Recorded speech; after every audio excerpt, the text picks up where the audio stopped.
It's the Guaranteed Rate Bassmaster Elite at Chickamauga Lake, being brought to you live by Toyota. Good morning. It's Monday. It's not the kind of Monday you dread. It's the kind of Monday you can't wait for. This is Championship Monday on the Bassmaster Elite Series. 10 anglers left on Chickamauga Lake in a tournament that has been full of ups and downs, cliffhangers, last-minute saving of the day, all sorts of Hail Marys that sometimes work out. Who knows what's going to happen out there today, but we do know this. We have 10 anglers who fished their way into this final day.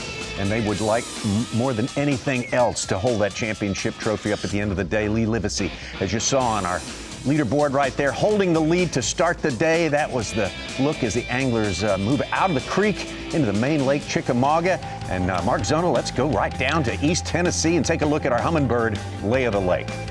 Exactly right, Tommy Sanders. And the best way to put it, there are no guarantees here on Lake Chickamauga, about 60 miles of playing field.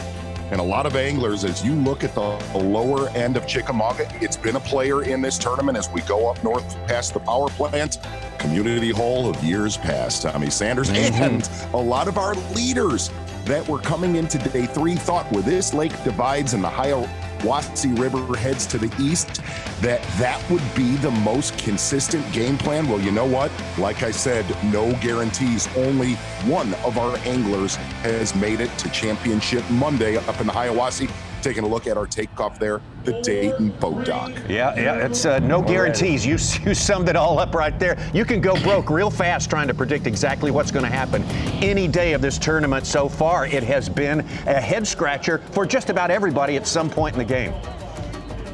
Yeah, and really what this entire fall swing has done on the Bassmaster Elite Series, it's just so hard to predict. And coming into this tournament, you would predict what a guy like Lee Livesey, John Cox is doing. Look, man, that's how you fish this lake. But talking to a lot of our local friends that helped us before this tournament, dialing us in, said it could be an oddball technique. Jake Whitaker seems like he's on the best number of keepers of anybody in our top 10. Yeah, absolutely. Nothing can be counted on here. Here today, gone tomorrow is the rule you always live by out here on the Bassmaster Elite Series, but here it's just amped up, jacked up beyond belief. Again, there's Jake Whitaker on his way out this morning. A really, really game-saving afternoon for him yesterday. I should say 1 hour for him yesterday. Exactly, and the one thing that we saw with Jake Whitaker barely sneaking out that limit today, keepers are so precious. Execution is going to be huge, probably more so than any tournament we have covered the last few years on the Bassmaster Elites. It's going to be true all up and down our leaderboard. Lee Livesey and Stetson Blaylock on top, but some big movers coming on, including this man, Mike Huff. It's my first top 10, so I'm just going to go out there. Got no pressure today. I'm 5 pounds behind. You know, Lee and Stetson are really in the driver's seat, so I've got no pressure. Just going to go out there and try to crack another 19-pound bag. They do the same thing as yesterday. May run some new water. We'll see. I think that's what it'll take to have another good bag, is running some new water. Can't complain. Every time you fish in the 4th day, it's always a good event. And on Lake Chickamauga, you definitely got a chance to come back and win this thing. So, cannot complain. So what are you going to do different today? We're going to target the grass. I know that's where the biggest fish are. I'm going to fish some underwater springs. I'm going to fish anywhere that I feel like a big fish can be. The Hiawassee is a numbers game. You know, it's the best way to catch a limit, and it being that tough, it got me here, and then now we're going to try to close it out with some big, giant grass fish. So we'll see if we can do it. Okay, we're here on the final day at Lake Chickamauga, Bassmaster Elite Series, and this is my second top 10 of the year, and I'm clawing my way back up to the Classic, so I'm right at the cut line right now. Today, we're going to rely a lot on luck. Luck has factored in quite a bit this tournament for me. Caught a couple of big fish that really changed each day. So I'm just going to go fish free. I can only lose 2 points, so going to go swing for the fences. Hopefully make a move up, maybe jump up 3 or 4 spots. All right, guys, here we are. We've made it to day 4. Yesterday was brutal. It was so bad. We had the fog delay. We got all the way down to our spot. We caught one right off the bat. I was like, okay, this is going to be good. And it just went dead, went completely dead. Kind of wish we would have kind of stayed up here yesterday, but You know, we're lucky we get to be here again today. Anything can happen. We're going to run some new water. We're going to almost just treat it like a practice day and go see if maybe we can win practice today and see how far up we can move. So I'm excited. I love being here. I know the fishing's tough, but gosh, man, when they come up and eat that frog, there's nothing else better than that. I mean, it is truly amazing. So stay tuned. We'll see what happens. We made it work. We saved our tournament. Didn't have a huge bag yesterday, but salvaged the day. So, gosh, man, I'm excited to get down to our starting spot first thing this morning, just to see what's going on. I think they're going to be schooling again, so I'm excited to get back down there. But you guys are going to see the exact same stuff you saw yesterday, the same boat docks. Gosh, man, I'm excited to get down there. I think it's going to happen this morning, but who knows? It's fishing. It could happen early, it could happen late again, so we're going to keep our head down, grind it out. It's Lake Chickamauga, anything could happen, so you guys stay tuned. I think Live's in for a good show today. We've just kind of been fairly consistent. I think it's going to take something a little bit special today to actually have a chance to pull this thing out, so got to get us a limit and try to get one big one. Well, they show different levels of excitement, but you can bet our 10 anglers today are mighty amped up to be out there. Tommy Sanders here from the Bassmaster Studios, also alongside Mark Zona from the Northern HQ, joining in today. And Z, we've just, it's going to change for someone today. Our field is more spread out than it has been in our last couple of tournaments. But again, the factor that's always playing in the background, the big ones are here at Chickamauga. Who knows if today's the day they come alive? Someone gets a couple of giants in the boat and changes the whole landscape. No doubt about it, Tommy Sanders. And you and I were texting back and forth last night, which we do not do after a usual competition day.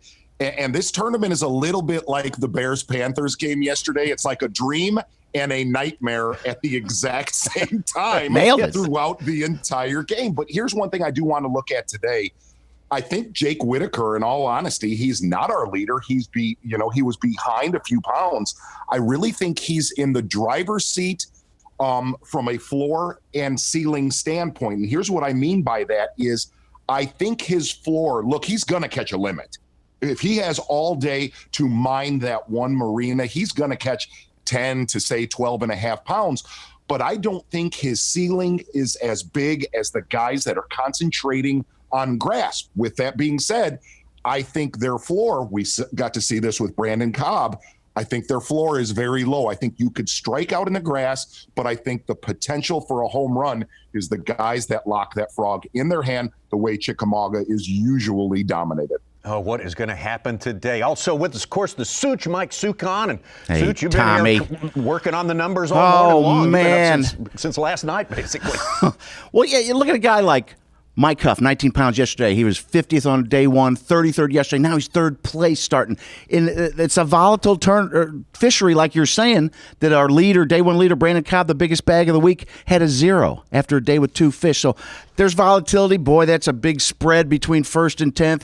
10th place, Austin Felix saying, I'm going to put on a show today. All right. Let's put on a show. Let's give him a show. Saw a lot of compelling performances yesterday, but how about that of our leader, Lee Livesey, after a 2.5-hour fog delay, he goes out and immediately strikes big time. Exactly right. Fishing just a couple miles right outside of our takeoff there in Dayton. Starting the day yesterday with his biggest bass of the week, 1 over 4 pounds. And here's the best way to put it. You talk about Austin Felix saying he's going to put on a show today. Yeah. Well, that is exactly what Lee Livesey did on day number 3 on ESPN2. And you see that grass bed right there.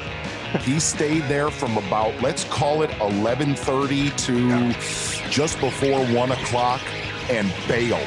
He did not want to see anybody in our Elite Series field to see him there. Did not want locals to see him in that grass bed, and feels like there are enough fish right there to hold the trophy today on Championship Monday. And Lee Livesey really operating maybe with more confidence than anyone else in the field throughout the full day. He said, I'm not going for random fish out there. I'm hunting specific fish that I know are there. I'm hitting those spots, very specific, small spots that I know are giving me the best percentage of bites. Well, you know, we were told coming into this tournament that there are groups of fish in these grass mats that you can literally get into one of these mats and power pole down all day long and never move. And that's really kind of what we got to see with Lee. Guys like John Cox that get in an area and really don't move around a lot. But again, Lee has been one of those anglers that has really managed these grass beds for this final day. Coming into day number 3 yesterday, he was our most consistent angler, 13 pounds, 13 pounds. He said, I catch 13 pounds today, I'm in good shape. And he ups the ante with 3 extra, at about 16 pounds for Lee Livesey on day number 3 to give himself the lead. Less than 2 pounds ahead of Stetson Blaylock. And those two have separated themselves from the group a bit. No predictions on whether they're going to be able to remain separate all day long. And I think now we're going to move out to the main lake and go out to Lee Livesey live. God, another one in there. Just a matter of time till one eats it. All right, guys, we're probably about an hour in. I don't even know. First mat didn't work out. My mat was gone where I caught the 5 yesterday. We still saw the fish move in there, but it's not right. So I moved around to the other side where I've caught a few keepers. Had one bite, one fish tried to eat it, and I've seen 2 or 3 bust and move in the grass. So it's just going to be a grind today. You know, we might not catch them until 2, 3 o'clock. Who knows? But the fish are in here. We're going to stay consistent, stay slow, frog all day. We might go hit one bluff at one point in time real close to me and put them in the box. We're going to get bit. I've seen 2 or 3 move in the last 5 minutes, so it's slow going so far, but a lot of confidence. Confidence is going to be high till 3:31.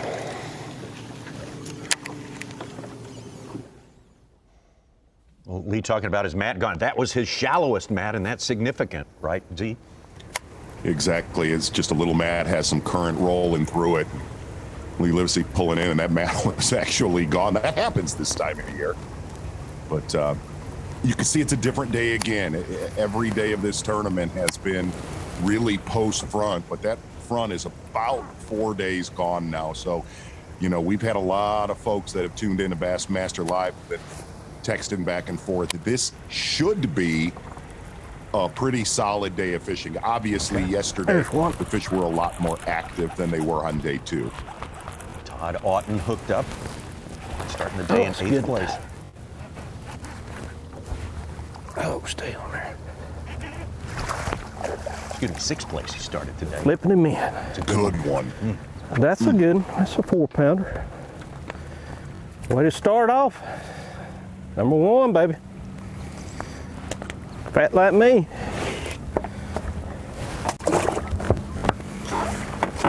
All right. Maybe they'll like that black and blue. I just thought maybe something a little different.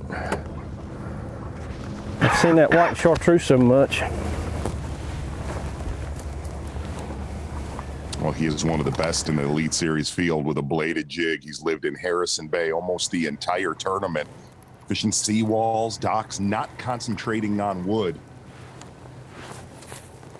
Little color change here on the final day, and Todd caught one of the biggest bass that we've seen all week yesterday on Bassmaster Live. They had a 5.2, 5-pound 2-ouncer.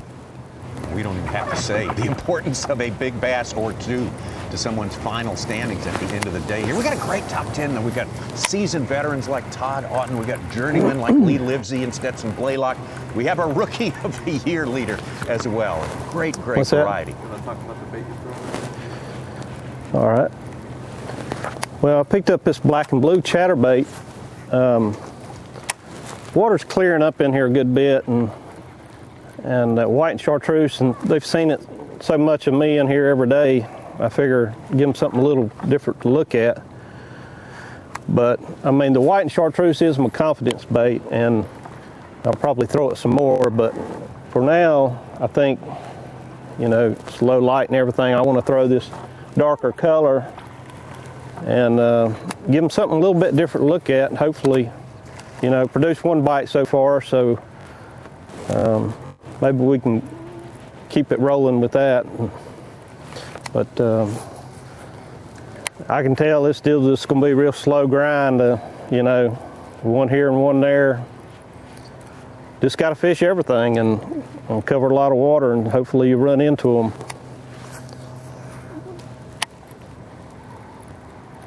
Well, again, Todd Otten starting his day in 6th place. I hadn't fished much past keeper it. to start his day. Let's look at yesterday with Todd Otten. Exactly right. Listen to Todd Otten. That's going to be your APCO taste the bait for sure, because he is locked. Really one bait in his hand. Hold on, Tommy Sanders. His entire career on the Bassmaster Elite Series. Todd Otten is one of the best there is with a chatterbait, any kind of bladed jig. Big one here for Todd Otten. You said you heard him comment today already with one really quality fish in the live well, like this one right here, a 5-pounder yesterday for Todd Otten. But he said that water in Harrison Bay starting to clear, making a little bait adjustment, color adjustment this morning. Very, very solid for Todd Otten. We talk about Jake Whitaker. We look at his yesterday. Most of the day he sat there with one small one in the live well, and then things started to ignite at that boat dock, which he never really strayed from. Okay, and here's the thing. If you hung with us yesterday on Bassmaster Live, Jake Whitaker doing something totally different, fishing one marina. In fact, all of his bites are coming out of one slip in that marina, pretty much. 1 or 2 slips, call it about 6 to 8 feet of water.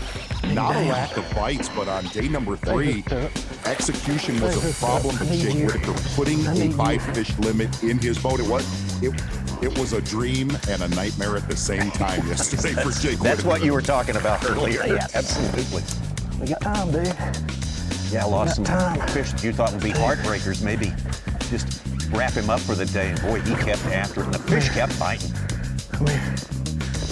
Really, Jake Whitaker, one of the only anglers in this field to kind of match the hatch, find out what those fish would commit to. They're eating shad that are so small right now, using a little 2.8-inch swim bait. A couple different ways he's fishing that. I don't think he would have done fish right there. But here's what I was talking about, that marina. It doesn't seem like there's the potential of a giant like there could be out in those grass beds. But obviously there's a lot of quality 2 to 2.5 pound fish in that marina slip. Heck yes. That's what he was feeling talking about. At this point right here, Jake grinding it out. You know, looking at bringing in 3 or 4 pounds, maybe 6 at the most. To go. We just turned it around, almost 12 pounds he brings to the weigh-in yesterday, day number 3. The game has placed the 4th spot as we start this final day. Well, Z, limits are very valuable. Only 5 of 40 anglers got limits yesterday. Well, we are happy to report that Jake Whitaker has got off to a very quick start this morning. Take a look at earlier today.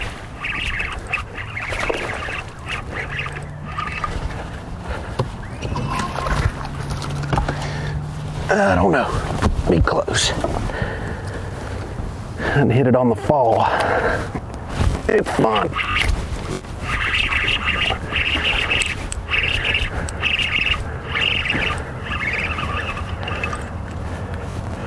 Where are you at?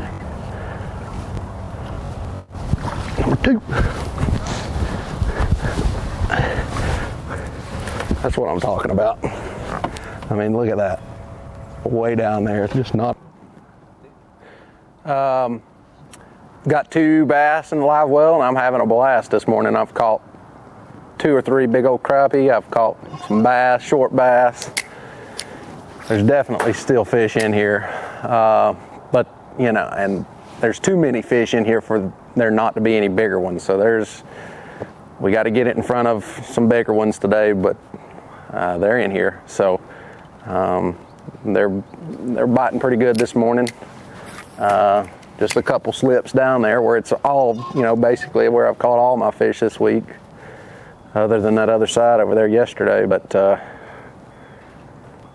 was another bite. I've literally had a bite on just about every other cast for the last 10 or 15 minutes. So not all of it's obviously been bass. There's white bass, there's crappie, everything's in there, but plenty of fish, plenty of bait still in here, and I'm having fun, so can't complain. As soon as Jake finished winding it up for the last time yesterday, he said it about 5 times in a row. I can't wait to get back down here tomorrow and see what's popping down here, and it is popping.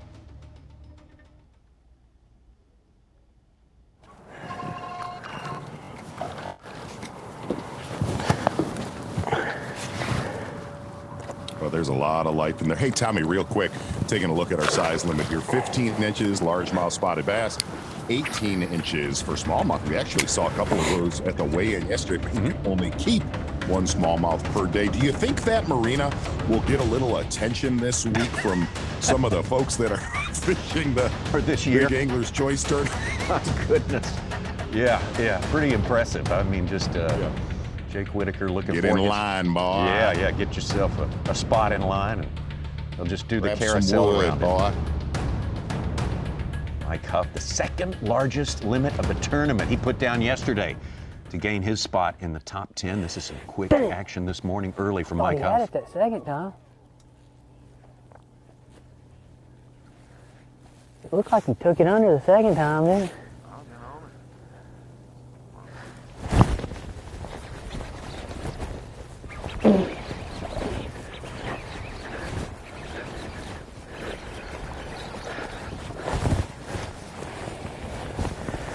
Little one.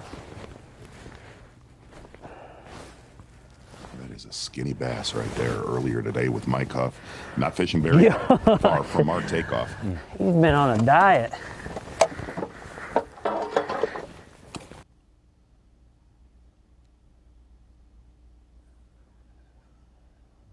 That was earlier, now live with Mike Huff.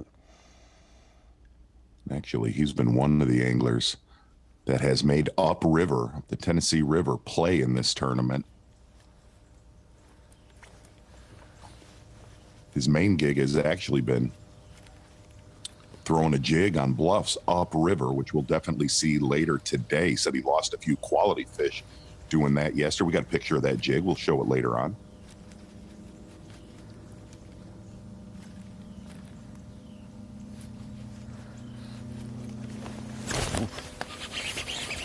Wow. It happens. Frog fishing. It happens.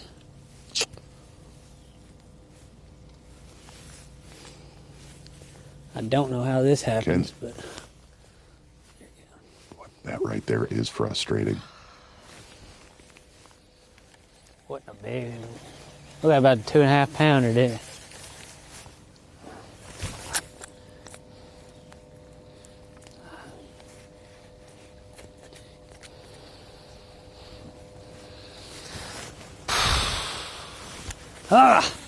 Look at this blow up here. Boy, that looked good. Of course, I get Gosh, the when they decide to 13-incher commit in. to that thing.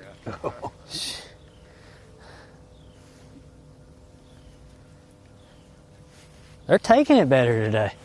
They're not jumping over it and stuff. That's good. Mike Huff told us he feels good about his day. He said, hey, I'm five pounds behind the leaders. That's cool, I'm not Bob. worried Did you about get that them. on camera? I can just get out there and swing for it. He just wants to stay up there. He moved inside the classic cut at 37th in the Angler of the Year points, tied with Shane LeHue. Hey, Such, you have killed it all week long with some sick BFAs. Here's something for you. The BFA from day number 2, that almost 8-pounder with Chad Pipkins. Oh, man, yeah. Are you ready? Are you ready for this? Yeah. He caught that fish on a Ned rig. Yeah, it was spin tackle, yeah. This bass right here, we thought that this bass came from offshore, and it did. It was more of mid-range. You're looking at one little grass clump that Chad Pipkin said was about 6 to 8 feet of water, pulled up to it, made one cast with a Ned rig, and catches, that's the biggest bass of the event, correct? Oh, yeah, 7 pounds, 11 ounces, Phoenix Boat's big bass. And I did. I'm not going to lie. I poked Chad a little bit last night saying, dude, you caught that. Number one, what did you have a Ned rig tied on Lake Chickamauga for? Well, the Open last year, he got a 9.5 pounder. Was the Phoenix Boats Big Bass as well? He's. Oh my God! Woo-hoo-hoo-hoo! Never give up. Oh my goodness. Oh my. You work all day long.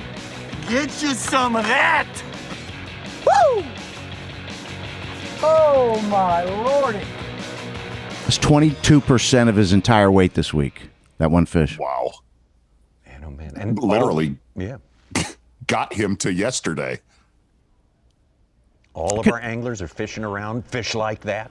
They're down there. Indulge me, if you will, how valuable that fish might be, Z, unless he's going to be talking here. When I get to this corner, I know those are bass right there. I know it.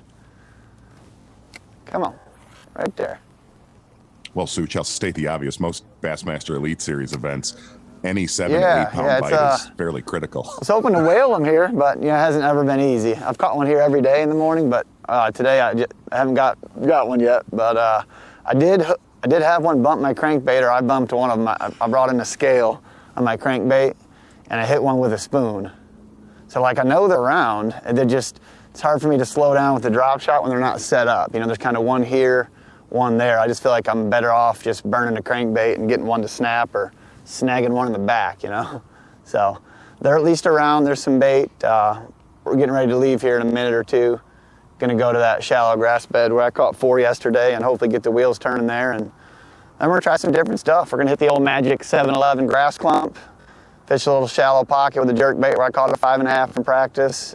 Just kind of mix it up and try to get back here. We just need to be somewhere when it's right. It can happen quick. But we're going to hustle today, and I like to move around and make decisions. You only got to make a couple good ones, so I like to make a lot of decisions. Better chances that way, right? We got about 2 more throws, and we're out of here. Z, he was going to miss the cut, so he's added that potential money of our top 10 money. Plus, he gets the Phoenix Boats 1,000. If he wins the overall, he gets another 1,000. If he wins, he could get 100,000. It also moved him in AOI points inside the Classic Cuts, which is a guaranteed 10,000 just to show up. And if he wins that, 300,000. This is a valuable fish, is what I'm pointing out. Oh, right. And I would, and I was just stating the Captain Obvious here. When you're in a tournament where catching a 15-inch bass and you catch one that's almost 8, it's going to do magical things, Such. Yeah.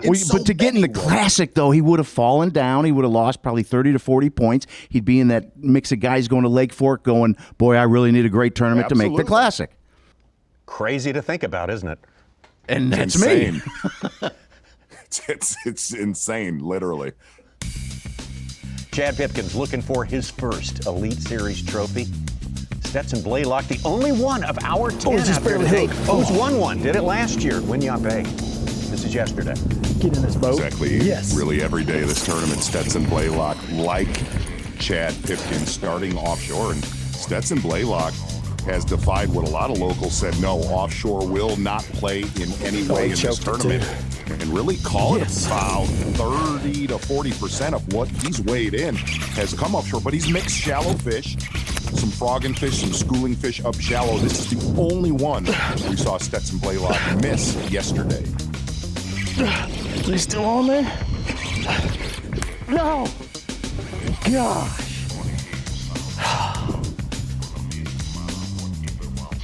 Good keeper right here for Stetson Blaylock. The only problem is that is a small grass bed that Why are they Stetson getting in the caught grass a lot of his so hard? keepers on day number 1, but it got a lot of local attention yesterday. Yes.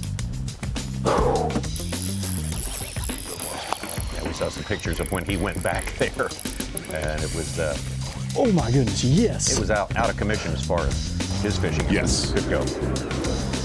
So he's coming to this little pocket down lake. A lot of fish schooling in here. That fish came out, I believe that was his 5th fish yesterday. Gonna get down to Stetson Blaylock live. Stetson has 1 fish, 1 keeper in the boat this morning. Not a big one. This was earlier. This was that fish.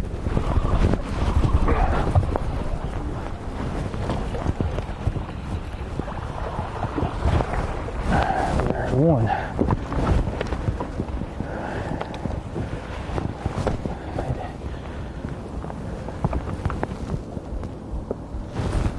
Just a keeper, but we will take him.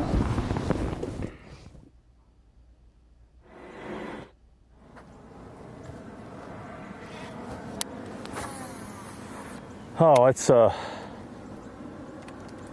it's just final day. I mean, I'm trying to kind of run through everything a little faster, just because I know the rate at which I caught the fish yesterday, and it's not fast and furious. I caught one out deep, not a big one, just a keeper. Thought I'd run down here and check my little frog area. Few fish still popping, but nothing really active.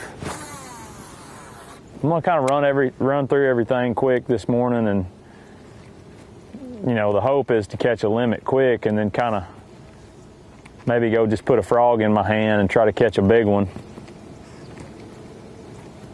Doesn't always work out that way, but that's what I'm gonna attempt to do. Go check on the schoolers here in just a minute. They may not be up early, I don't know. We'll run through everything and see what happens, and then make some adjustments accordingly to what happens there. I mean, I have hope that I can catch a big one on a frog anywhere out here in this grass. It's just amazing how the first couple of days, when I found these in practice, how many were in here blowing up, just all in here, and how every day it's gotten fewer and fewer.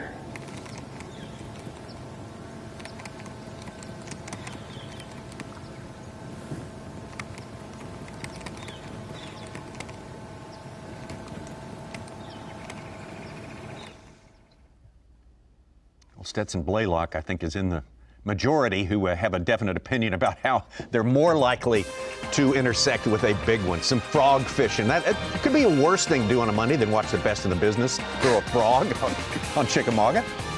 You know, and the great thing is you heard guys like John Cox say, man, I am going to roll the dice and just start fishing new water. Kyle Welcher, who's not going up the Hiawassee, and said he's going to live in that stuff right there in grass. Execution will be paramount today, but a lot of our anglers, kind of a little bit like we saw Brandon Polinick do at Santee Cooper, rolling the dice here on Championship Monday. Yeah, there's more than one way to get there. Ed Loughran striking early as well. He riding on the strength of a big fish in large measure here, but he's been solid otherwise too. Todd Auten, same story. They may be spread out at the top of our leaderboard, but we got big potential from any of these anglers on this final day. Chickamauga is certainly changing through the course of the 4 days of this tournament.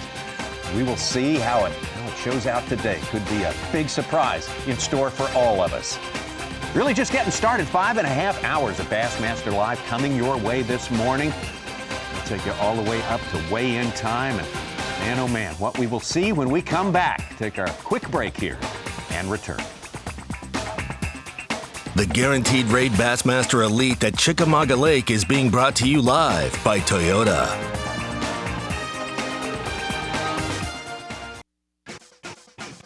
The Guaranteed Rate Bassmaster Elite at Chickamauga Lake is brought to you by Power Pole, Skeeter Boats, Yamaha, and by Toyota. Time we reach a championship day in a tournament, we congratulate the top 10 for the good work that they have been putting in all week long. For this top 10, these conditions at Chickamauga Lake, I think they get a little extra credit. It's been a little bit of psychological warfare, just fighting the voices in your head, not knowing what's coming next, minute to minute out there. And hey, congratulations to all these guys in this field of 10 who include number 1 and 2 in our Rookie of the Year race. There's the top man right there, Austin Felix. And right behind him, Kyle Welcher. Ounces. Seems the way yesterday. Pays off taking a peek at the weigh-in yesterday. Man, just slow grinder for a lot of our guys. And what's been interesting about this tournament is just massive shifts in the leaderboard. We really thought coming into this final day that we'd have a few contenders fishing up that Hiawassee River, and something happened up there that it just tapered and really ran out of gas. And as we see today, there's nobody fishing up in the Hiawassee. It's pretty much been all of these anglers in our top 10, whether it's been up the Tennessee River or lower Lake Chickamauga. And there was Lee Livesey all 3 days, spending most of his time very, very close to the takeoff right there. The Phoenix Boat's big bass of the week. The importance of a big bass is huge here. Ed Loughran on day one with just under 7 pounds, 711, a giant. We just saw it a few minutes ago with Chad Pipkins. Yesterday, veteran Gerald Swindle with a good one. Couldn't quite carry him into the top 10, though. The big three, Tommy Sanders. You're looking at him right there. And Gerald Swindle, Gerald Swindle catches 2 more keepers. He is in contention to fight for the title here today on Championship Monday. Let's get out of the water right now.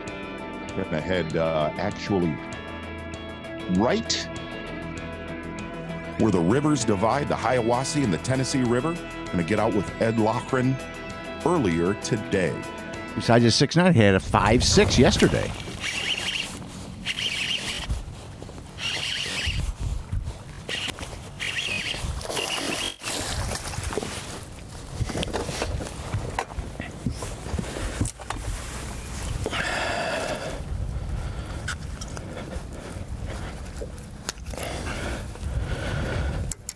Number one.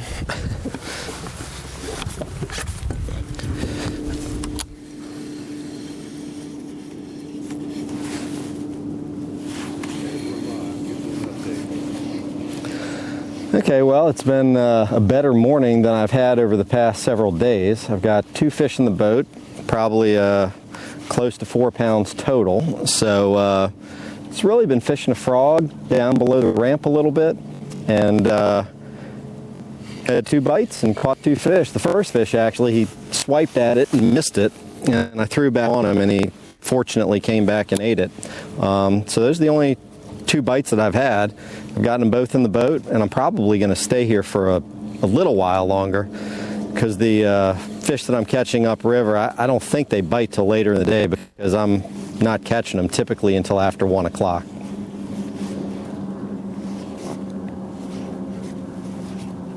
Mapping out his game plan for today. He credited some good luck during the course of this tournament for his standing here heading into the final day, but I tell you what, he's been solid too, and he's got all the skill.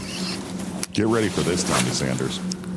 3 keepers in practice, and he said, I was trying to catch keepers in practice. Oh, no. 3 keepers, and we're going to see something later today upriver that we saw Matt Airy doing up the Hiawassee. A lot of what Ed Loughran's put on the scales this week have come on a jerkbait, and he's got one. We heard it with Tyler Carrier. He thinks it's an irrigation pump, or it's basically just something that kind of makes a different current shift upriver. So we're going to see that a little later today. But early this morning, Ed Loughran definitely gambling. Taking a look at our TH Marine Weather Watch. West wind 2 miles per hour, sunny and 56, and I am talking about simply glorious. Absolutely. We've had southerly breezes the last couple of days, which have served to warm things up a little bit in the wake of a front passing through right as we started this tournament.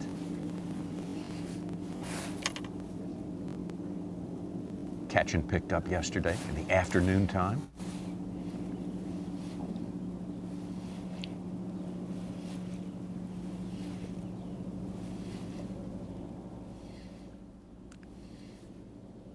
Let's bring in Dave Mercer. He's been handling, of course, the takeoff and weigh-in duties all week long. Yesterday, the takeoff was a little bit more complicated than any of us wanted to be, with a 2.5-hour fog delay. But we got a good top 10 out there. Are any of them, do you think, Dave, capable of taking down the 2 at the top, though? Livesey and Blaylock. We're here. We're on Chickamauga. Anything is possible, guys.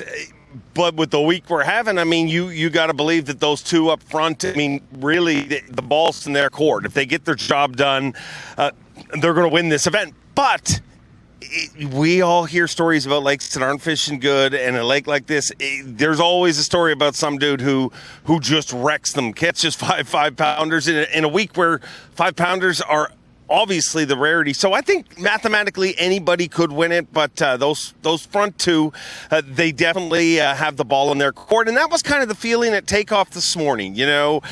Everybody, but everybody was like, hey, I'm just going to gamble. A lot of talk of I'm going to try something totally different. I mean, outside of guys like Jake Whitaker and things like that have things dialed in, a lot of people seem to be just trying different things because they're in such a great opportunity. And I think probably the best analogy I heard all morning at takeoff was Austin Felix. I mean, number one, awesome to be hanging out with the sleepy assassin the last few weeks, and what a season he's had. I mean, literally since the first event of the year. Other than that, he's made every single cut.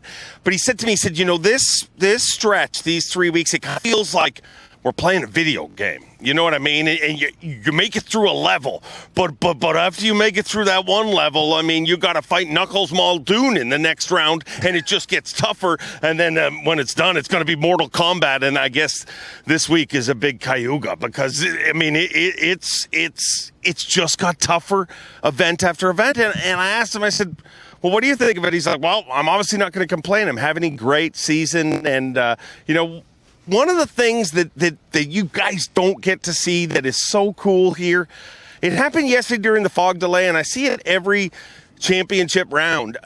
There's a cool fellowship on the Elite Series. I mean, and me and Davey were talking about it this morning. You always hear Davey tell stories about how him and Clark Wendlandt started in the same year. And you hear, I mean, whether it's Gerald Swindle talking about, him, Skeet Reese starting in the same year, you hear those stories. Well, we have such a big rookie class that has literally started this year or last year.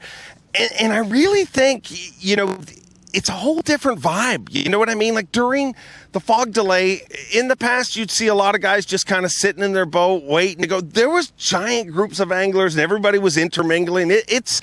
I think we really should look at what's going on right now and realize how special a time it is for our sport. Not just for the anglers, but for all of us watching. This is going to be one of those years where people look back and be like, remember when we all started? And, it's just a really cool time in the Elite Series. And the even cooler time is we all get to go home and get away from each other after today's weigh-in. Hey, Dave, one of the things that we've definitely seen transpire on this fall swing with the Bassmaster Elite Series, and we were hoping for this, was we've seen a lot of new faces that obviously have proved that they just do better in the fall than they do in the spring. Let me ask you something. Are you in favor of more fall tournaments in 2021? 100%. No, I really like the fall events, to be honest. This one, we really hit this bad. I mean, I just talked to a local a moment ago, and literally everybody's just like, they can't believe how badly we hit this. Like, literally, we say, we hit it bad in other lakes, but they're like, this is the worst time of the entire year to fish here. But I love the fact that everything matters more. Everything. It's like overtime in any other sport, basically. And we get so accustomed, especially if you look at the events that led into this before we headed down south, those northern events. It kind of feels like when someone loses a 5-pounder, in the St. Lawrence River, it's not as scary. It doesn't affect the game as much. Every single bite, every single missed opportunity or capitalized opportunity changes the game. And like you said, I mean, Gerald Swindle, who just finished outside of the cut in 12th place here this week, I mean, he just missed the cut, but he also just missed really being in contention for his first Elite Series title. Dave, good job, man. We appreciate it. Dave makes a great point about the camaraderie out there. I mean, sure, this is not a sport where some rich guy will single you out and make you a multi-millionaire, and that immediately sets you away from your peers. Everyone has to deal with the scratchy times. I'd look there to them next ones. A bit faster than trolling motor. Everything moving forward out here in a sport like this. And so today, I'm pretty good way out of, the lead. So I decided to run down here to the lower end of the lake where I know that part of the lake the best, and it also has a lot of really big fish. I was fishing up the Hiwassee, and catching a 15-pound bag up there is really, really difficult. So for me to get back in this thing, I'm gonna need over 20. So I didn't think I could do it up there. So I came down here, ran a lot of new water that I didn't even run in practice. And we're just trying to kind of figure out where they're sitting at. It's really not much of a pattern to it. You just got to kind of hit everything that looks good and hope every time you set the hook it's a big one. So we're down here, we're running new water on the lower end, and hopefully about to set the hook on a dang big one. So far we got 0, but flipping some main lake wood, which is probably my favorite way to fish a tournament in the whole world. I love to flip, especially wood.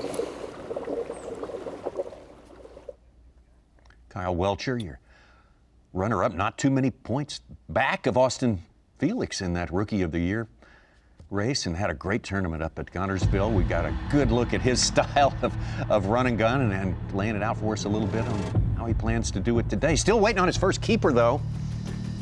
We take you back down to our leader to start this day, and still, Lee Livesey. Slow morning so far for Lee Livesey. Not fishing very far from Ed Lochran.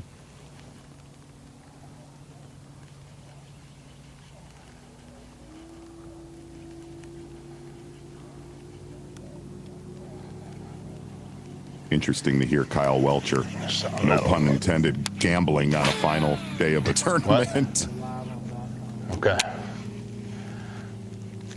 See if we can catch one, guys. I just saw 2 big ones move out here on this flat in front of me.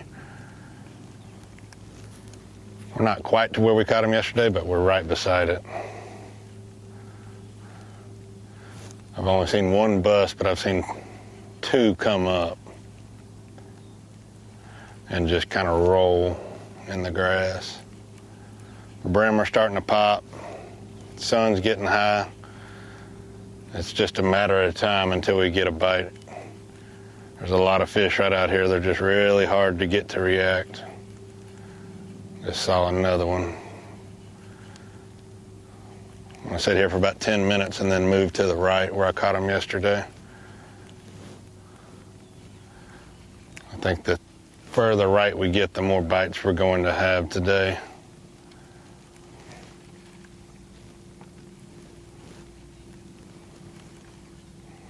Buddy Ed over there, he had a good tournament. He caught a giant the first day. I wonder if he caught it over here. I bet he did. What are you talking That's about? what I need right now, 6-pounders. They can happen real quick right here. Are you talking about Ed Lochran? No, that's what I'm saying. It's like it's been that dock and the far dock. Don't know why. And really, since I've been with you, like a couple of the slots. That's exactly right. That's why I'm saying it's been the same way every day.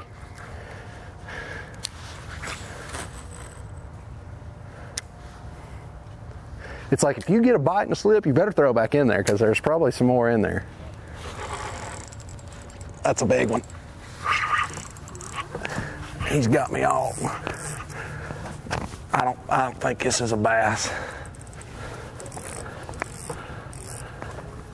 Dude, he's got me everywhere.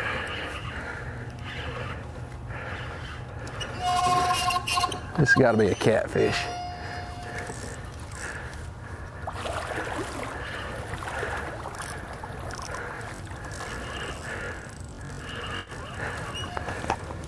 Big old cat. No, I just got a bunch of crap on my line.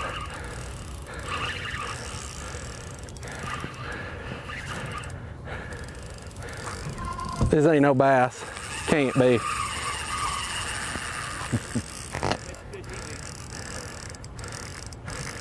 He's trying his dangest to go to the other side.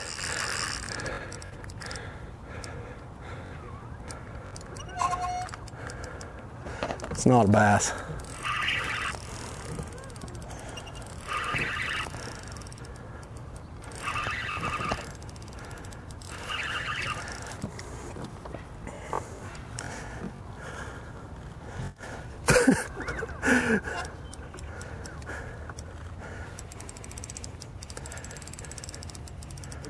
A catfish, a big one.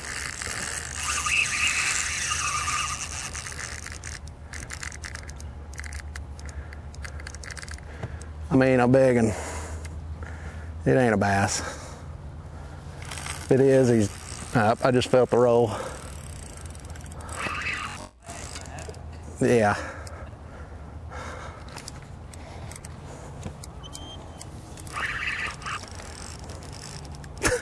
I want to see him. I don't want to break him off.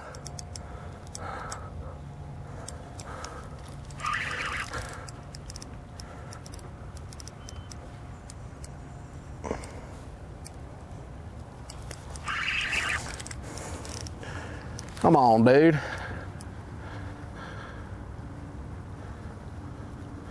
I'd crap if it come up about a 15-pounder or something, Don.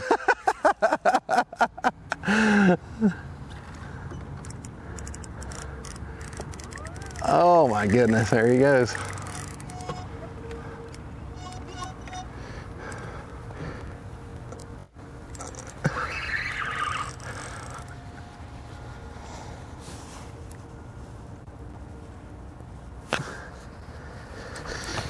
Dude, where are you going?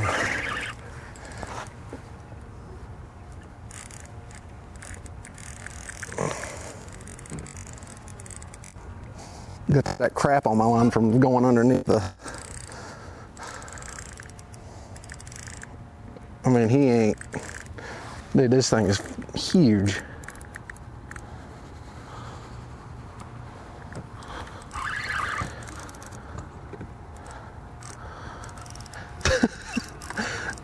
He's trying his best to get back in there. No, you're not. Get back over here.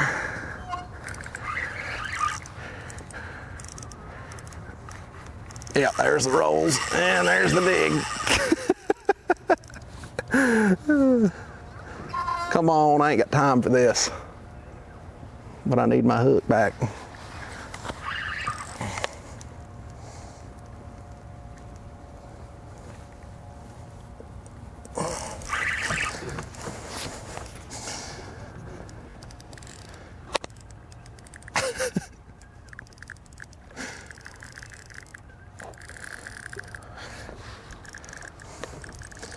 Are we live?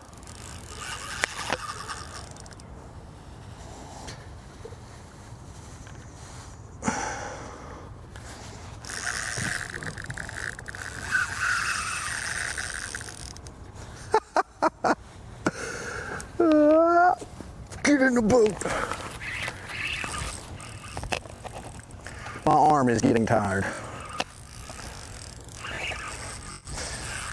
I think he is trying to get tired.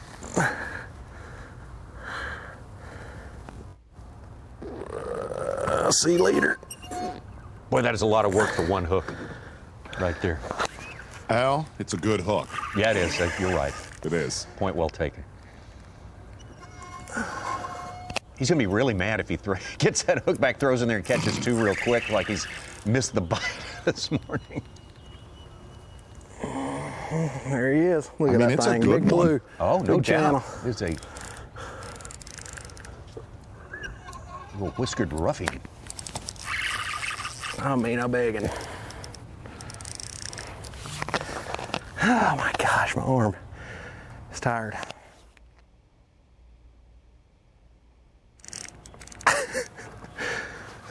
The Tennessee State flathead record came out of the Hiawassee River, 85 pounds. Gosh almighty. Bigger. Huge.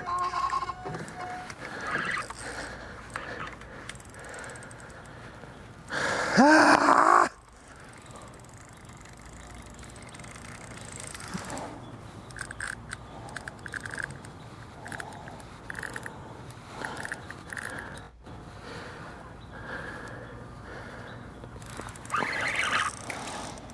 Come on, dude. Dude hit it on the fall. I thought I had a big old bass. Dude, you gotta get tired sometime. Holy cow.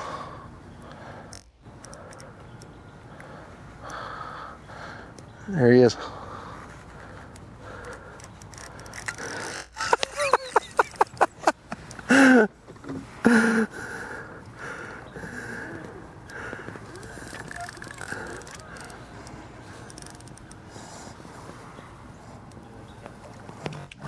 A daggum stud.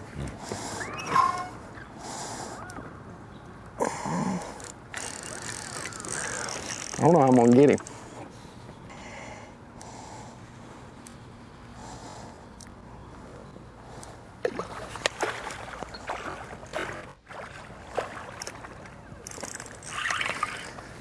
All right, let me go back to that seat. If he'll wear out one time.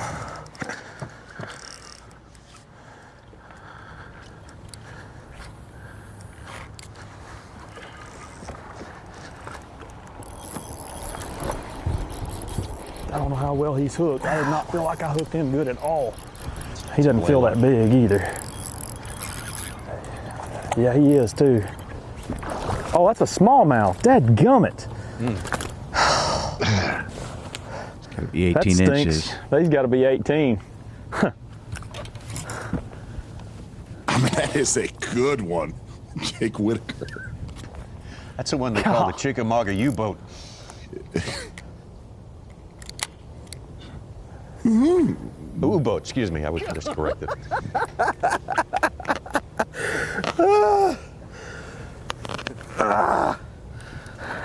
First one of those I've caught. Ate it. And, ow, quit biting me. Quit biting me. On a swim bait, too. You don't see that every single day. Thinking smallmouth. Makes sense in this tournament, though, Tom. Everything's on the table. Another smallmouth? No, it's a little largemouth.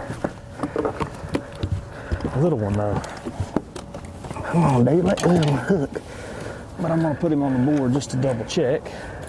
That's Blaylock going to measure this one. At least he's got him biting. I think he's going to be Take that catfish up to the Dayton boat dock, and I mean just fry the fire out of that thing. Let his next swim be in Crisco. Thank you. Hush puppies, yes please. Sliced onions. Not a bass. But let me tell you one thing. I know some of I would not go hungry at Lake Chickamauga this week. Yeah, dipped in cornmeal. Thanks, buddy, for the fight.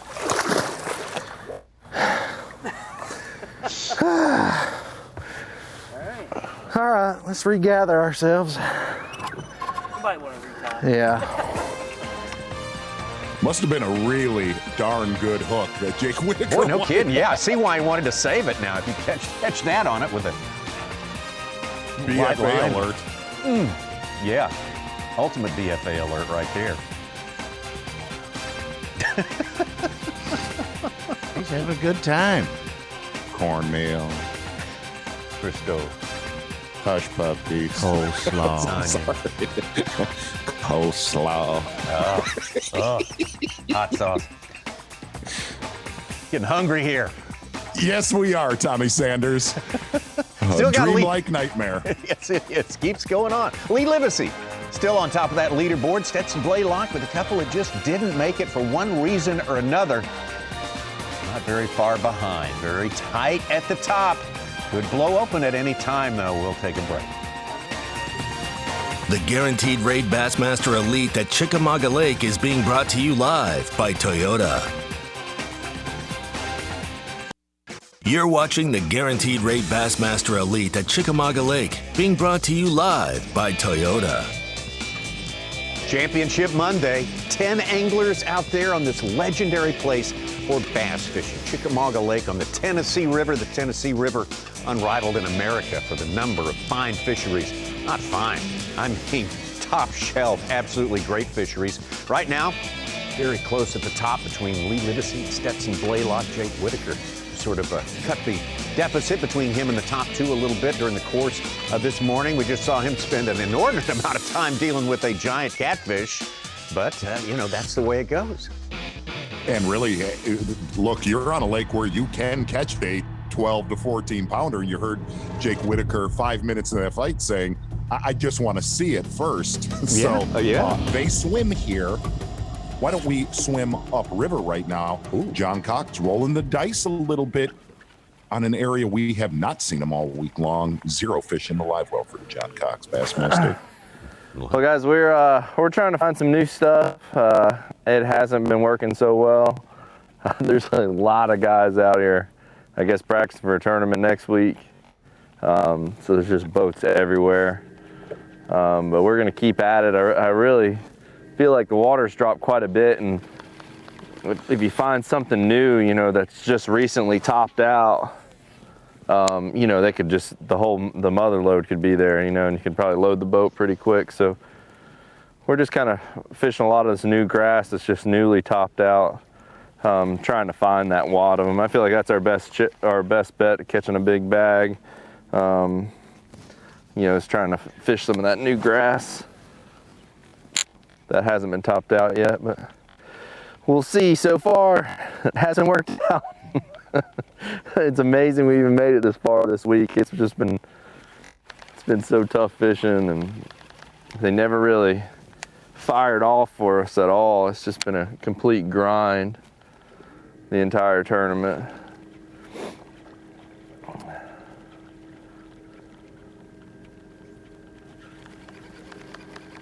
John Cox, one of the real favorites coming into here, based on 3 wins at a high pro level in recent years here on Chickamauga. Of course, it's a different critter this time around this lake. And at the first 2 days, though, you'd think John Cox, man, there's just no stopping this guy.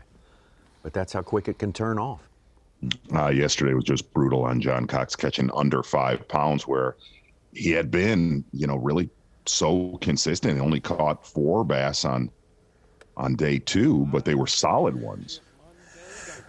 Slow day for John Cox. But taking a look at Mike Huff right now. Feels good. Started on my frog spot and caught one, but wasn't the right size. But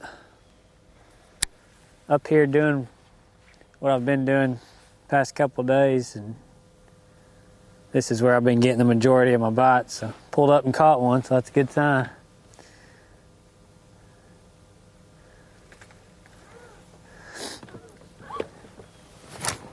Ooh. Holy.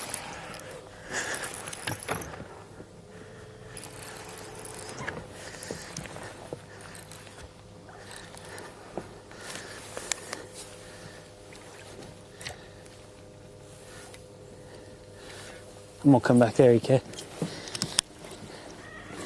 Actually, he's...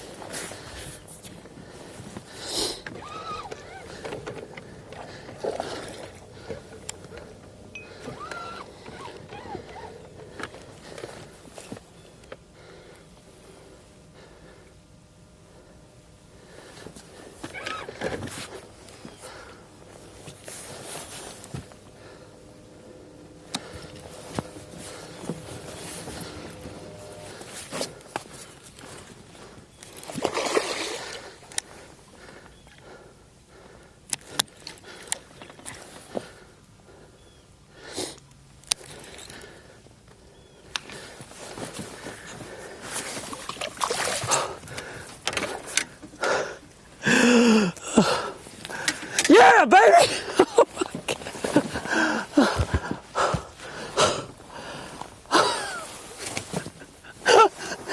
Oh my gosh! Look at the size of that thing, man! Oh my gosh! Oh.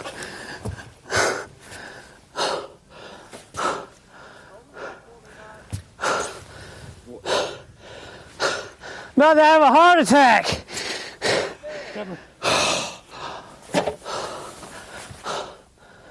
Man, look at that thing.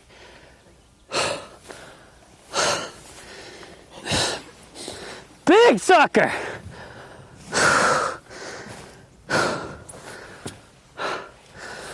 Oh my gosh. Dude, that's close to 7.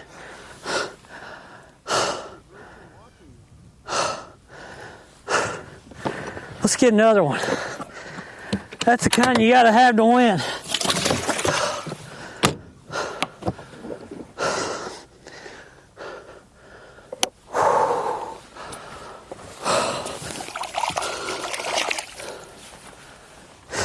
Dude, it just took off with it the other way. I got a good hook set on that one. Was that on live? That's perfect timing, wasn't it? Oh my gosh.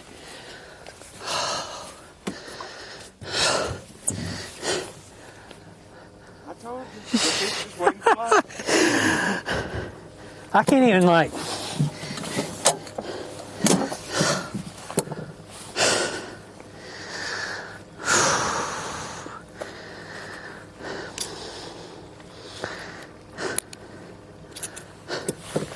That's the biggest one I've seen in a while. Tell me about that jig. Man, I picked up the wrong one. I got jigs laying everywhere.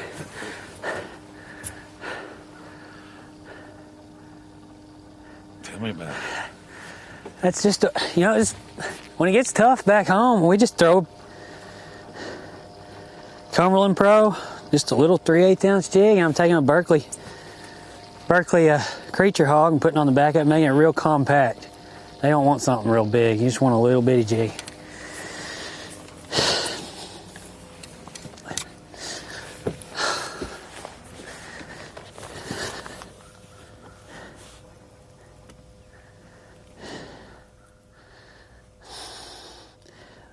My heart rate is dangerously high right now.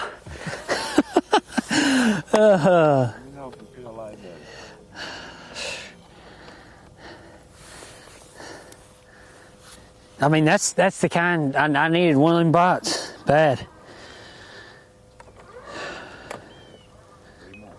3 more.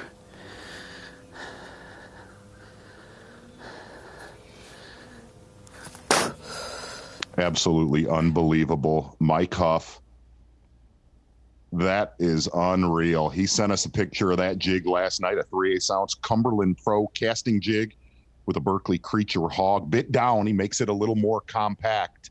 You could tell that one right there. That exact jig yesterday, he caught 5 fish on it and lost what he said. Man, I lost 3 giants on that on day 3 of this event. But that was one of the best and most critical fish catches of the Bassmaster Elite Series season, for the simple fact that bass could change that dude's life. Tommy Sanders, fair to say. Oh, absolutely. He said, no. I'm going to fold in a little edge fishing today because I might catch some bigger ones. Oh. I mean, I thought when it jumped, it was a 4 to 5 pounder. Unbelievable.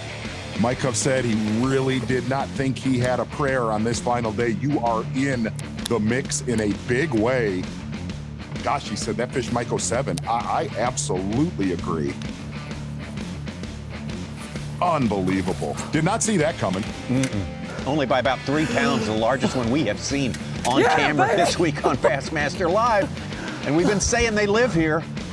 There's a little proof for you. Tommy Sanders, that is the magic of Lake Chickamauga. Oh we said some of these fall tournaments could be life-changing. That bass could very well do that if he's able to back it up with a limit right now. That is the powerful, not replay of the day. It's going to be in contention of the season right there. Man, that was absolutely incredible.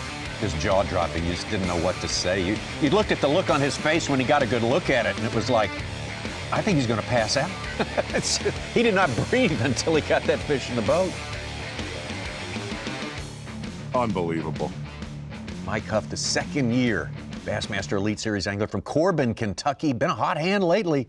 Made the cut in all the 3 events leading up to this one, and that is doing something. He started the day 5 pounds back of the lead. It's getting a little slower. It's still up there, though. I'm glad I didn't shave my trashy mustache. Jessica said it'd be good luck, so I didn't. Oh, it's not trashy. Shoot, it's right on time. Yeah. Heck yeah. It is on time. I'm going to keep it in my hand.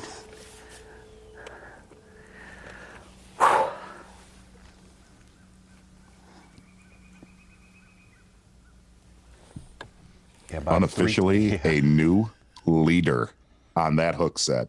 3.5 pounds ahead of Lee Livesey right now. 1 swing. And there's Lee Livesey.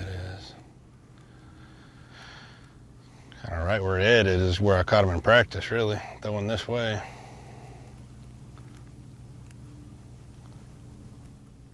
My cuff, growing up on Cumberland, lakes like that. And this is pretty much Cumberland 101 right here. Does he hook up? Come on, baby. Stay on. A little one. We're going to have a battle today. Mm-hmm. There's a fish on there. Yeah, he's going to be close. I don't know. Yeah, 15.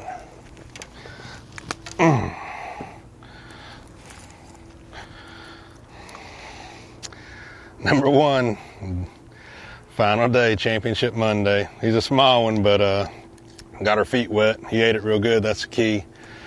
He's, you know, close to 2-pounder. We're on the board, all downhill from here. We're gonna measure and make sure, but he's a 15-incher.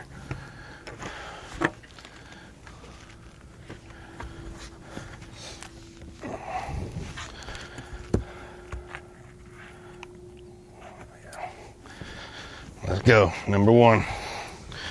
We need 4 more. 4 more big ones.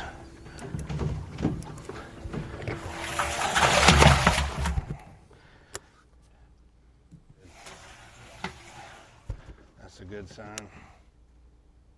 Yesterday we had a good bit more wind, especially in here.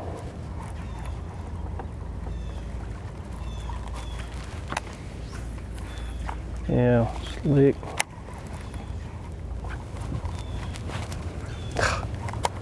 All I'm catching is leaves.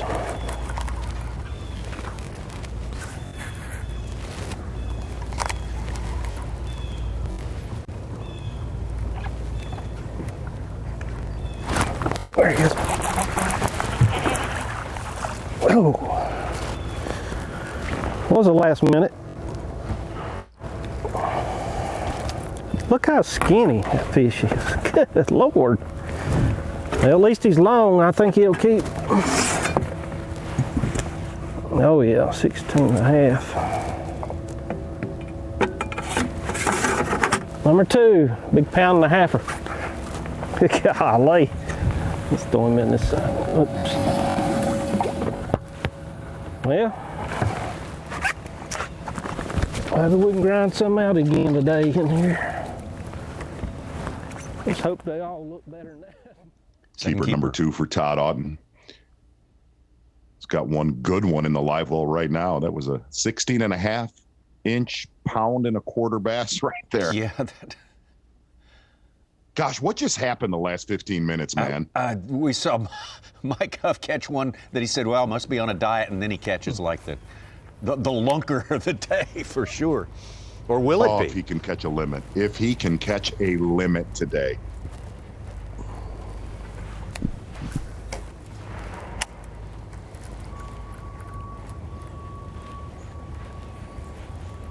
Heard Todd Auden make the comment his water's really starting to clear up.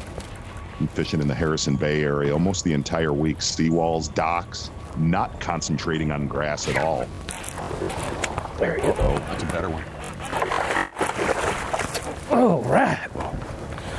Man, you get a short. Woo, popped out. All right. Another 4-pounder. Solid one. Number 3. All right. He's longer, but he ain't as fat as that other one. That other one might not be quite forward, but it'll be close. Finally, got a bite on like a seawall.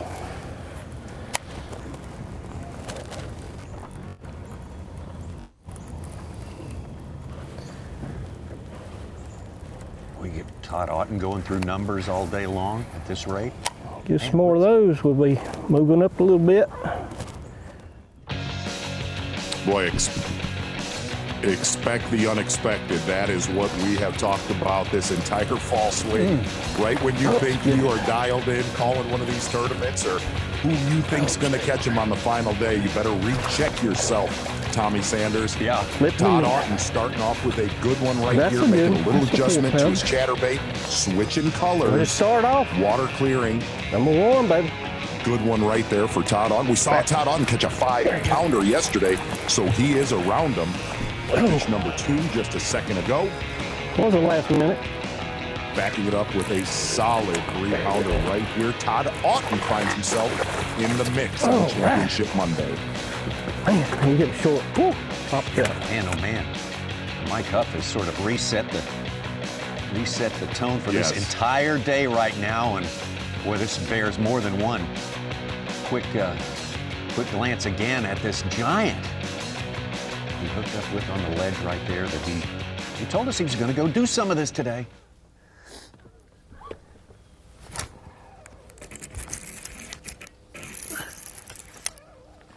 Holy.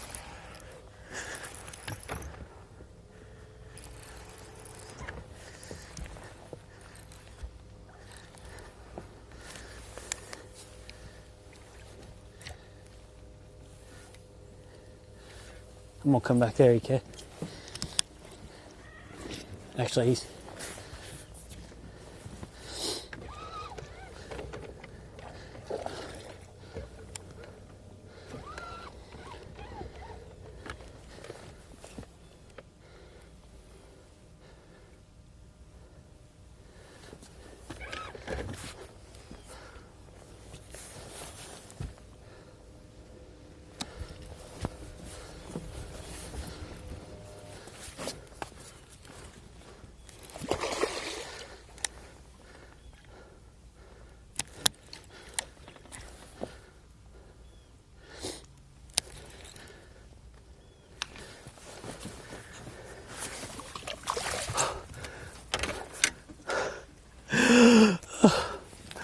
Yeah, baby!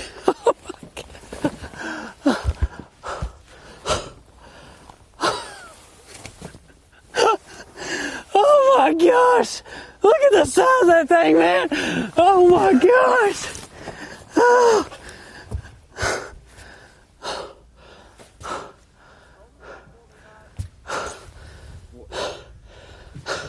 About to have a heart attack!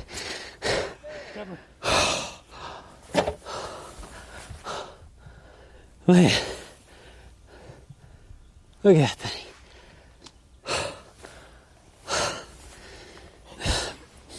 Big sucker.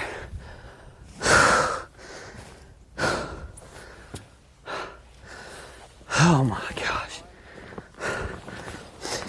Dude, that's close to 7.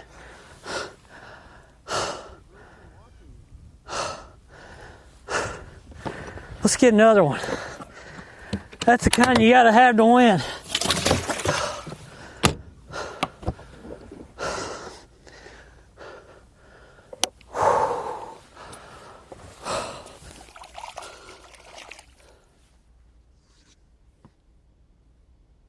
They're rolling with the current too. It's hard to fish.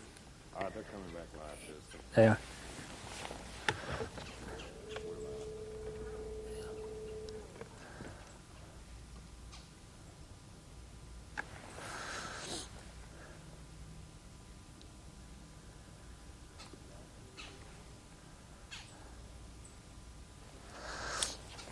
Massive shot from Mike Huff right there, and cannot stress it enough. If he can back that bite up with a limit, man, just That's 5 bites today. That'll be one. Got our best limit yesterday at 19 pounds, 1 ounce. And day 1, he was 50th place, jumped to 33rd, and then 3rd yesterday with that Such, big let me bag. drop some knowledge. You ready for this? Yeah. He said he lost 3 big ones fishing these bluffs yesterday. He said, look, I know they're up there. Did not give himself really much credit for the opportunity to win today. Talking to him yesterday afternoon. Well, he started 5 pounds back of Livesey, the leader. He's made that up in a big way. He's got 2 fish for 8.5 pounds. Auten has 3 fish for 8.5 pounds. That 1.7's worth Auten's best 2, 4 and a 3.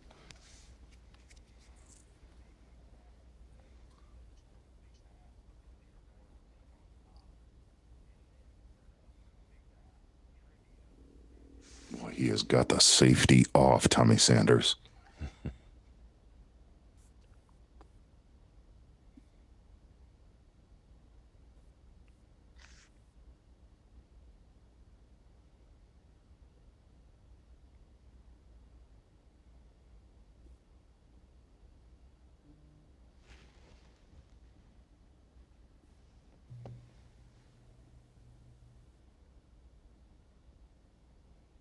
you just think it's going to happen any second.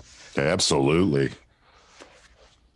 We were absolutely not expecting what we just saw there. And no. The fault is, I take credit. We did not play up the fact that he caught 19-1, the second largest stringer yesterday, right, because we've seen 19-1s backed up, or 19-pluses backed up with 3-pounders, and the other way around during the course of this thing. You don't want to just blow it all out of proportion, but man, that's looming large right now.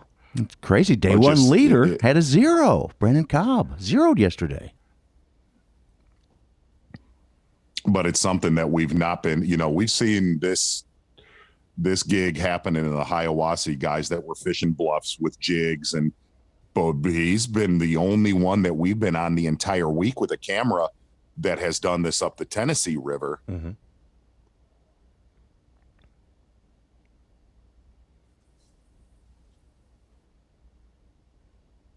I mean, Livesey has 1 fish, and Huff has a 1.5 pound lead.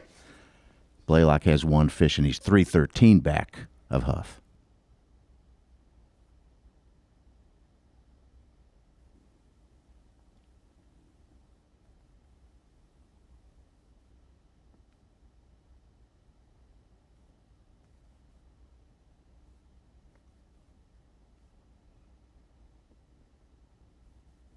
He's got some folks in the area there that oh yeah, who saw all that. Oh, of yeah. course they saw all that, and rightfully he's going to worry a little bit about that. But yeah, they're just fishing with their eyes on Mike Huff. They're just like we are. They can't take their eyes off this situation right here.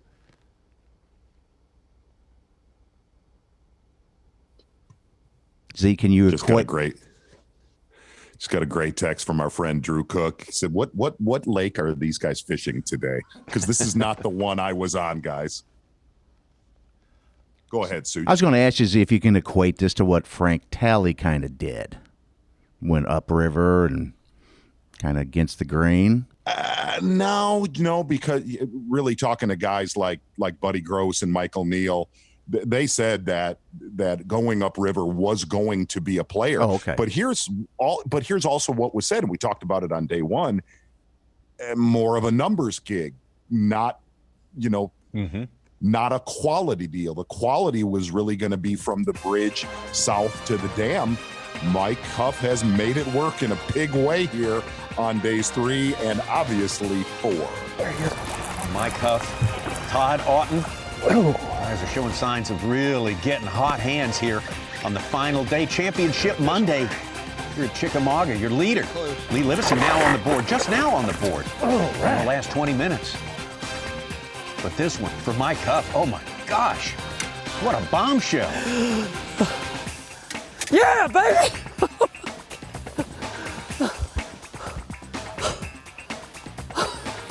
Oh my gosh!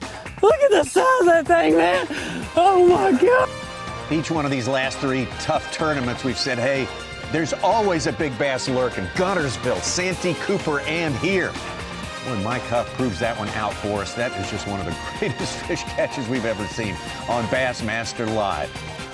Big bass is the topic of the hour here. Let's have some bass trivia for you. Who had the big bass of the tournament at the 2014 Bass Fest, the very first Bass Fest, which took place right here at Chickamauga Lake? Was it Davey Hyatt? Was it Hank Cherry? Was it Matt Herron? Or Gerald Swindle? We've seen all of those 3 anglers in action here on the lake in one way or another. Which one had the big bass back here in 2014? We know who's got the big bass today. So far, Mike Huff, your new leader. Man, we'll think about that one for a little bit. It wasn't that long ago. Can't wait to get back here and see what's going to happen next on Chickamauga. Where are we fishing? The Guaranteed Rate Bassmaster Elite at Chickamauga Lake is being brought to you live by Toyota.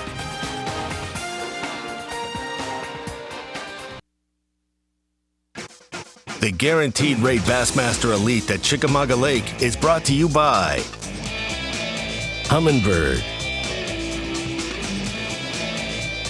Mercury,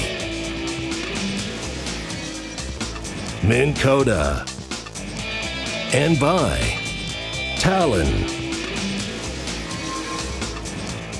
That's Lake Chickamauga, where all of a sudden we got a big bass tournament going on right here.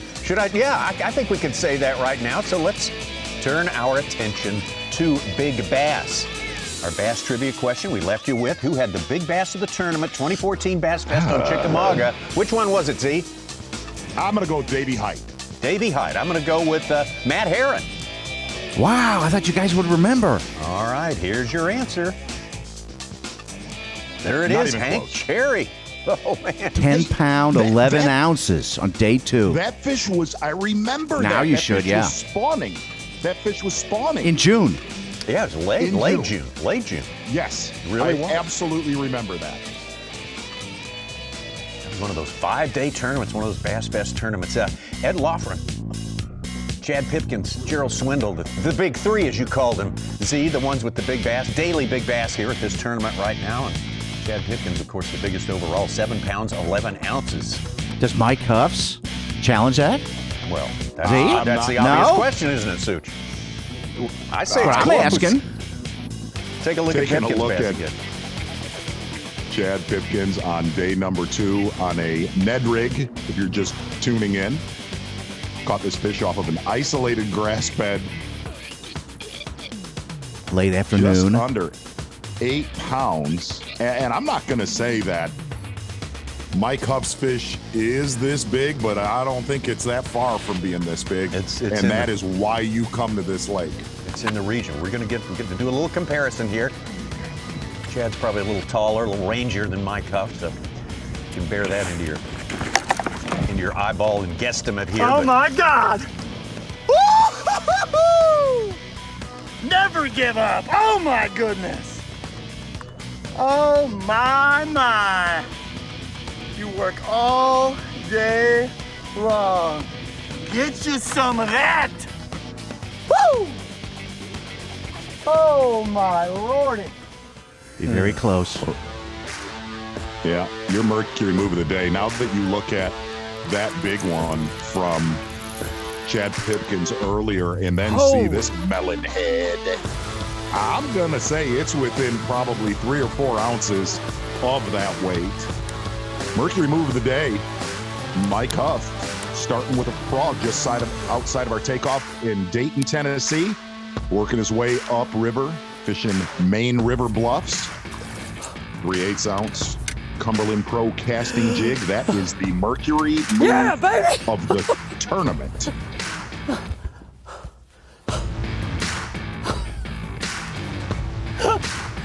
Oh my gosh!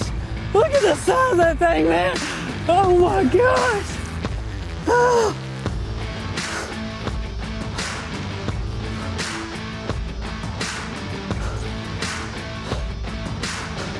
About to have a heart attack.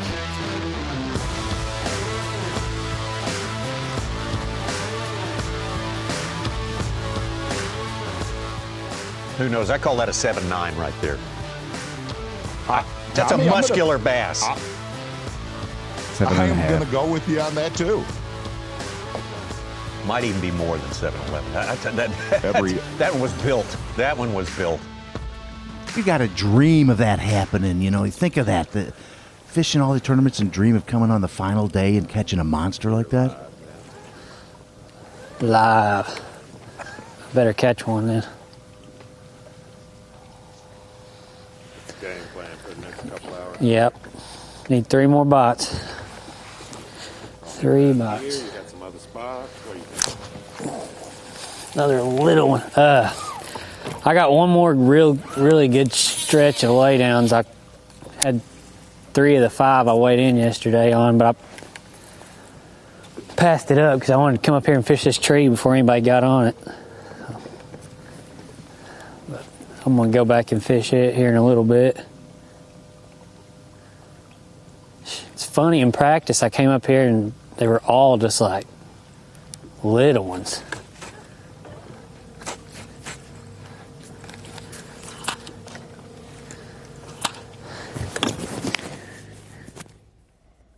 Bring in our colleague Davey Height. Been out there with us all day, all week long here Chickamauga. And Davey, we say it till people get sick of us saying it. Don't forget that a big bass can change everything. They live here, and then it happens. I mean, you know, it's just incredible what this does to the whole complexion of the tournament. Yeah, it absolutely does. And can I get a heck yeah for a big fish being caught on a jig? I mean, it seems like it always happens. It always happens that way. But that's awesome to see Mike Huff catch that fish. It is absolutely a game changer. I mean, it's his tournament to lose at this point, but it's far, far from over, no doubt about it. I will say this, though. Lee Livesey's backup pattern is fishing bluff walls with a jig. But he said, man, it's a way I can catch some keepers, but no good fish doing that in practice. And it's amazing to see Mike Huff catch that fish that, man, you've got to know on the final day you catch one like that, you've got a great chance to win, and I'm sure Mike knows that. So I wanted to talk to you guys, Z and Tommy, Such, a little bit about what I've been able to see today, or actually the last 3 days. And on the final day, we can reveal some things. A lot of the reason the fishing has been tough here is obviously the seasonal change here, the fall transition. But I think even more so than that, because we know this place is loaded with big fish, and they're just few and far between, no doubt. But the anglers that are fishing today, the ones that I've been able to watch this week, they're all doing something to help themselves to get away from those fish that are being pressured. Now you say, how can Lee Livesey be throwing a frog in matted grass and be getting away from that? Well, that's been the biggest challenge, because so many of these anglers, probably everyone, did that during the tournament, for sure during practice. But he's push poling way back into matted vegetation, not using his trolling motor, getting way back. Number one, getting away from those small threadfin shad, and number two, just getting where very few people will put forth that kind of effort to get back to a spot and just sit there and make casts.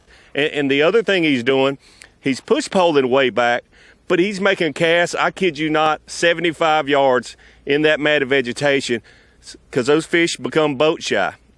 The other thing, Jake Whitaker, not a lot of people they just don't throw small swim baits around those boat docks here. It's just something that you don't see very often. So something that has really jumped out to me, the guys that are doing so well this week all seem to be doing something out of the ordinary for Lake Chickamauga.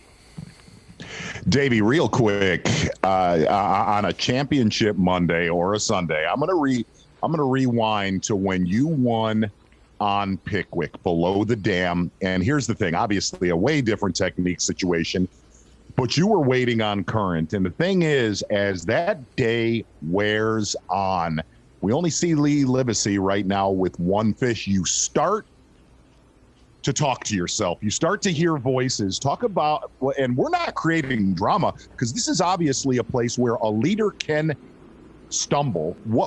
What is the rest of Lee's day like up in his head? Well, Z, that's a good question, because let me back up just a little bit. We see some anglers like a John Cox who started today. I was with him from the start. He started at 20 miles from where he's been fishing. Kyle Welcher, total different game plan today, because they didn't have confidence in what they had been doing. What got them here would give them a chance to win. On the other hand, Lee Livesey had 2 rods on the deck. I talked to him before he launched his boat this morning.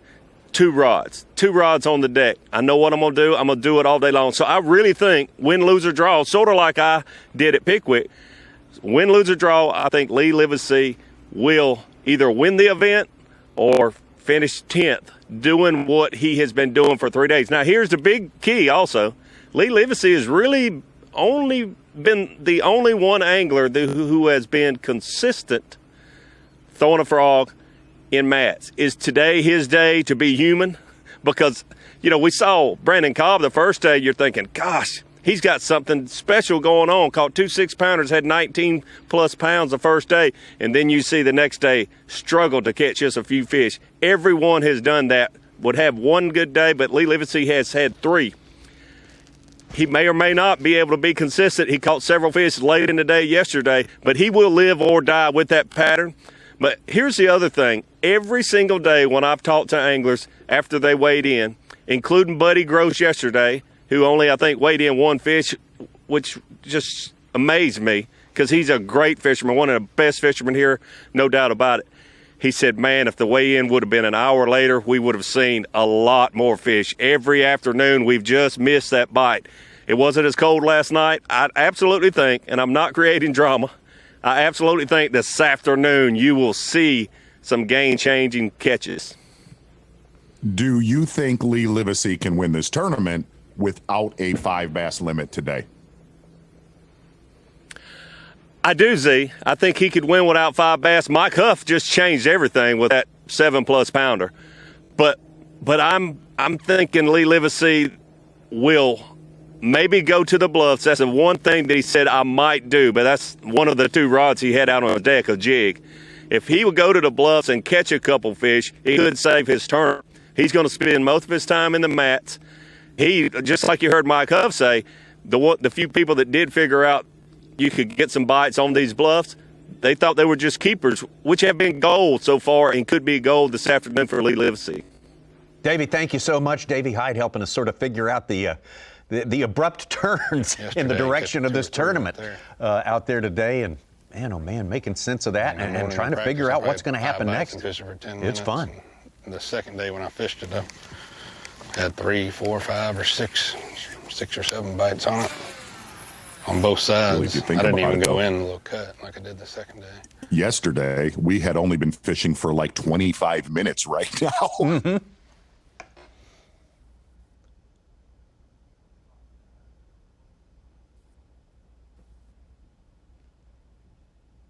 Again, Mike Huff, if you're just joining us, coming from 3rd place, just caught a giant to put himself right on top of the leaderboard, coming from a good many pounds back, even though he was in 3rd place. We have a spread out, just started the day with a spread out top 10, more so than we have had in the last two events.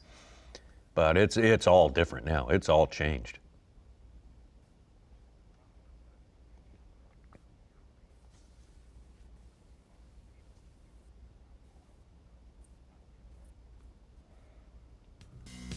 Just so many stories going on here. As we always say, we catalog them for you as best we can. Angler of the Year, the award for the most consistent performance throughout 9 regular season events, has changed. Clark Winland came into this one with the lead after having it for multiple events.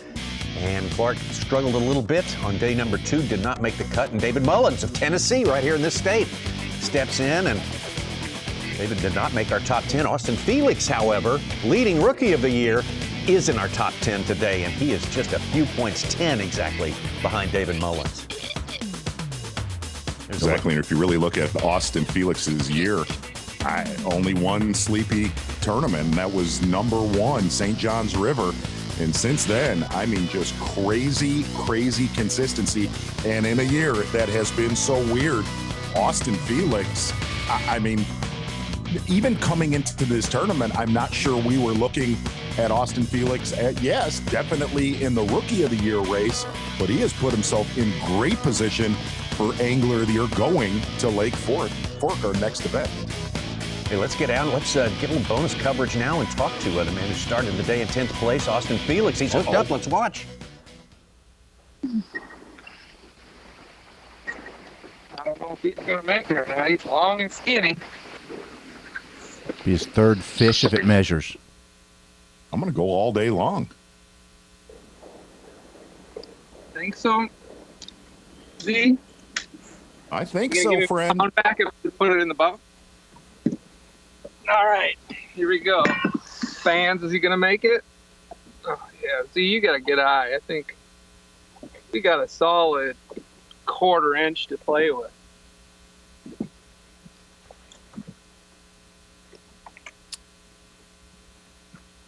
Austin, that's I'm keeper. No cooler top, my friend, but I've laid my eyes on him this week. Number 3 for you, Austin, and talk about how they're biting. Have they been sort of spaced out, or have you had a little flurry there? I caught. That's the 3rd fish I've caught off this dock already. This is the first dock I fished running down here to Chester. The first 2 didn't make it. Obviously, that one just did. We kind of switched it up this morning. I know I'm a ways back, so we're trying to make some moves. So I started frog fishing this morning where I had all I had done, I hadn't frog fished before noon yet this week because I wanted it to get warm. Well, it paid off this morning with one good fish. We got solid 3+ pound fish in the boat, and then stopped on my little offshore hole and caught a 15.5 incher, and now we just caught that third one. I don't think the fish on these docks are going to be able to move me up too much, but I'm just going to do one pass down them to see what happens, and then we're going to spend a lot of time further up the lake throwing that frog to see if we can't get a couple 3-4 pound bites. That's really the only game plan. Being in 10th place with 10 guys left, I got nothing to lose and I can't fall, so no reason not to swing for it, as cliche as it sounds. Austin, if you can, walk us through how you've caught them off these docks down in that Chester Frost area. Yeah, well, as you guys probably know, the pressure and right now with these other events, practicing and stuff, is unbelievable. So I've had to completely downsize my offshore stuff. I've been catching all my fish on a Ned rig, and these dock fish, you'll watch a half a dozen guys go down these docks skipping a jig or throwing a swim bait or a swim jig around it, something to get a big bite. But I downsized to a Nico rig with a really light 1/32 ounce weight, and you just skip it underneath there and let her fall really slowly, and every once in a while you'll get one to bite. They seem to be positioned up. They're kind of sitting underneath the floats right now. That's what it's been the last couple of days. In practice, I could get it to sink to the bottom and work it out the bottom of the dock, and I get a few bites that way. But they seem to have slid up as we got that cold front. Now they're up towards the surface, probably getting warm on them black floats, something like that. But that's really all there is to it. Just slow and steady. Keep a spinning pole in my hand, although today we're going to switch it up. And I have gotten one good bite every day on a frog. Okay, Austin, good stuff. We appreciate that. Man, 7 cuts in a row. That is not just top-level stuff. That is unbelievable. Leader in our Rookie of the Year race, Austin Felix, Minnesota. Back over here with Jake Whitaker. Not going to take our eyes off Mike Huff either. Back in business.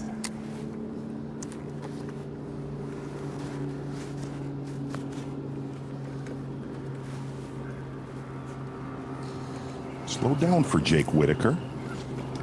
But again, a lot of the fish that he's caught out of this marina, late day 1 and day 3. Definitely been an early and late thing for him. Huh? It did.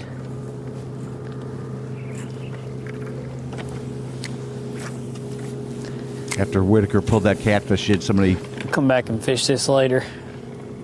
Local guy said, "You caught one of our pets. They feed it breakfast leftovers. There's a school of blues under their boat dock." I'm going to retie real quick, then we're going to just go right across the lake.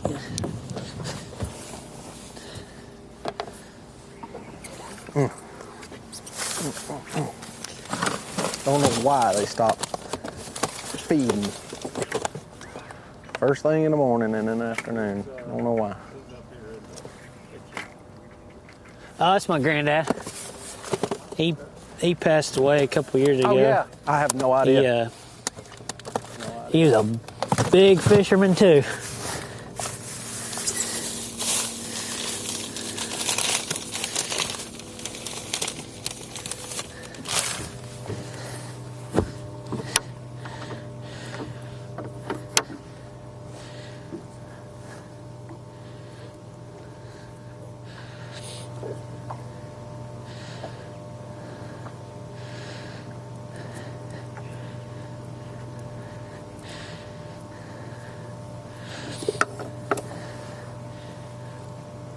Indicated he might even go to the other side, let this area rest for a few minutes.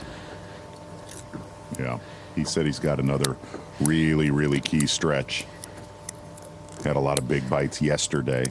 And again, cannot stress this enough. He lost 3 big fish up this way yesterday. Well, for whatever reason, these fish school first thing in the morning for about an hour. Or they didn't really school this morning, they just fed. They're just, you know, like I say, I've been in here for 4 days now, so it's got to have taken a little bit of a toll on them, but for whatever reason, first hour in the morning and then after 1 o'clock, they start feeding again. I don't know if it's just for another hour or two, they feed all evening, but I can't get them to bite from basically 9 o'clock till 1 o'clock. So we're just kind of moseying around, still, you know, doing the same deal, trying to get one or something to bite, but you can bet your money where I'll be at 1 o'clock.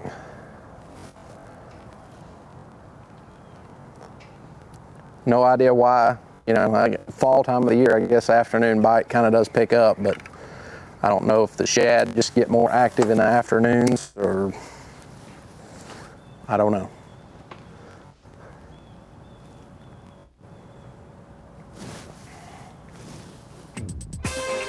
Interesting to see guys like Jake Whitaker, boat dock guy all the way. We've seen that all season. He comes from Lake Norman, and you talk about Cumberland 101 with Mike Huff right there. Everybody's who's doing well is focusing on their strengths, it seems. Yeah, if you kind of looked at the pre-tournament reports, I did not see a whole lot of marina slips or bluff walls up the river on Championship Monday. Going to be a big player, but that is the case. And Mike Huff, we're going to have to really watch this next stretch he is running to. He has put himself in great position. Oh, we have had more than the average number of surprises. These past 3 tournaments, this very different sort of southern swing through the autumn. Fall transition right here. Man, oh man, more transition, more surprises on the way today. We can say that with full confidence for you. Mike Huff, though, with a giant, about 40 minutes ago, just changing the face of this tournament. The Guaranteed Rate Bassmaster Elite at Chickamauga Lake is being brought to you live by Toyota. You're watching the Guaranteed Rate Bassmaster Elite at Chickamauga Lake, being brought to you live by Toyota. Championship Monday in this tournament on Chickamauga Lake has been just really two different characters through the course of it. First, really 2.5 days, very, very much a grinders tournament with very few exceptions. Yesterday afternoon, things started to loosen up. We started seeing wild swings on our leaderboard. Mike Huff, though, has provided us the wildest swing of today, landing a giant, taking himself from 3rd place and more than 5 pounds back all the way to the top of our leaderboard. Lee Livesey's been able to cut into Mike Huff's lead a bit as we move on through the morning time. We have plenty of fishing left to go on this day and plenty more opportunities on Chickamauga Lake that seems to be changing in character just a little bit here. We're going to try to stay on top of it as best we can, staying up with the changes, trying to anticipate what's coming up as we look at Lee Livesey and Stetson Blaylock. Not the easiest thing to do.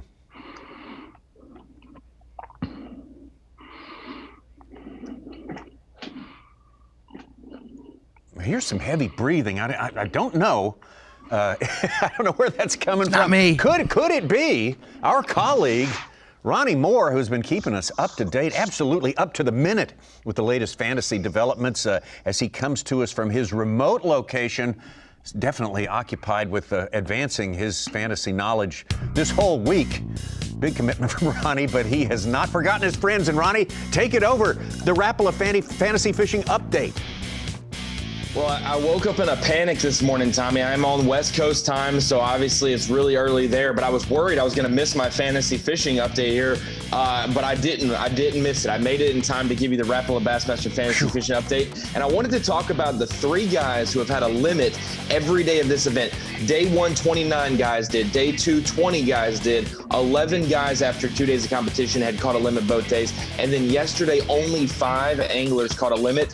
These 3 have caught limits every single day of competition. That's going to help them at the closing moments of this tournament if they can catch 5 more today. Lee Livesey, Bucket E, finally having a breakout event this year. Stetson Blaylock, Bucket B. He's had great history here in Chickamauga, but most of the time it's in those summer offshore ledge fishing tournaments. And then Jake Whitaker doing what he does best, fishing those marina docks, catching quantity, but he has caught a few fish close to 4 pounds this week. Day 1 he had one, and then yesterday he had a 3-pounder, and I think day 2 he had a couple 3s as well. So those 3 guys have caught limits. It's going to be very important because as we take a look at the stats from yesterday, the average fish has gone up by about an ounce or so every day, even though limits have been hard. And that's because some of those kicker fish have came across the scales. Gerald Swindle having a 5.14 yesterday. Mike Huff having a couple good ones in that 5-pound class range. He had a 19-pound, 1-ounce big bag yesterday. It's crazy to think that Mike Huff is so close to winning this event with only weighing 3 fish for 6 pounds on day 1. It's incredible. 5 limits out of 40 anglers yesterday. We may see that same number today just because these 10 guys have it dialed in more than anyone else. That cut weight, 29 pounds, 6 ounces. We talked about it last week at Santee Cooper. 2 guys tied for that 10th place spot, and Bill Lowen beat Patrick Walters out this week. 3 guys tied for the 10th place spot. Kyle Welcher, Austin Felix had 29.6.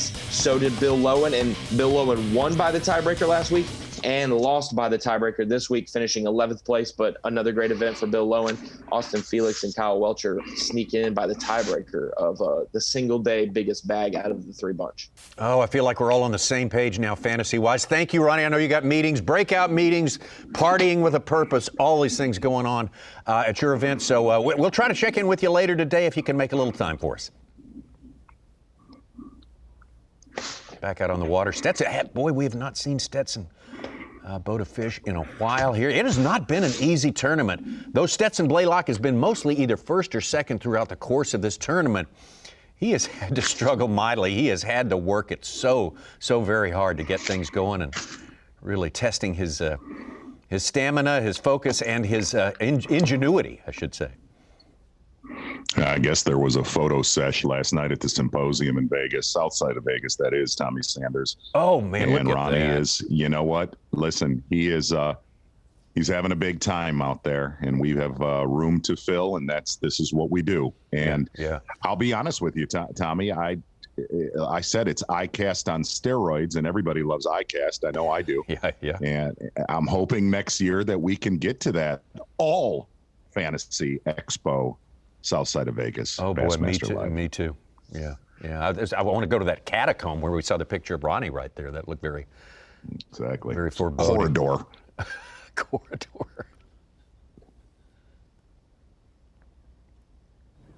Lee Livesey, Stetson Blaylock 1 and 2 as we started this day.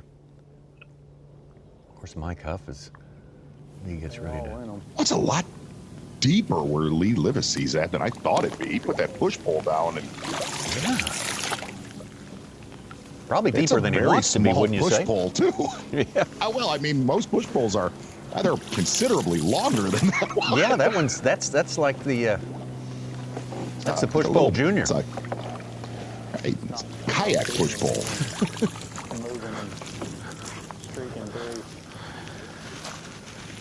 I've never seen a push pole that short. I get the feeling he was cheated at the tackle store. Need that one. And that other one. And the 2 in front of me. We can reach everything from right here, though. Bothers me how short that pole is. That may be the way of the future. Spot.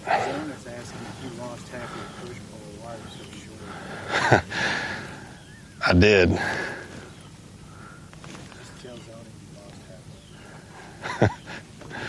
Santee Cooper accident.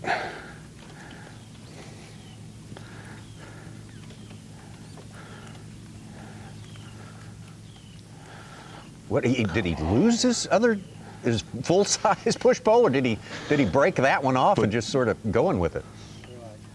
Between push poles and how hard it is evidently to get bump boards.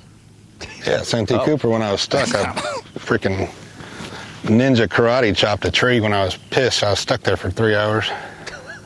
An hour late to weigh in. I've had worse encounters with my push pole, though.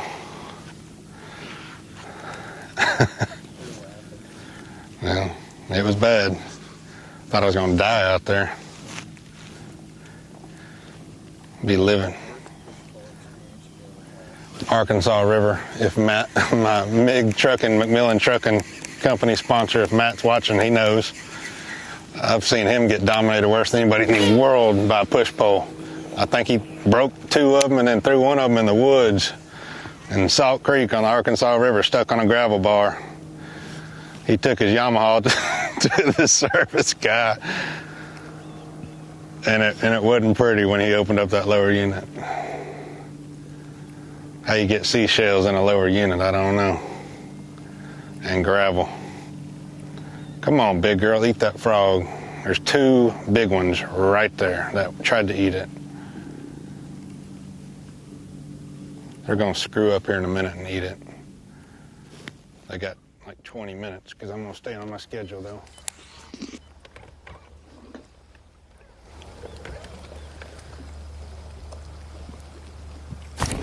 Oh my God.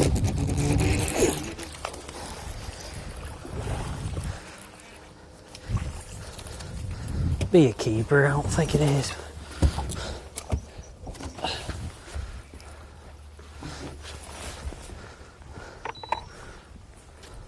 Boy, it might not be a giant like we saw him catch earlier, but a limit will be huge, monumental for his career today.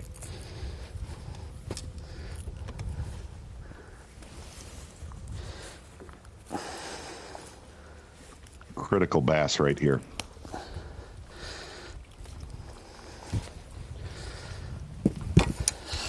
It's gonna be close. 14 incher.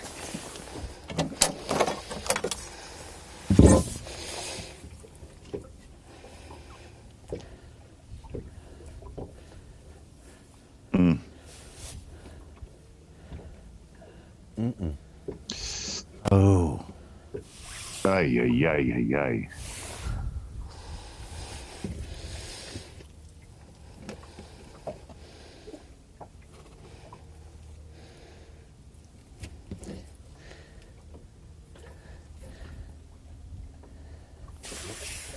There it is. Wow. I don't know. I'm going to keep him for a while anyway. He's championship day. I'll keep him for a while. I don't know.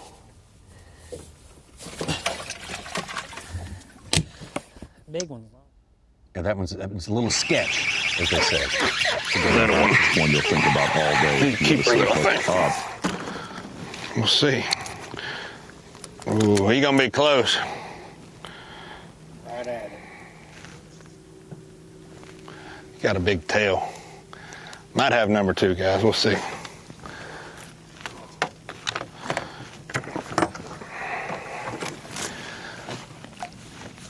Always dip your ruler. And always measure them in the bottom of the boat. Got rules. All day, baby. Gigantic Chickamauga 15.5 incher. Number 2, guys. There you go, Sago. Number 2. They small, but we proud of them. 2 2-pounders.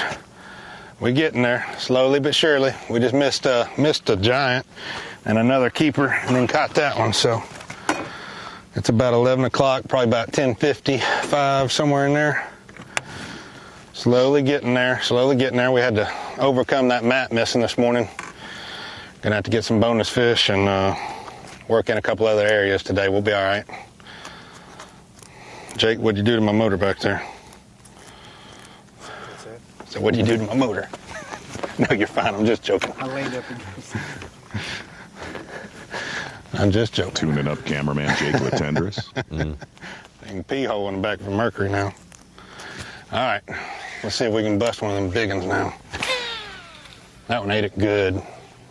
Should be in a tie pretty much right now with Mike Huff, unofficially. It's kind of tit for tat there, really. No way that's the same one. What? Not even close to it. Like 20 feet away, 25 feet away. Same fish No, that's it. I mean, he might have swam around, but that's not in the same spot for sure. Yeah, it's a 3+. All three of them out there have been good right there. I mean, and it very well could be the same fish, but I know I saw 2 when I threw that one time. He didn't even come up and eat anything. He just like came up out of the water.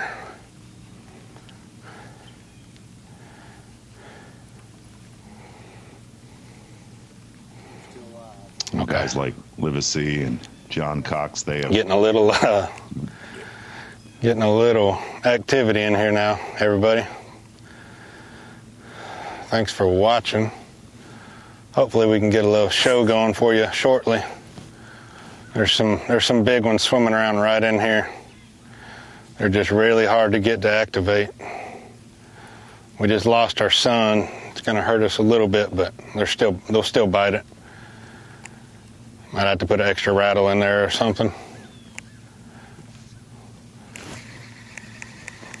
I just heard one somewhere. We got 2 in the box. We need 3 more. We need 3 big ones if we're going to keep those 2. Those are both right at 2 pounds, both 15.5 inches. They're fat though. That's the deal with these grass fishes. They're real fat. Need one about 25 inches long.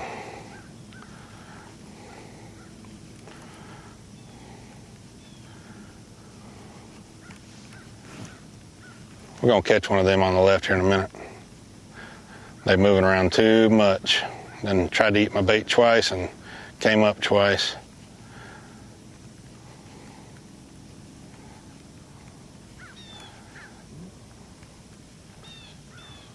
I was going to say guys like Livesey and John Cox, their head is on a swivel in every one of these grass beds.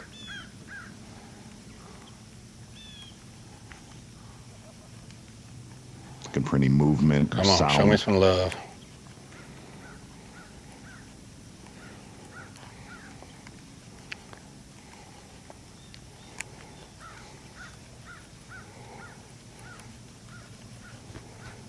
After yesterday, Livesey said he was basically hunting the fish, Z.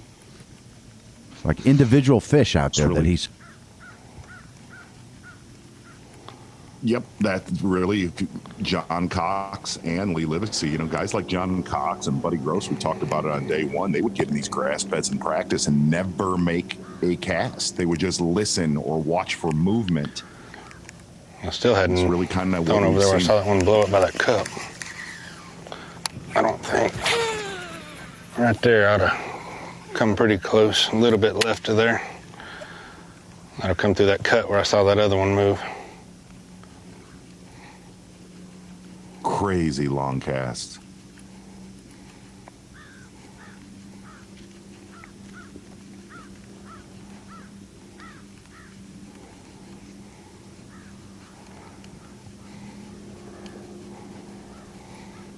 Those fish on Bass Track now. Huff has 3 for 10 pounds. Livesey 2 for 4 pounds, and he's 1 pound behind. Livesey. Let's go, baby. It's time for a big one to eat it. Like I'm one right there in that cut. I'm feeling a freaking mama bear eating it. And somebody doesn't know I'm fishing today.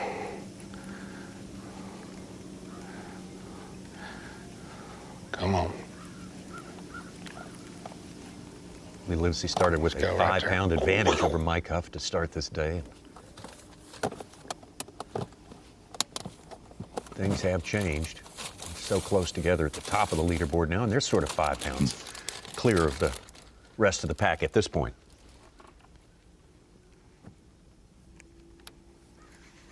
I had 4 miss it today.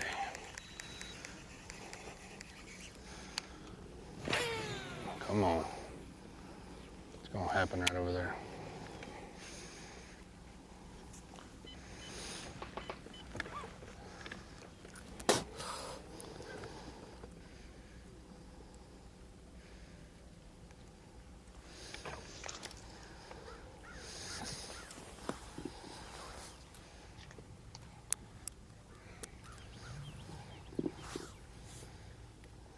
Austin Felix caught his 4th fish.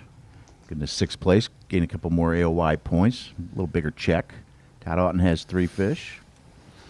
Ed Loughran's in 8th with 2 fish.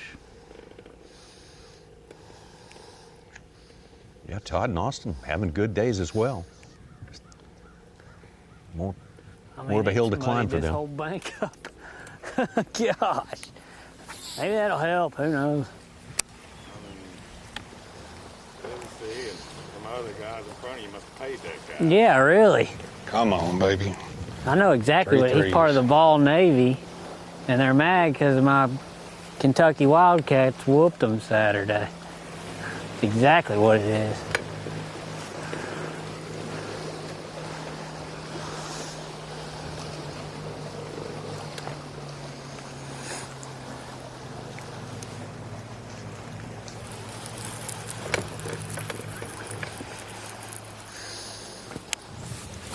I mentioned that Saturday on Live that Kentucky was upsetting Tennessee, and Davey Hite texted me right away, and South Carolina's beating up on Auburn. A lot of upsets. And Arkansas had a great game against Ole Miss. And that's what we were all proud of here. Finally competing. Should have beat Auburn the week before. Right. Had them Bears, beat. Panthers, Cheating stuff reps. like that. Yeah. Yeah, sure. Yeah. Yeah.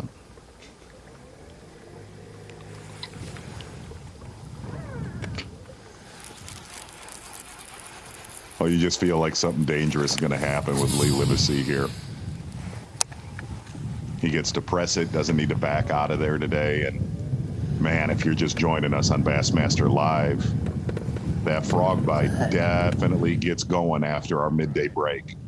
Mike Huff has a lot of work to do.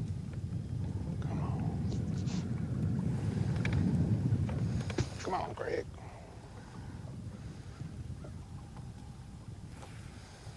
How you get fired on your day off? Come on.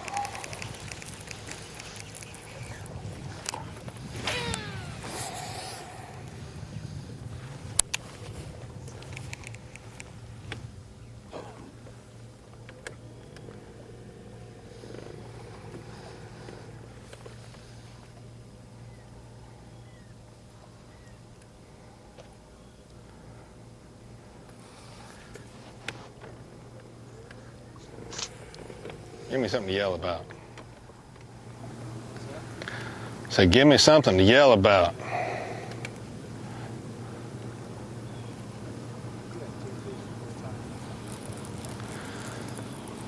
I probably had one right now yesterday, but it's a 5-pounder.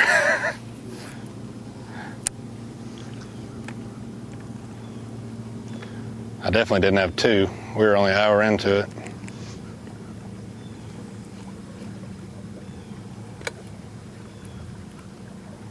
Lee Livesey started 2.5 hours late, along with the rest of the field yesterday, but boy, he put his best fish in the boat first. That's a little bit of a contrast to today. Still, he's plugging along.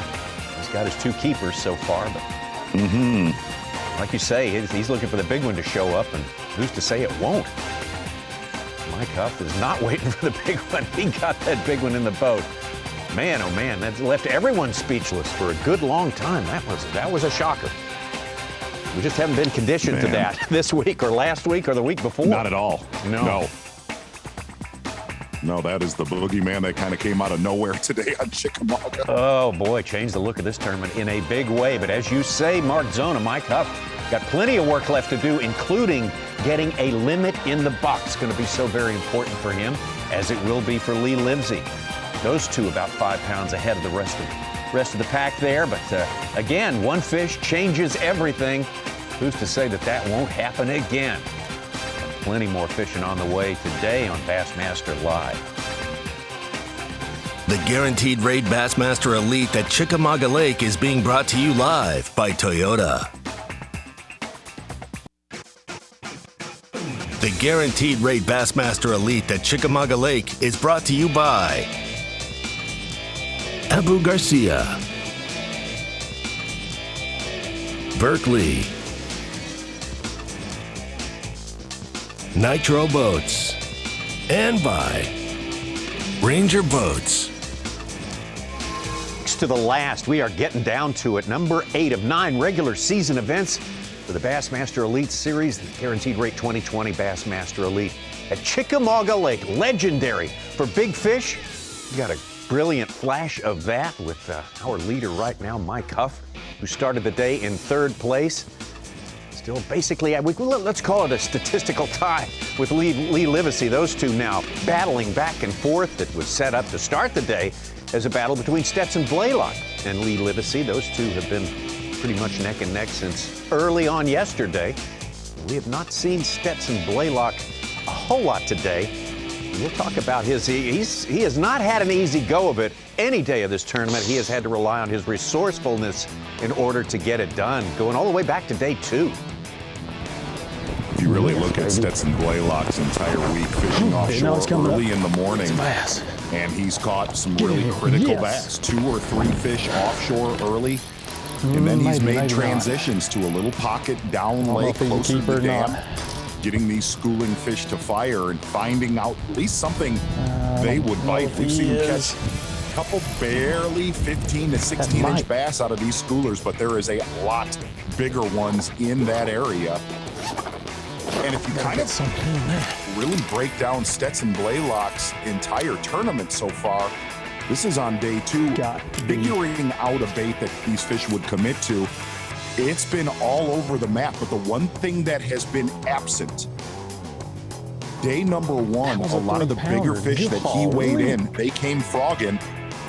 And we saw him catch one yesterday on a frog, but really those bigger fish, those 3 to 4 pounders, they have not shown back up shallow for Stetson Blaylock. Well, again, like you said, spending a really almost dangerous amount of time trying to catch these schooling fish out here. And taking a lot of concentration, a lot of dedication. A lot of people would give up on them after a while because it can be so frustrating. Got it. With them right in front of you. That's a good one, I believe. And this is a highlight reel, but this represents a lot of time spent. We thought that was actually grass patches over his right-hand shoulder. Those were clouds. Maybe. Those little 1/2 to 3/4 inch shad. Yesterday morning with Stetson Blaylock, 2 good fish on a crankbait early, and Stetson Blaylock said, man, I really think that there is a winning school offshore, which a lot of the local guys said, no, it's been too pressured, not this time of year, those fish are moving shallow. Oh, he choked it too. Every day, Stetson Blaylock getting it done out deep, lacking a little bit today. It's one of those frog fish we saw Stetson miss yesterday morning. This is not a big patch right here. Is he still on there? No! Gosh.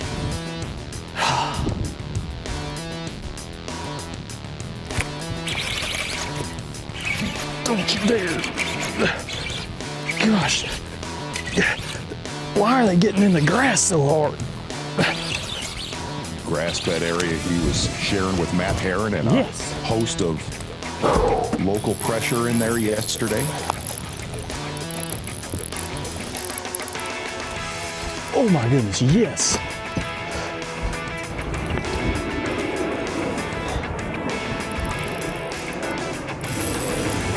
Yes! Special little place for Stetson Blaylock there is a small place that wasn't choked out with grass, one of the few he could find. Way behind schedule today, though, Tommy Sanders. Way behind schedule.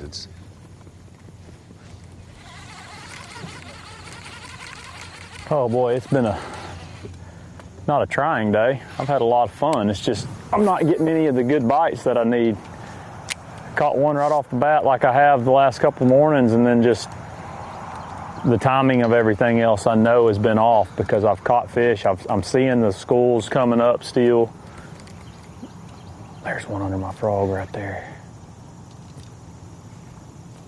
Just not able to get the bites today for some reason.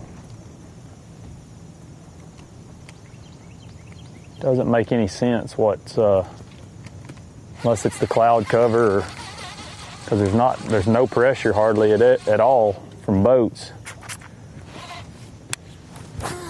the schooling fish kind of tricked me into hanging around because they're trying to come up a little bit, but it's just not enough to stay with it all day, I don't think.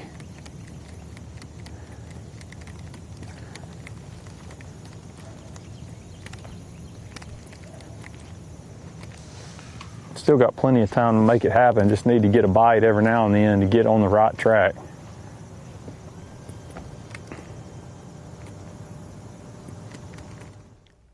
Well, Stetson Blaylock, the only one of our 10 anglers on this Championship Monday who has secured already an elite trophy with our Garmin winning ways. Let's take a look at how that effort went down last year at Winyah Bay in South Carolina. Stetson Blaylock, a lot of guys making long runs, going all the way up the Cooper River into the Santee system, but Stetson finding a little closer to home a known community hole, and just trying every inch of this, just putting his bait in front of the right one. Good enough to secure that victory. Living with a soft plastic stick bait and a couple bonus big sight fish by the end of that event. Stetson Blaylock's first victory on the Bassmaster Elite Series and our only angler here on Championship Monday with a Bassmaster Elite Series win. He lamented his first couple of years on the Elite Series was not up to snuff for him, and then he broke through at a second. Last year, and then this a year, win. though, have been. It's just been fantastic seasons for Stetson Blaylock, and boy, this is another great tournament for him. But my tough, wow, story of the day so far. This jig is wanting to hang.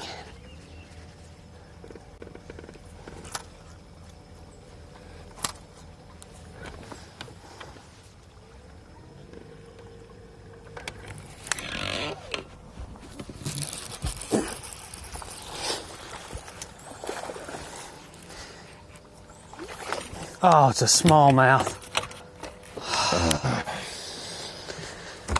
There's that spot. Oh, it's a mean mouth.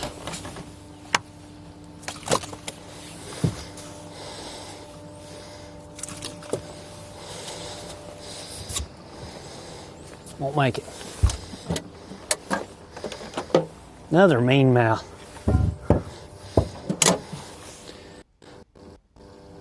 Where's that spot?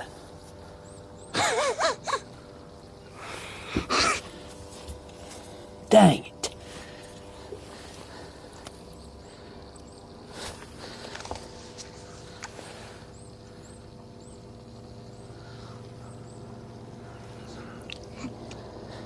Boy.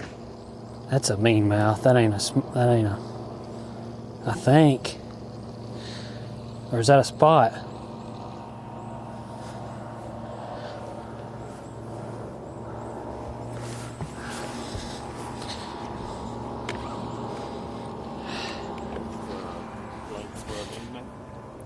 Oh, mean mouth got to be 18 anyway.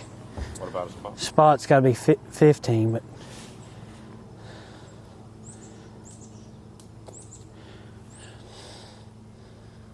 He's thinking about it. that's not. Maybe. That's not a spot. I don't think.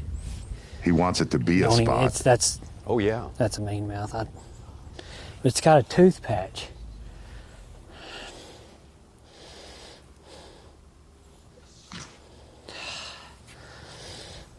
Don't put him on Bass Track, but I'm gonna keep him just in case I don't get a limit. And what do you think it is? I can't say. I'm gonna keep him. I think it's a mean mouth, but I want somebody to tell me I'll throw him back at the weigh-in if I don't get a limit.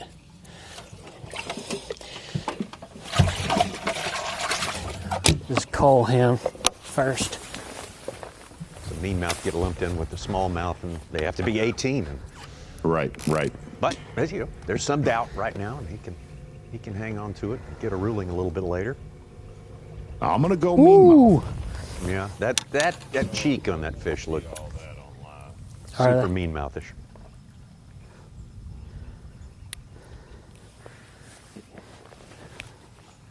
Think you're doing anything illegal right now?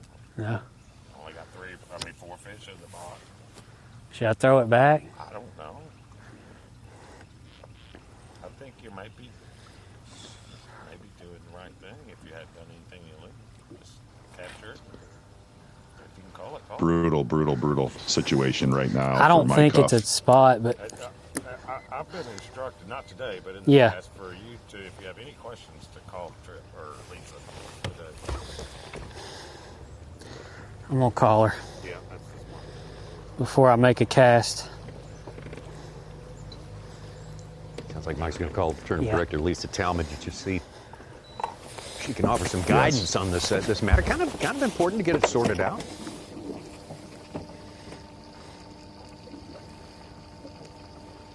We said it all day yesterday, and every day of this tournament, this very likely could come down to ounces to decide this tournament.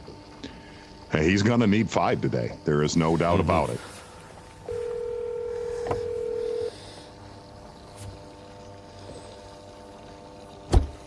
Hey, Mike. Hey, Lisa. I just caught one, and it's a 17-incher, and I honestly don't know if it's a spot or a mean mouth. It's dark. Does it have any characteristics of a smallmouth? Like, is it brown? It's a little darker, but it's got I'll give you a law enforcement number, and he can help you. Okay. Help you decide what it is. Okay. It's got a tooth patch like a spot. Is the reason I've got it here, and I don't know. I would guess. I'd say if it has a tooth patch, it's probably not. Not a mean mouth. I mean, I'm sure. Yeah. Sorry. I'm saying that it's probably a mean mouth. If it does have a tooth patch. If it doesn't. Okay. Okay. Well, I honestly don't know. It's darker. It doesn't really look like a spot, but it don't look like a smallmouth. I mean, it really doesn't. So it's probably mean mouth, but let me give you his number and have you call him. Okay. Okay. All right, so we're gonna keep running down this mystery. We're gonna help out with that whole Pan thing later on as we head back. Your call is very important to us. Exactly. That's a fairly critical bass, but it did look like the mean mouth, and I'm getting a few texts from friends that's kind of what all of us suspect it is. Back out right now with Stetson Blaylock, Bassmaster Live. Another short fish for Stetson. There, and then we're gonna roll on.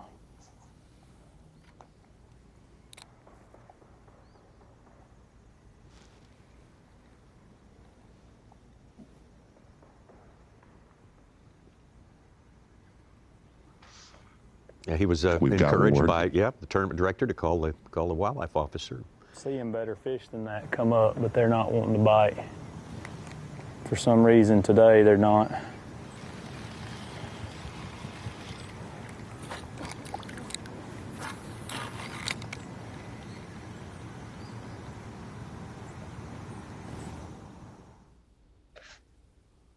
Hello. Yes, is this the TWRA officer? It is. Hey, this is Mike Huff. How you doing? Good. I've just caught a fish, and to be honest with you, I didn't want to throw it back yet because I don't know if it's a spot or a mean mouth or what.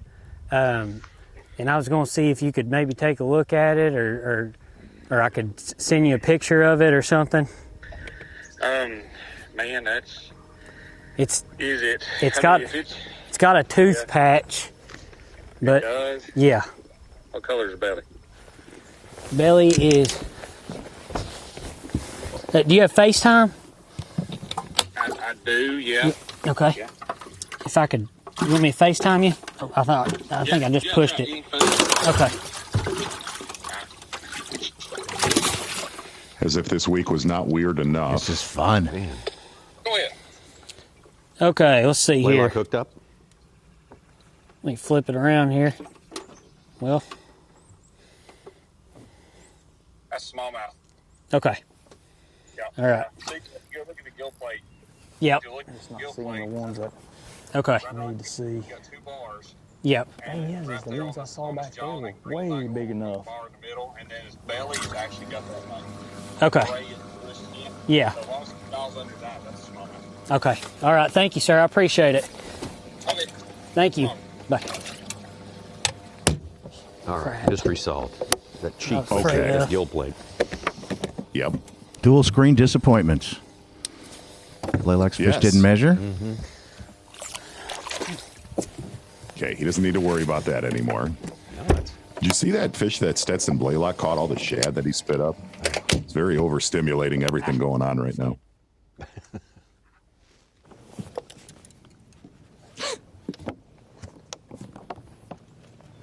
Stetson has his wife and 2 children out there on Randy Pearson's boat watching him. All right. Oh, okay. Just saw that in a blog.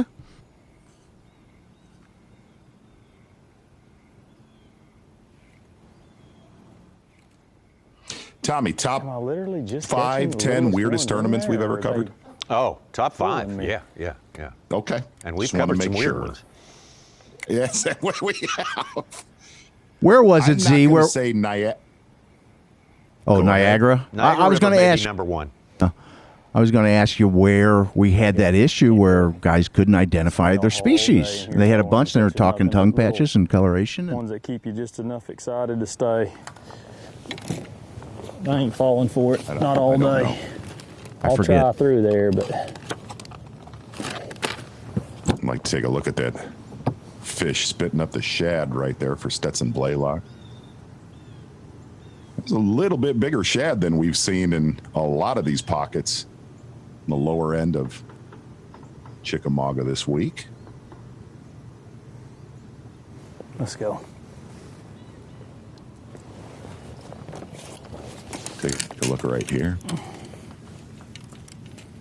Oh yeah. Oh yeah. No, it's about that 3/4 to 1 inch size that fits for our anglers this week.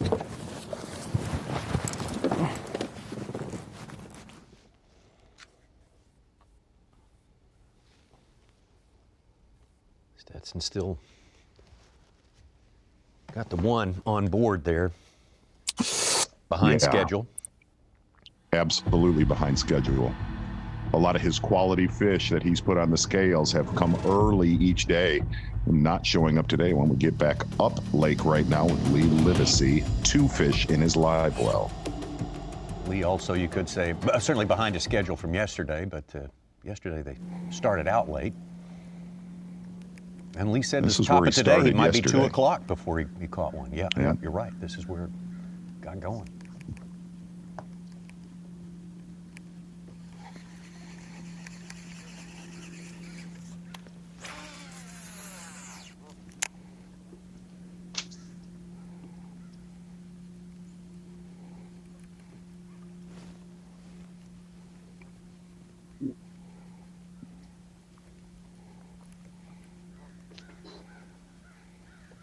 That was a good one in there too.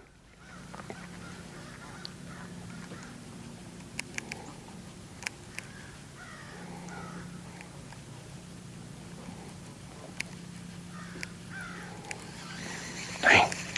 I thought for sure he'd eat as aggressive as he was. For these came out there and ate something.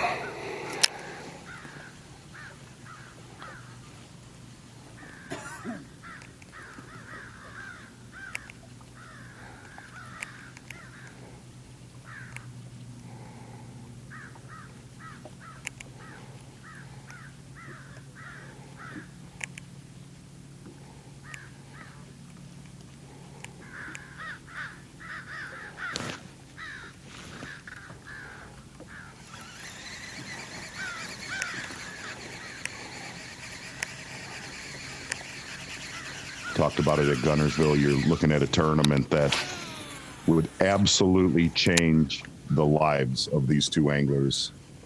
They could win this event. Yeah, both looking for their first Elite Series win. Yep. Mike Huff having a good season up there in the 30s, and AOY Come on. Lee Livesey just so far down. Give him a little redemption on the season, though, to bring home a win. That's for sure. Certainly can change the At least we know where 2 big ones are now. That low patch over there and this patch here, I might bite in the last hour.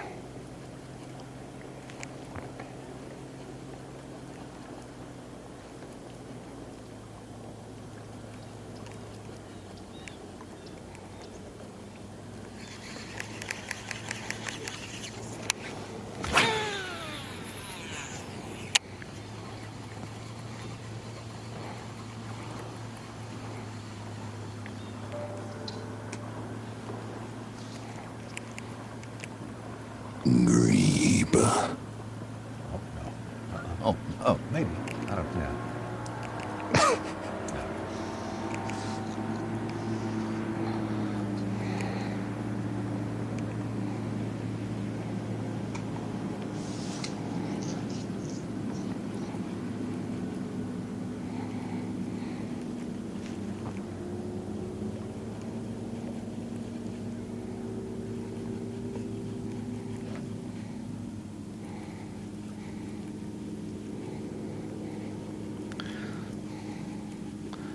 This mat's so shallow on the right, it has to be out, I think. All my bites in it came on the right side. Out on the edge.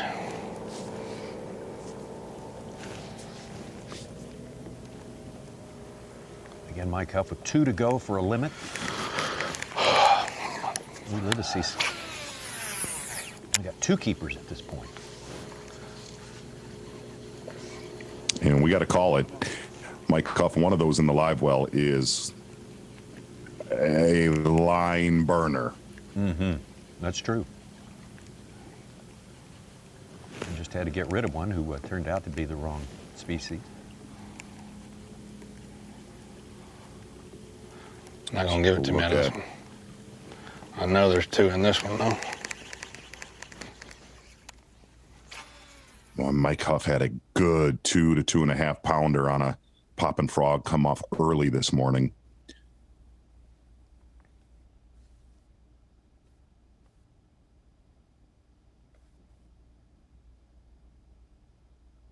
Z, he was showing our crew at the dock a frog he's using. It's a 10-year-old. He didn't even know the name brand on it. 10-year-old frog.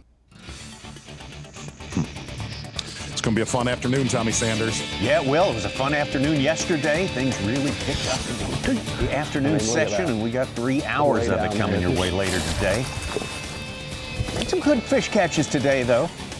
Guys like Todd Absolutely. Auden. I mean, some of the biggest ones we've seen all week long, actually, here on Championship Monday. We'll take that. Oh, no kidding. No doubt about it. Very different sort of tournament. Very, very tough on these anglers.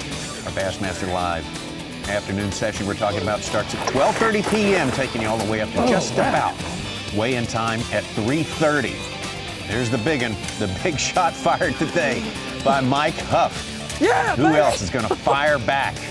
We'll get it sorted out when we see you in 1 hour. Look at the size of that thing, man. Oh, my God.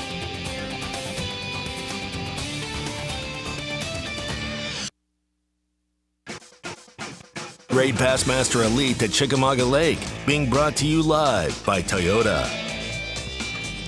In the backstretch, 4 days of fishing here on Lake Chickamauga. Chickamauga Lake, I should say, the 2020 Guaranteed Rate Bassmaster Elite. We have 10 anglers on this day. Congratulations to each one of those 10 as we look at the unofficial results right now, standings right now, and Lee Livesey, the Texan, got the edge on Mike Huff. Both of those guys so close together, and these are unofficial numbers, so hard to call. Now Todd Auden has moved into 3rd place ahead of Stetson Blaylock. Stetson started this day in 2nd place to Lee Livesey, and Mike Huff making a big move with a big fish up that leaderboard. So we have got a lot of business to get settled in about 3 hours of fishing time. That's our afternoon session here on Bassmaster Live. Look downtown, let down on John Cox's boat there. Great shots coming off of the lake. Beautiful day out there. Some great photography all week long. Just a really challenging fishery, Mark Zona, as we take a look at our lay of the lake, our Humminbird lay of the lake. Exactly right, Tommy Sanders. Our Humminbird lay of the lake, about 60 miles of playing field from the lower end of Lake Chickamauga right there. As you kind of fly northward, Harrison Bay, Chester Frost up by the nuclear power plant. And really, a lot of folks thinking from the power plant to the dam was going to be the most dominant player. Well, days 1 through 3, it was, but tapering off a little bit as we fly northward.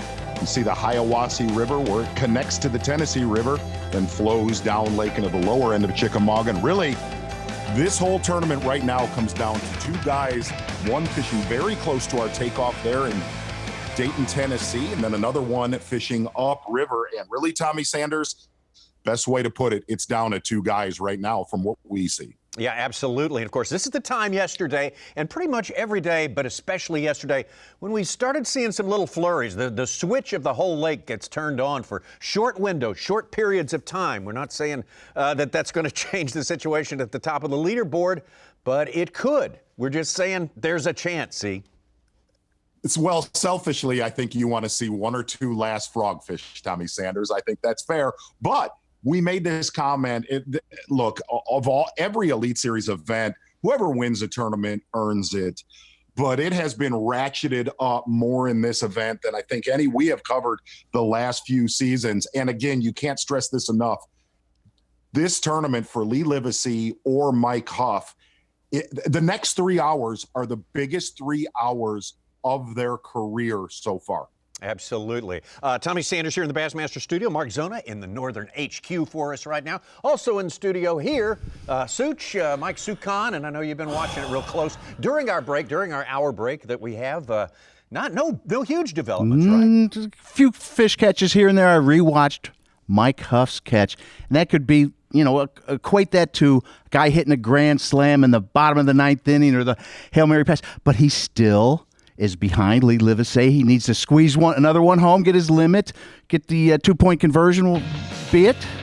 Mike Huff, of course, is a name we had on our lips through this entire morning, or at least until a little bit later. Caught his first fish in kind of where we found him in the first spot this morning, his first stop of the day.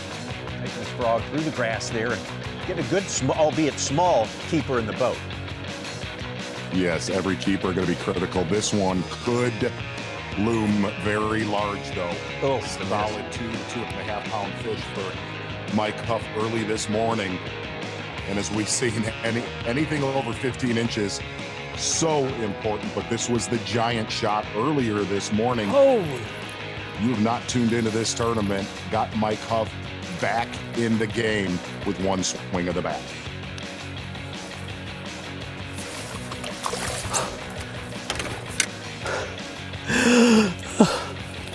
Yeah, baby!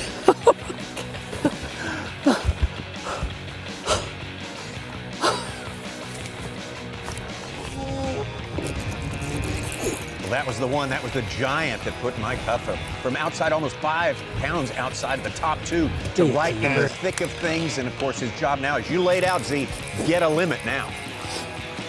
Exactly, and he's got one line burner in his live well. We have 3 fish in his live well, and one of them very, very close to not being a keeper. Mike Huff still has a lot of work to do this afternoon.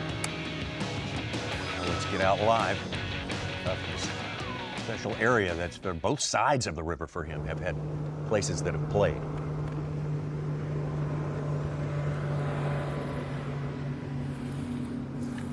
Fishing Bluff Banks with a 3/8 ounce Cumberland Pro casting jig, Berkeley Creature Hog trailer. Cut down, makes it real compact, 15-pound fluorocarbon line.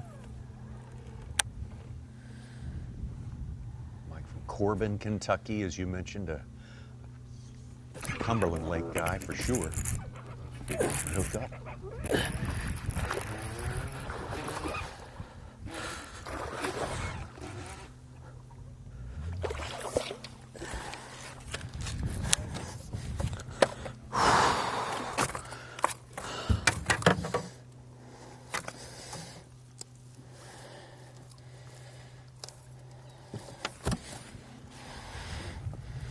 I knew there was one in there.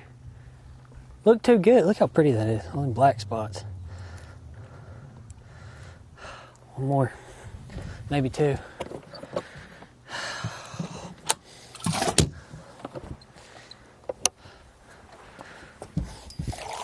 One more. One more and get rid of that.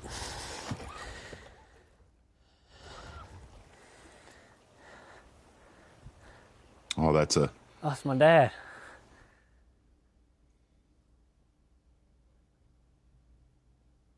Key fish for Mike Huff right now. Yeah, that gives him 4. He's been on 3 for a good spell right now. Not huge, but he's taken care of huge already. I'm going to say it gives him about 3.5. That one that he put on the bump board a while back, Man, that fish is so close. Yeah, that's a good addition to his live well right there, and he's going to need it. Yeah. He'll need that and more.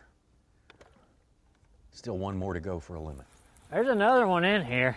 It's too good of a tree.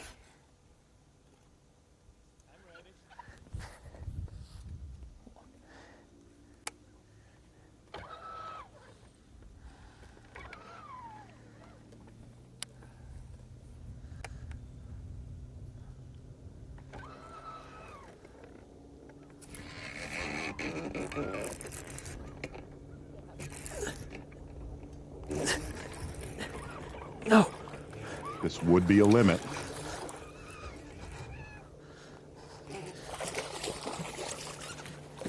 Come here, come here. Come here, come here.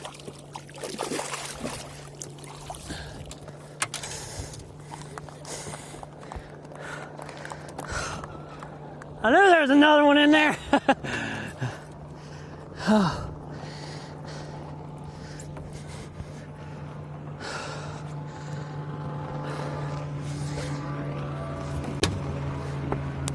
Yes, that's a good one. All right, now we gotta get rid of that little knothead. 5.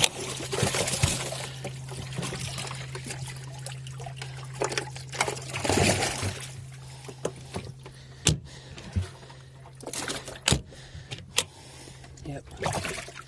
1, 2, 3, 4, 5.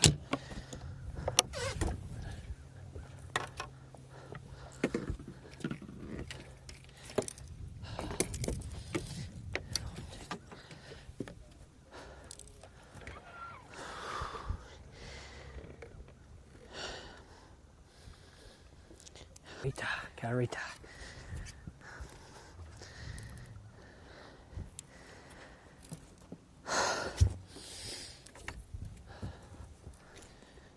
Harry and Lloyd left a few, didn't they? Oh.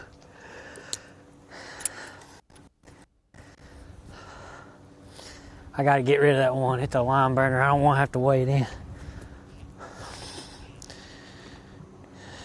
Whew. That's why I didn't hoss him. My line was like so frayed when I was bringing him out of there.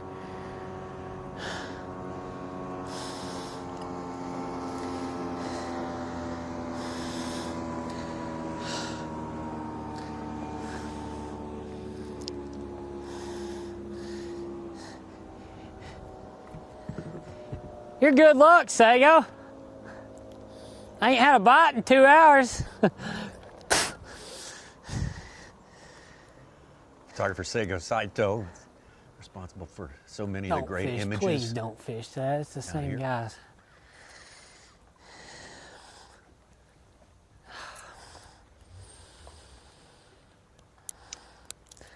Boy, that lay down to the left.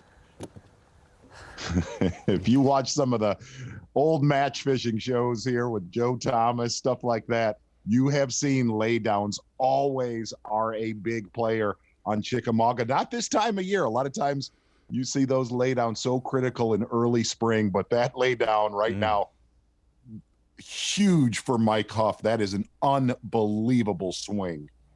Yeah, if he can manage to win this one, he's going to have that laydown bronze to probably take it back home to Kentucky. You're right.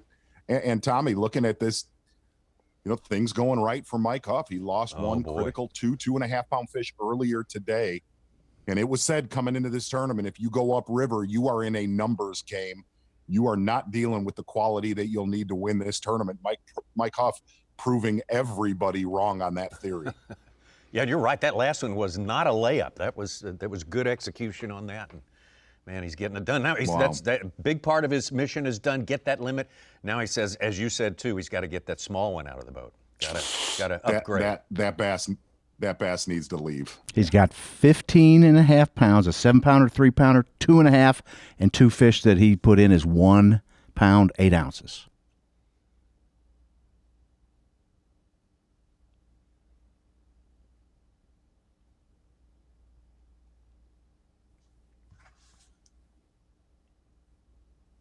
Obviously talented guy, fishing very good right now at at this point in the season, having made the last 3 cuts, 2 of which Connersville, Santee Cooper. Super challenging, just as Chickamauga Lake has been this week. Boy, came here 42nd in AOI points. I'm sure wanting to get inside the classic cut, and he's done way more. Mm-hmm.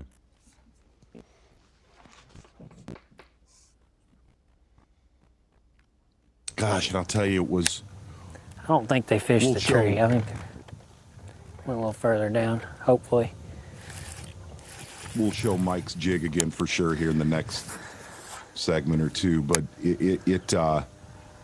talking to him last night, the guy catches almost 20 pounds yesterday, which is in this tournament, as you said, Such, that there's a grand slam in itself. That was dangerous on 15. Very dangerous. So I thought about hossing him, but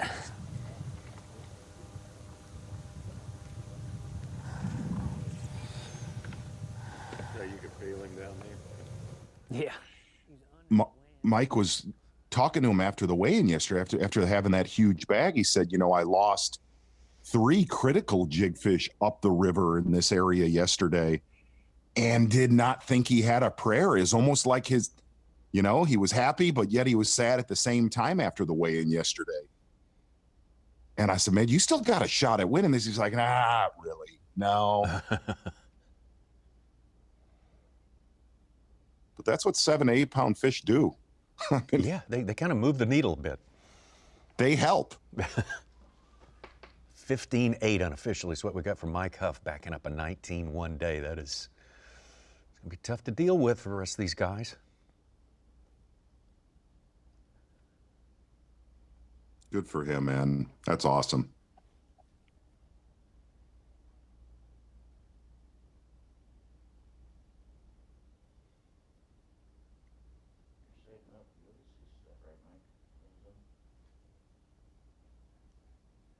Oh, no. Okay, well, yeah, okay, well, we've shown the leaderboard up there, so this one's there.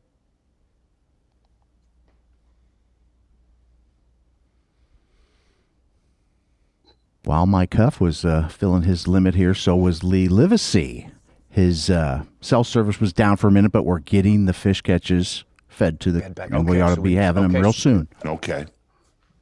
He's got 10-10 on the day on his bass track, Lee Livesey, and he's 2 ounces ahead of Mike Huff. I think to say we got to have a tie, right? If that's the case. So both now with Easy. 5 fish. Easy. Well, Easy. That's for now. We have all sorts of temporary ties during the day. They don't count.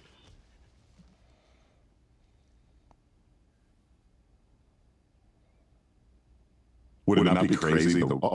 John Cox hooked up here. We got one. we finally got one.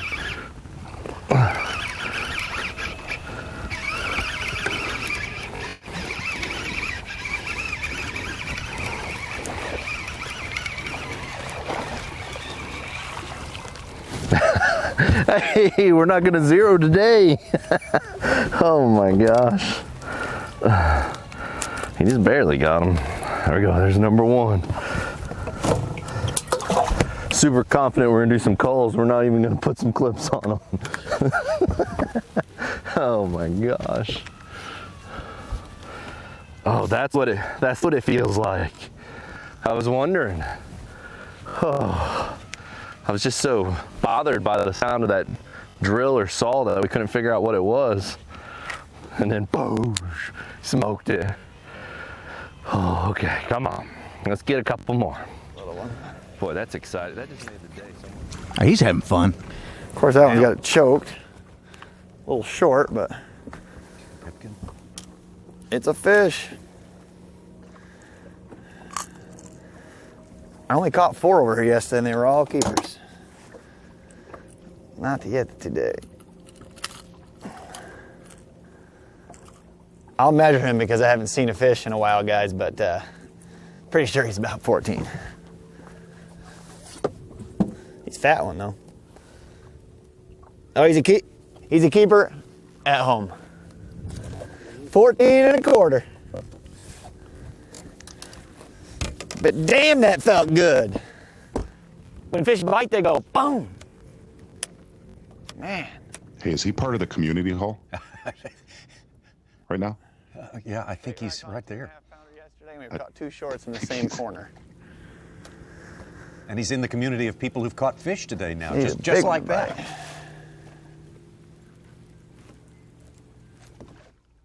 Cox and Pipkins, bang, bang. Getting off a 0, that's good. We like to see that happen. Well, did he keep that? I thought he threw it back. He said it was 14 1/4, didn't he? I think he threw that back. Oh, did yeah, you? that Oh, was a oops, Michigan sorry. keeper. Oh, I thought he. Yes. Oh, I He see. fooled Michigan us. keeper. Okay. It was a keeper at home. We will pull for a 15 then for Chad Pipkins.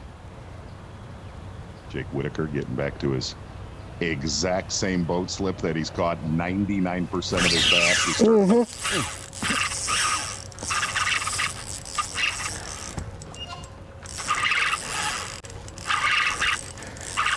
If it ain't another catfish, it ain't big old bass, dude. Please stay hooked up.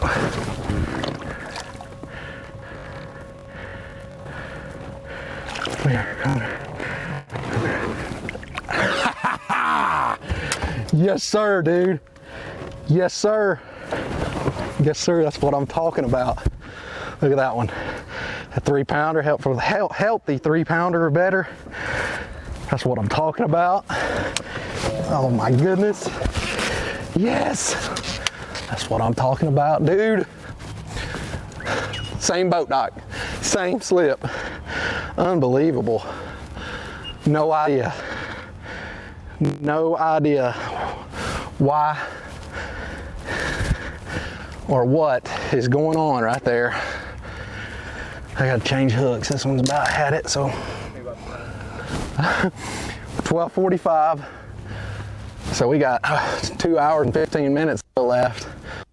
I know there's some big fish still living in here, and that proves it. So, I mean, that's not a giant, but guys, that's a good fish. So. Walk me through your bait and tank.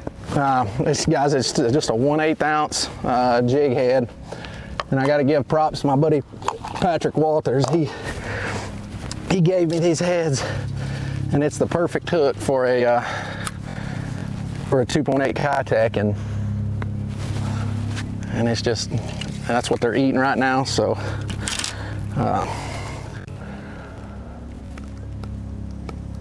You just got to keep fishing it. You got to throw it. You throw it in these docks 100 times, and the 101st time you'll catch a fish in it. But for whatever reason, that slip is got something in it that is that's holding these fish. So we're gonna get retied here. We got plenty of time. A couple more of those fish like that, and throw in a big one. We'll be in business.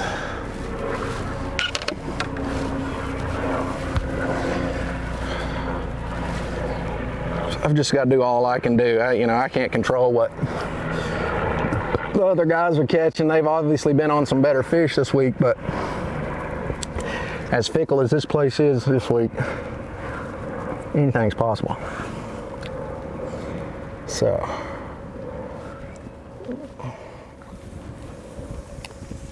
we gotta get them. We gotta do the best we can. Gotta get them. Little float right here somewhere. Thank you, Jesus. All them ladders.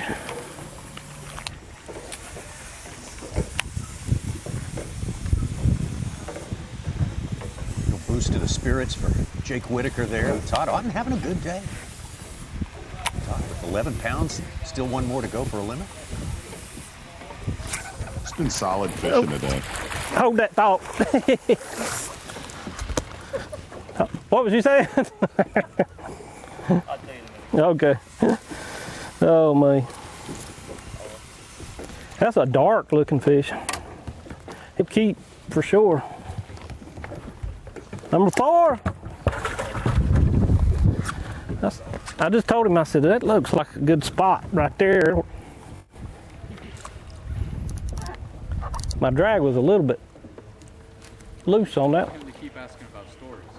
Yeah, what was that again? Mm-hmm.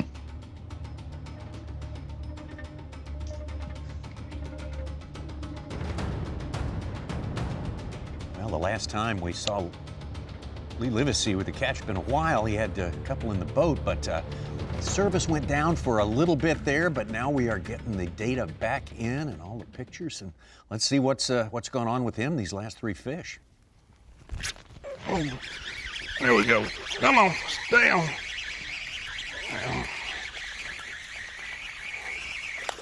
There, number 5, baby. He's a little better. He's skinny, but he's 5. Woo! Now we need 2 big ones. I need 2 5-pounders.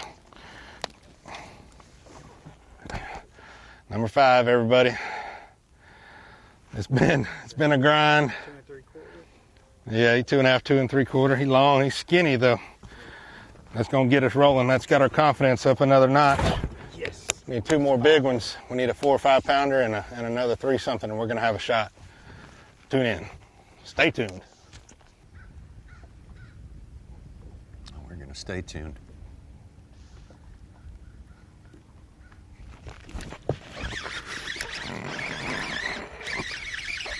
Stay on, baby. Oh, there's a small one, but he's a keeper. Yes. Number 3. Another small one, guys, but we're moving towards the goal. He wasn't ever gonna come off. Golly.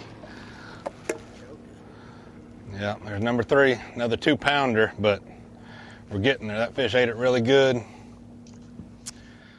Really confident right now. It's I don't even know what time it is. That's a 2 1/2. Yeah, we're good. That's 3. We need 2 4+ pounders right now. And they're in this mat. We saw the big one blow up right when we got to it. Confident, still have 4 or 5 spots. I have big ones that I shook off. And we know where 2 big ones are that have already missed our bait, so we're rolling. Let's do it again. 5, come on. Oh, there we go.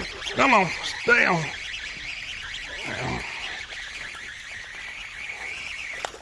There, number 5, baby. He's a little better. He's skinny, but he's 5. Woo! It's kind of like Star Wars. I feel like we're going back from number 5. Now we need 2 big ones. We had a Need 2 prequel, then we had a 5-pounders. sequel, then we're back to a prequel. But that's all right. We're just getting you caught up on Lee Livesey. The bottom line is he's got 5 fish in the boat right now, and we have what a tournament. The top of that leaderboard, basically 2 ounces unofficially separating Lee Livesey and Mike Huff. Both have a 5-fish limit. Yes.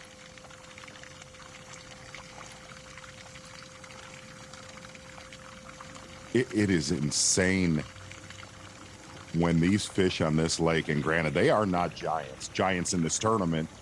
I mean, it's all relative right now, but when they do decide to eat that frog, great bites. That has made it a joy to watch no matter how tough it's been. We've been treated to a frog bite with some regularity. It's made it a joy to watch this turn. Yes. Awesome camera work. Mm-hmm. When I go back, I'm going to try to hit that cut. Just moved up the river. We live. Just moved up the river to go to a spot, but somebody was on it. So I'm going to try this little section right here real quick. I caught one first cast, but it was a little bitty one. So we're going to spend about 15, 20 minutes in here to see if we can get a big bite. If you get bitten here, it's going to be little bitty or great big probably. So we're going to run back and see if that cut's open where I was wanting to be on the way back down. If it's open, we'll hit it real quick. That guy was right in the juice, but make about 10 casts in there, see if we can get a bite. Then I'm going to get back down there in my big stretch from yesterday and see if we can get a couple of those big ones to eat that missed my bait earlier. It's going to happen somewhere. We've got 2.5 hours to make it happen. I'm just going to stay here about 15 or 20 minutes. and see what happens. 2 4-pounders, and we can make this interesting real quick. Yep, a lot of the billing for today said Blaylock and Livesey head-to-head all day long. That's the whole thing. Well, it's changed just a little bit. We got one different player, and that's one Mike Huff, and that's the way their day breaks down right there. Fish number 2 for Mike Huff, a 7-pound. We think it may be a good bit more than 7 pounds. So we shall see when we get to the weigh-in time. But hey, any of these guys can just totally change the face of this with a big one yet to come, and we've got time to do it. We had a blowout at Santee Cooper. That is not going to be the case here. The great thing is the next 2.5 hours, it is really either of those two's ball game, no doubt about it. Hey, congratulations to all of these 10 guys right here. Just about a statistical tie between Livesey and Huff right there. Jake Whitaker caught his best keeper of the day just moments ago, and we saw Todd Auten put number 4 in the box. We got more to come. You can count on that. The Guaranteed Rate Bassmaster Elite at Chickamauga Lake is being brought to you live by Toyota.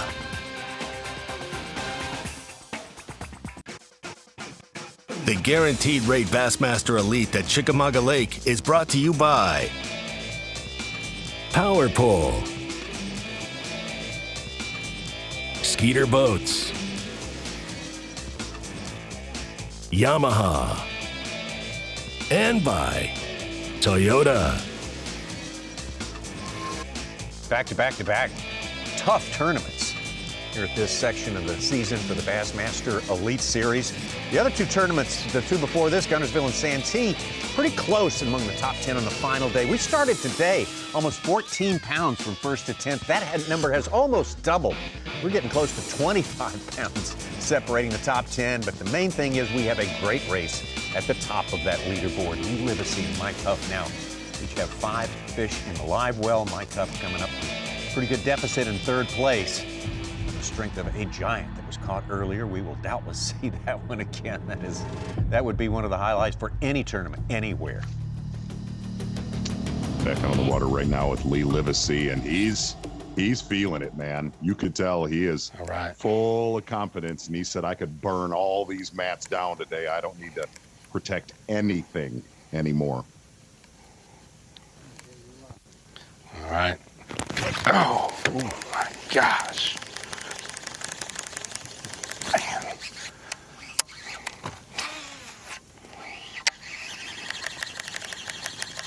I think my weight came out.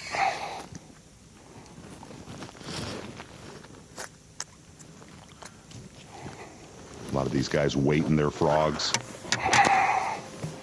Kind of lets the fish feel it, hear it a little better. Compresses some of that grass. Yeah, Lee's putting a pretty good little bit on there. I mean, he says it sinks right to the bottom, but I want to see. If you just dropped it in there. The frog came right back at my lens.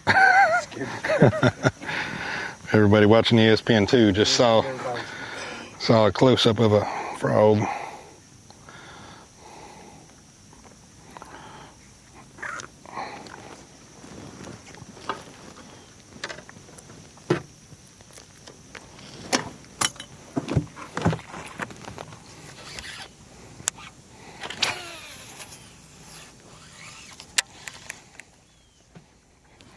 There's your TH Marine weather watch right now. Partly cloudy. We saw some places on the lake we're seeing a pretty good cloud cover moving in. It's a little less advanced where Lee Livesey is right now, 69, good and warm today. That southwest wind is the reason why, and there's very little of it, just enough for some air to slowly move in, and that's going to be warmer air from that direction.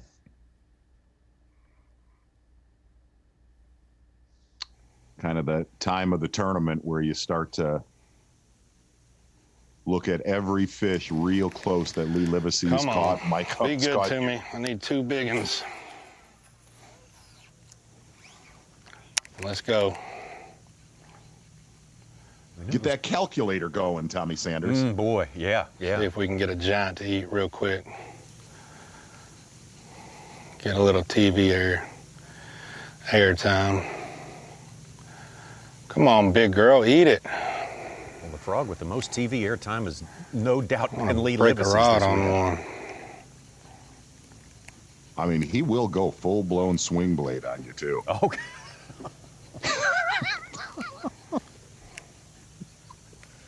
Which it makes it that much better. Exactly right. 5 more minutes, we're gone. Unless I get a big bite.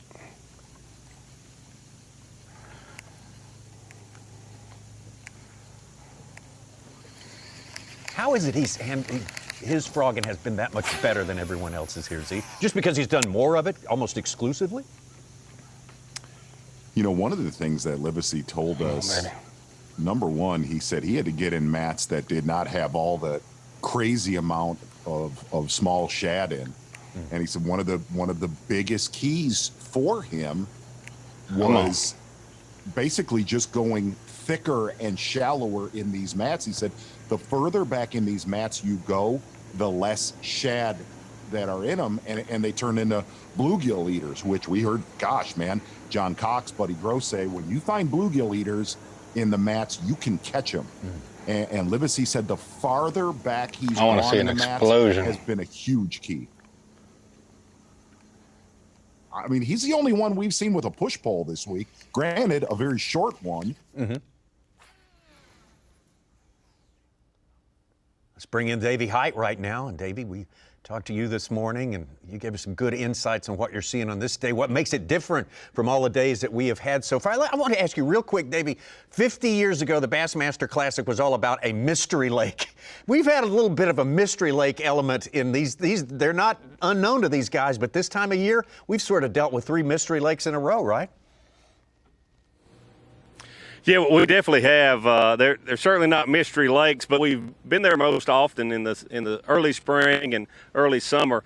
But this really has been great. You know, I said this week, I said last week, and when we started all this off at Guntersville, this 3 tournaments in a row, this transition period, they're going to give the same amount of points, and they're going to give the same amount of cash money away. So you just got to look at it like that. You can, you know, if you finish 80th in a slugfest, you finish 80th. If you finish 80th in a grinder, as we like to call it, then you know, it's the same results. It really is. But I wanted to talk to you a little bit right now because Mike Huff, you know, making the move that he has today, and we've been talking about vegetation this whole week. Actually, the 3 events in a row, and it's very different for Mike Huff to be fishing these bluffs. We didn't hear a lot about these bluffs coming in to this event, but we have been talking about fall transition a lot, and that's exactly what these deeper bluffs are all about. There's a lot of crawfish that are active on these rocky bluff banks,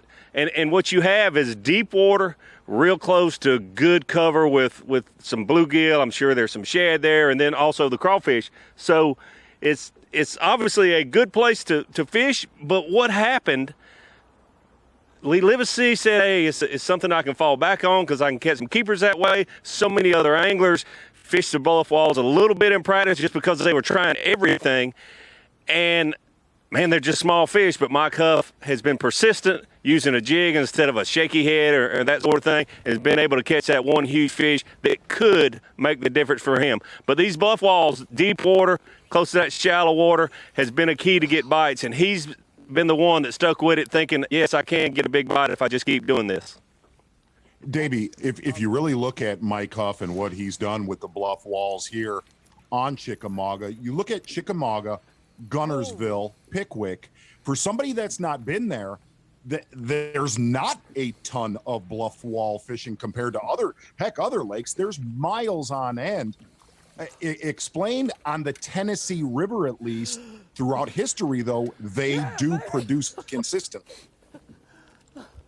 They do produce, and that's a great point. You know, you go out to the Table Rocks, Bull Shoals, that sort of thing, then, you know, you just have, in my opinion, it's almost like there's too many bluff walls. And you have to determine whether those fish want to be on the bigger rock, the slate rock, the chunk rock, or what those fish want to be on because there's so much rock. But on the Tennessee River, certain sections yet does have a good bit of rock, but then the others not so much, especially, talk about Guntersville.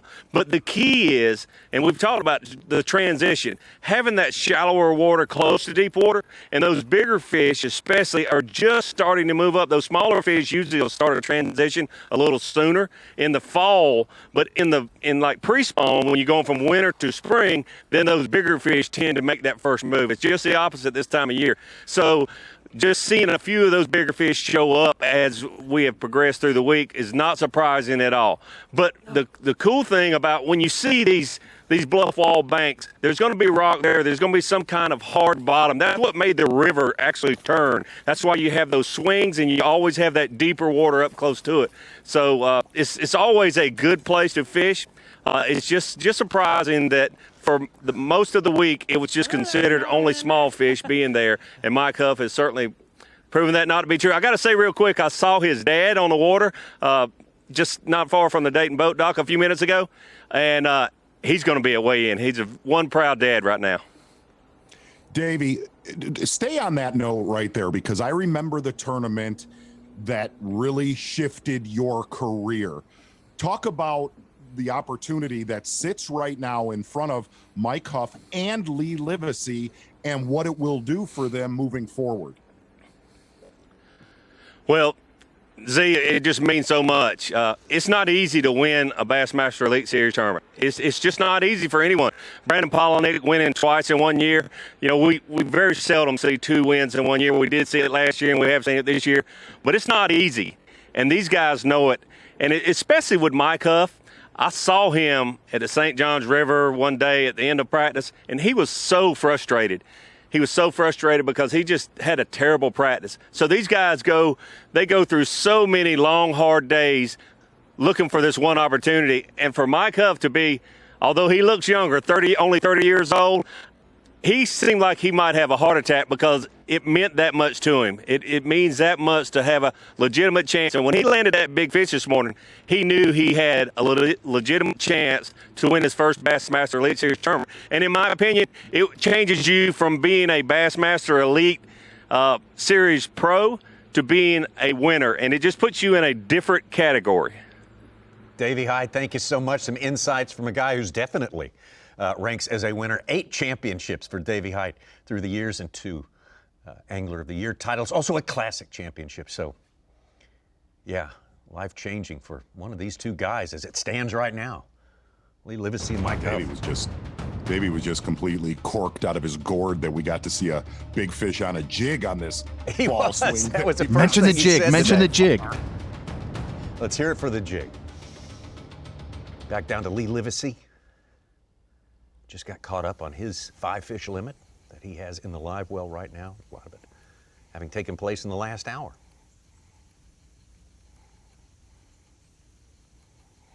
I've got to go back and try to catch those big ones that missed it in that cheese.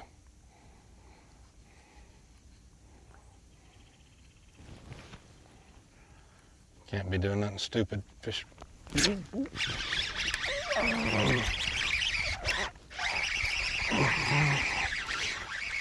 I thought he was a good one.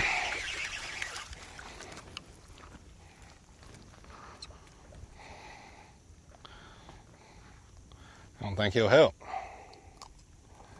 I don't think so. I'm gonna have to check. Jump up there. Or in the middle somewhere.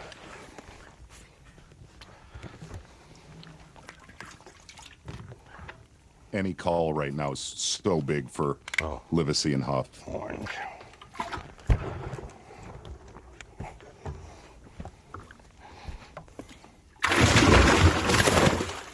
Stay alive. Tommy Sanders, young opens angler we have on our watch list. Greg Hackney tuning in. He's our super viewer. Says you guys are way low on Mike Huff. I think we're low on Lee Livesey. He's bigger. I agree with you. I don't know. Hold on. Isn't he?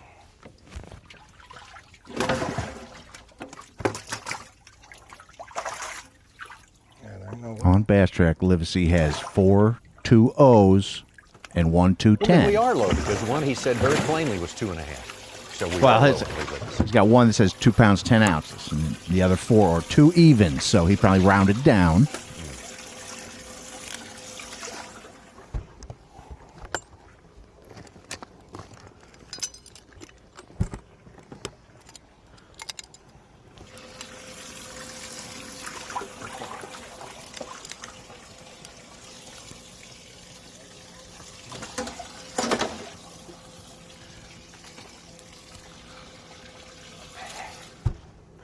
Didn't help.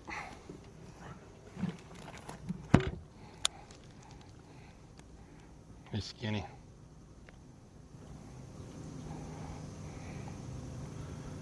Yeah, he's not even 2 pounds. 194. We got all 2-pounders.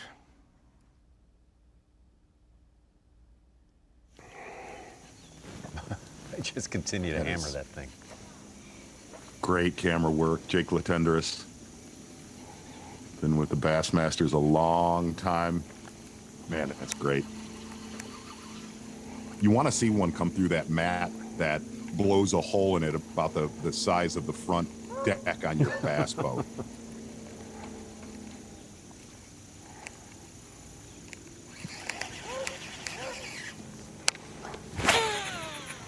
That's the cast. If he's gonna eat it, he's gonna eat it right there.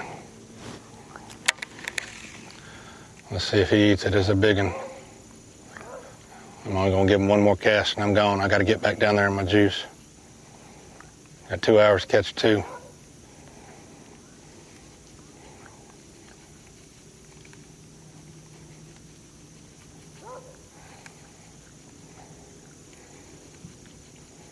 One of the other things when Lee Livesey gets down to that juice is there's a lot of that algae, that cheese, the real bright neon colored algae, and that's really what he's concentrated on in his very key grass mat here the last 2 days. I saw you bust a shad or something.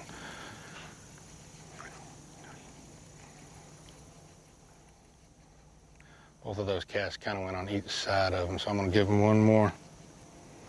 That'll be 120. Leave it 120. I'll have 2 hours. Get his gauge on it. I'm telling you. Wrong side.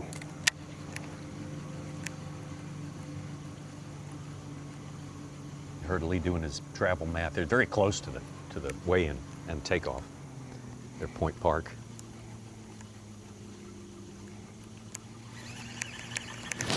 Man, he's able to put on really a full day. Not much running time. Gave him a big advantage yesterday when everybody's day was cut short. Absolutely. By a quarter.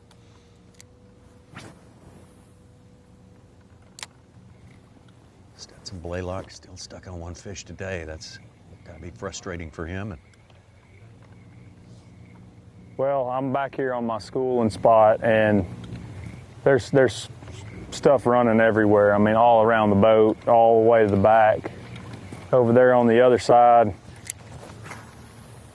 I've still only got one. It's been a struggle today, but I feel confident that there's the bass that I need are living right here, but I'm not seeing them. They're not jumping out of the water like they have been. Everything that I'm visibly seeing are shad about 6 inches long chasing the little shad, which is, it's weird because there was so many bass in here every other day, and I'm just not seeing them today. It's like kind of seems like they've swapped places with the big shad or something.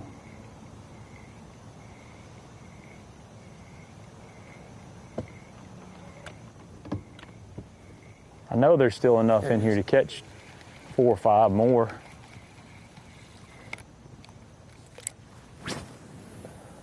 Got pretty hard. But it's very strange to see what you would think would be bass boiling on these shad, and it's other shad. It's confusing.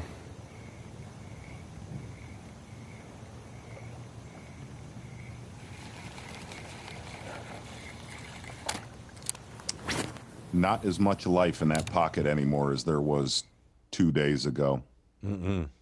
Yeah, that was a spectacle of Saturday and Sunday. Those nature shows, fish surfacing. Yeah. Can't get any bites on a frog, can't get any bites out deep. Pretty much just can't get bit right now.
Don't fish that bank, please.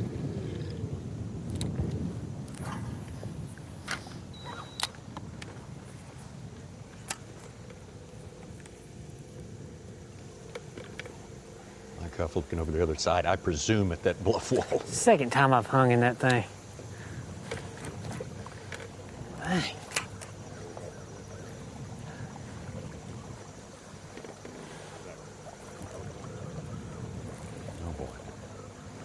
That's just one of the things you got to deal with here on Chickamauga. I'm sorry, anywhere on the Tennessee River. Yeah.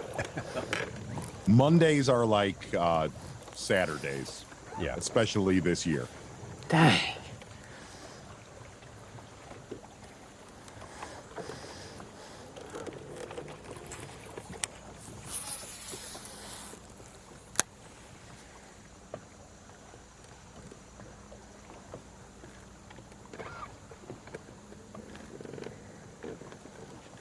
I mean, they're right on it. Just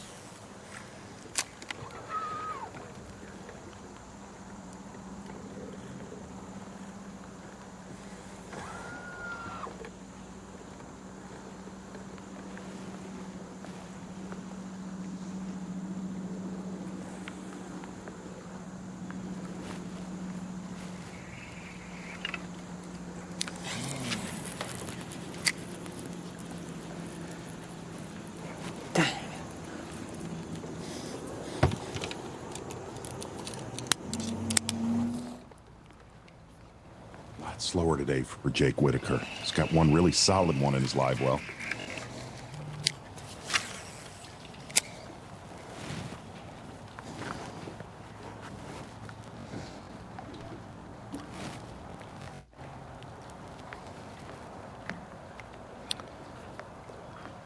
One big one could go a long way. We've got 4 fish. We're back where I've caught every single one of my fish I've weighed in this week. It's actually surprising how many fish are in here. We are, where are we, 125. We've got an hour and a half left to fish. Catch one big one and a couple culls and we'll be right there. And it's gonna happen, so.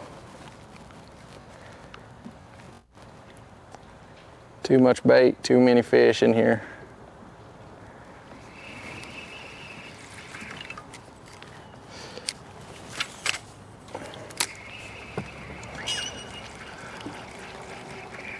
I think that slip behind us is going to be the money slip, but this is where I caught them the first 2 days down this stretch. I think they have moved to behind us, which is fine. They can move anywhere they want to as long as they bite my bait when I roll it by them.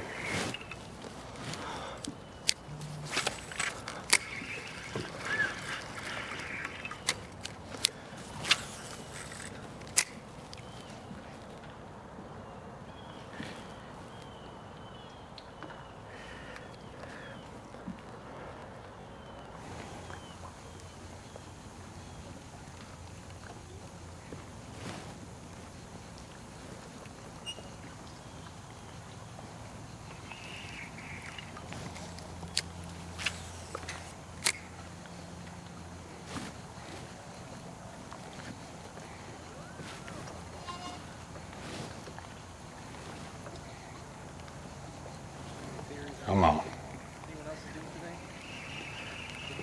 I don't know. Yeah, man. I mean, I'm sure they'll catch them. You know, Lee's I wish that guy hadn't just hit this. 2 boats have, because there's a boat in there. Been catching nice fish all week, so I wouldn't. Well, we ain't gonna stay long. We're gonna be smart about it.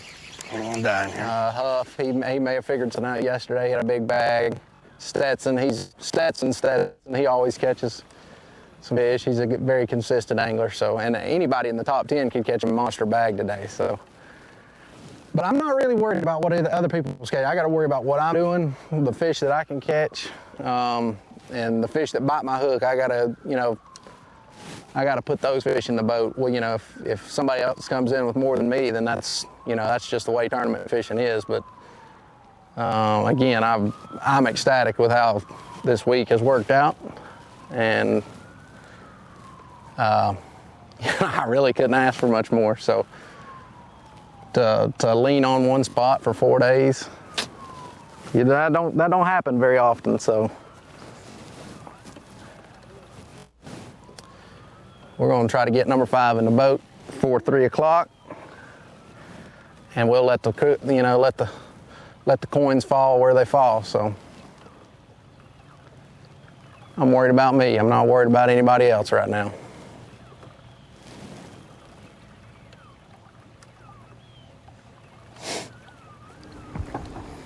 But again, I know that anything's possible, as stingy as this place is.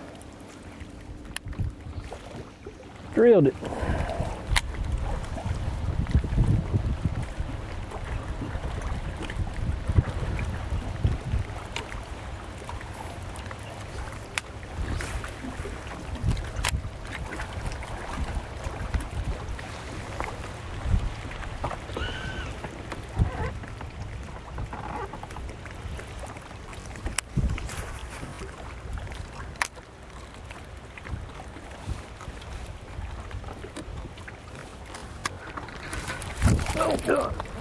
Get it, boy.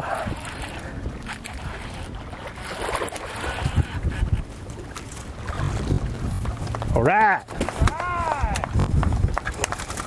Good job, Todd. Thank you. I appreciate y'all.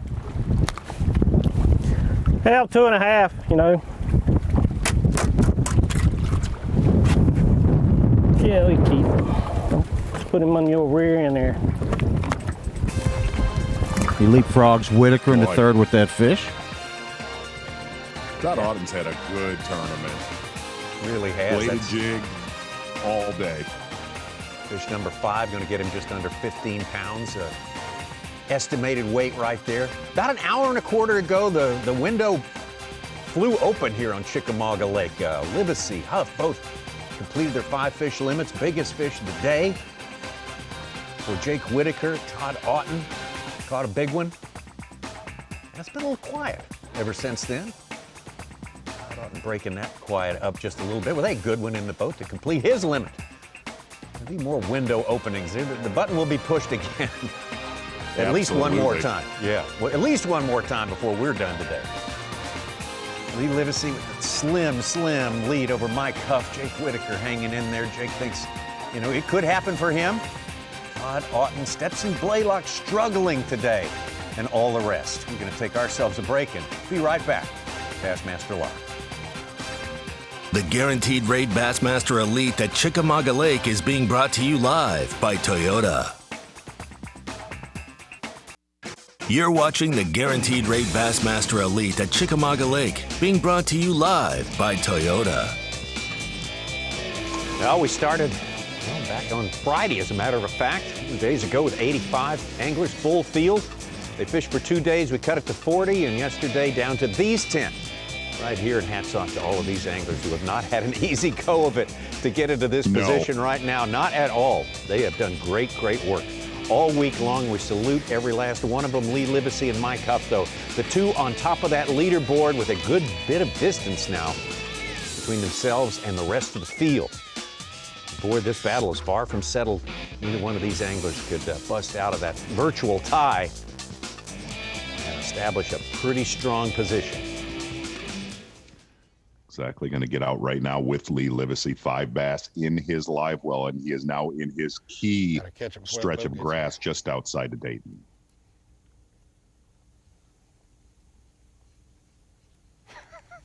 Yeah, you got almost impossible. What is that?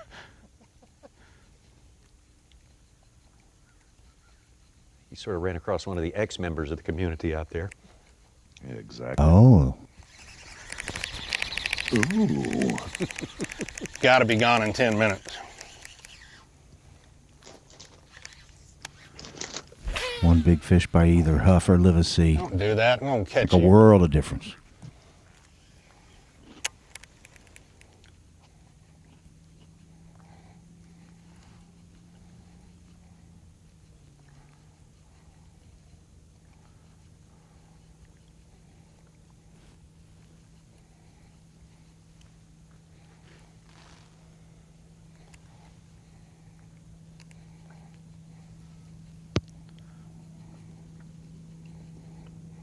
Got him. Big one. Let's go. Come on, be a big one. Let's go, baby. That's the one I shook off in practice. Stay on. Stay on. Stay on. Stay on. Stay on. Stay on. Stay on. Oh. It's a good one. Stay on, girl. That halo's freaking holding her. Come on. Stay on. Stay on, baby. Stay on. She's still there? Yes! Yes! Need one more, baby. Yes!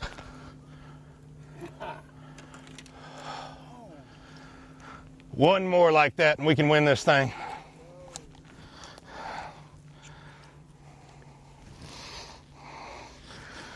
She wasn't going to be off next year. Yes, finally got a good one today. That is a beautiful Chickamauga bass. Oh, she's not huge, but she's going to help a lot.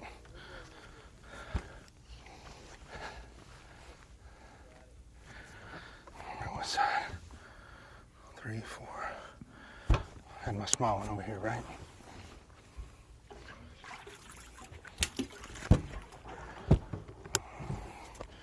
Yeah, that's definitely my small.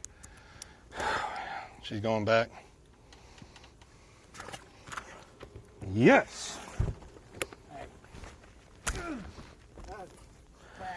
What a call. I need for 2 more. Lee Livesey. Good call. Good call. About 2 pounds.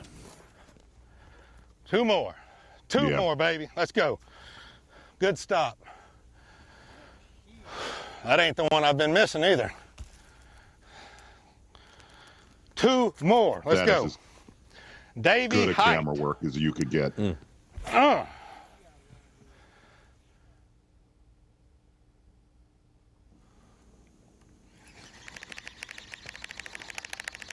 Brutal season for Lee 40. Livesey, having such a strong 2019. Hour and a half.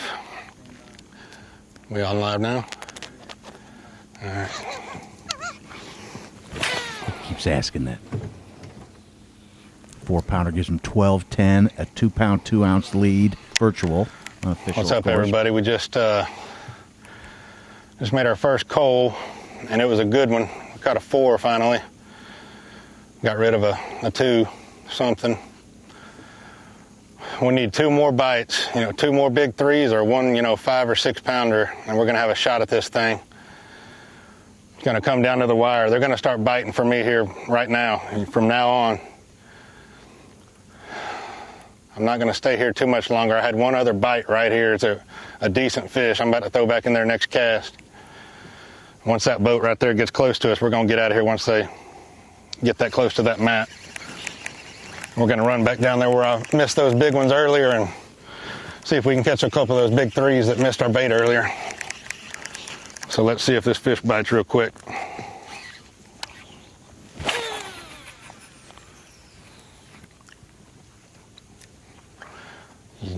Man, she Awesome freaking fish ate that catch. thing.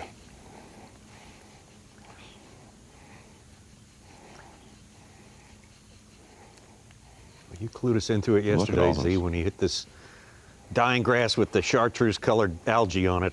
Man, that's the stuff. It was Frog 101, and you could get a look. He is I saturated. know you're gonna eat You could it. see the rake tracks. So in it. just eat it. Get it over with. like anywhere on Gunnersville right now. She was never coming off. Had her in her jawbone. I can't believe that one didn't eat it again yet.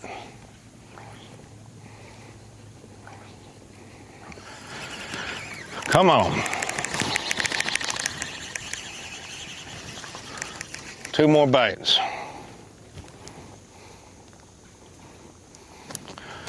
Had to replace freaking Sago with Davy Height to get a bite. Come on. Surely there's another mama out there.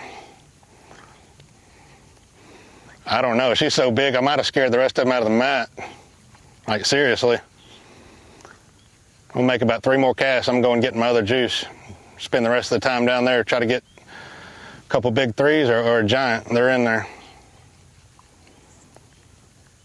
We go down there and get 3 3.5s in the last hour. And that's just as good as catching a 5. Get at him. They didn't all get scared. He ain't a big one, but he might go, I don't know. Stay up, stay up. Well, that Halo KS2 Elite 7.8 extra heavy is a must-have when you're fishing out here like this. I think that'll help. I don't know. She's short, but he's stocky. That wasn't the same fish either. There must be 40 fish underneath that 1-foot mat. That mat's in 10 inches of water. You can't even get to it. I don't know. You think so? Yep.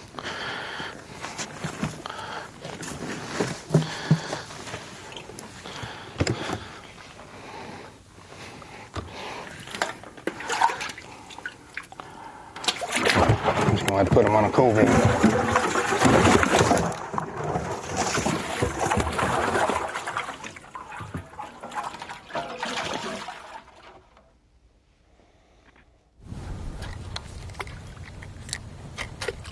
And I reeled it right through those anyway, but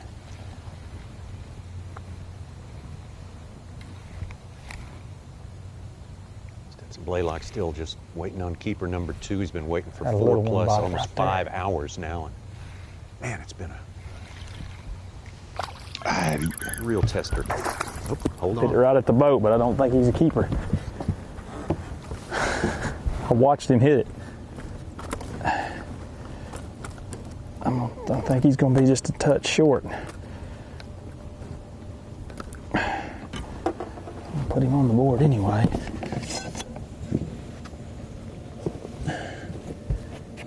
Are you kidding me?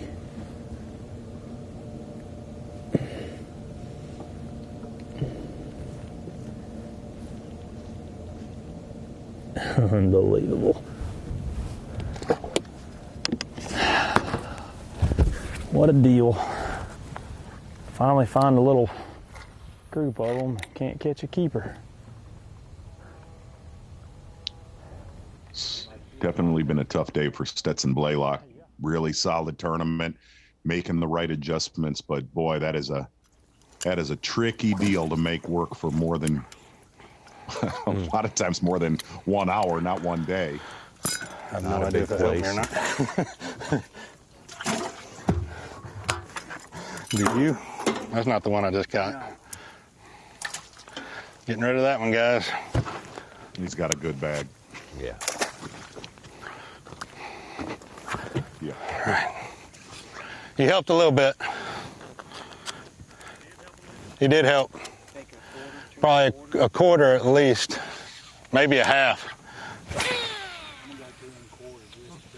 Yeah, I had one skinny one in there that was skinny and shorter than that one.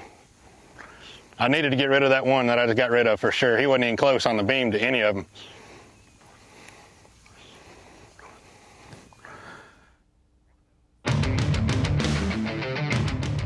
Well, one's definitely a difference maker. That one he just caught came in maybe a couple ounces. But the biggest shot from Lee Livesey, we got to see it yesterday morning, actually after the fog delay. Lee Livesey catching a big one early yesterday morning, but this one right here on Championship Monday. Let's go, baby. That's the one. Absolutely a big difference maker for Lee Livesey. Like we said, a very, very tough 2020 campaign. Need one more, baby. Lee Livesey, boy, if you watch that in slow motion, huge, but she gonna I mean, help that a lot. was a fanlicious bite, Tommy Sanders. Hey, Lee, you have managed your mats to perfection, and you are the pop. Hold on.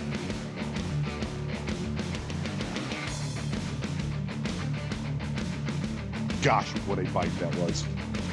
Lee Livesey, you're the power pole replay of the day, and you have done it to perfection today.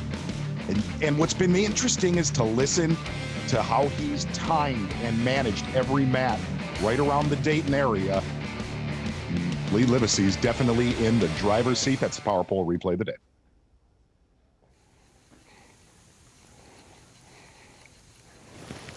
Get the feeling he's not done yet either. About to make the cast right now. See if we can get this one to eat again, guys. We just called again a little bit. And I just had that one I missed twice, missed it again. We got 3 or 4 fish in that little mat right there. Caught a 4 and a 2 1/4, 2 1/2. And got another decent one trying to kill it. He keeps knocking it out of the water. He's hitting it so hard. We're coming right in his kitchen, this cast, so be ready.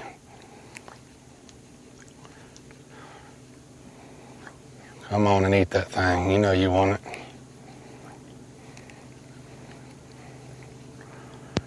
Let's go right here.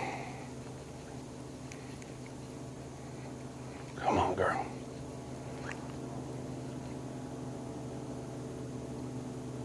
You know he's sitting there looking at it.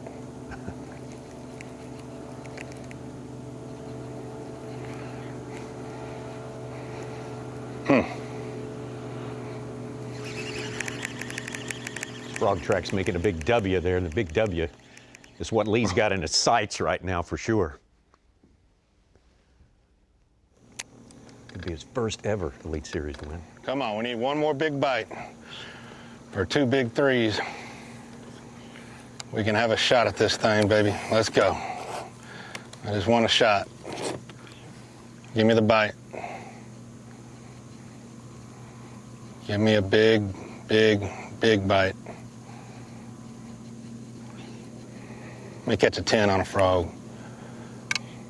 All right.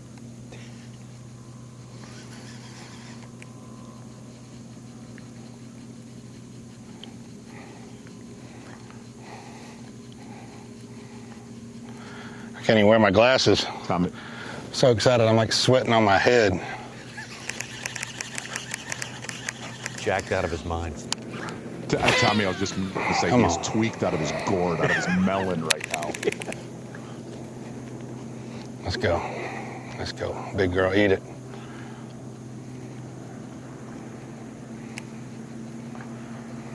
You know, one thing that I was just thinking this.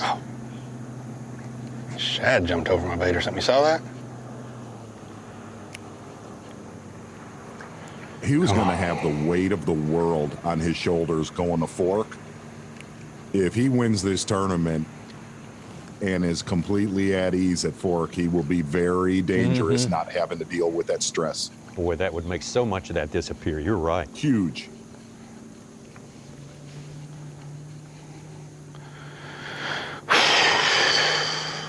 Come on.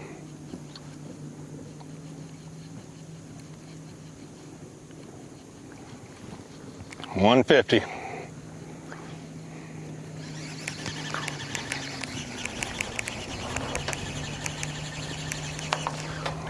There we go.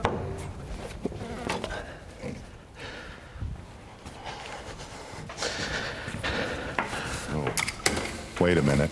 Yeah, it's a little bit of a puzzle. Little puzzle. It's been an odd week.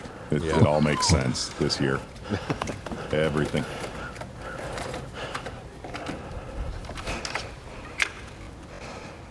Okay. Back over here. Careful, you little panther. Mountain cat.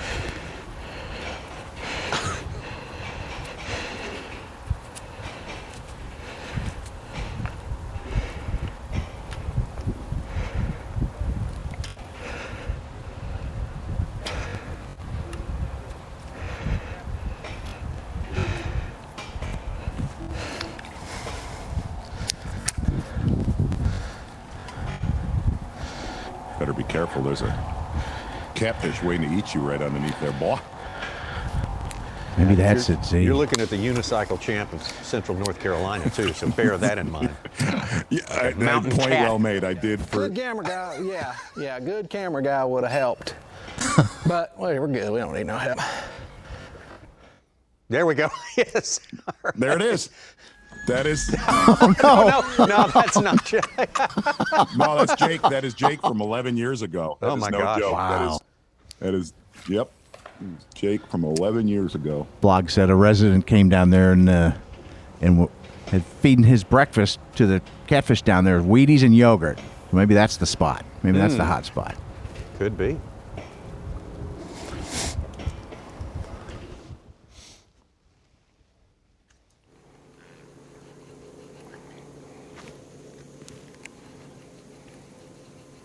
I'm going to tell you, if Livesey catches a 4 to 5 pounder, he will lose his mind. Oh. No doubt. Like, I hate to say it, I All right. kind of want to see it. Missed him. I thought he had it. He pulled down on it. He must have had the legs.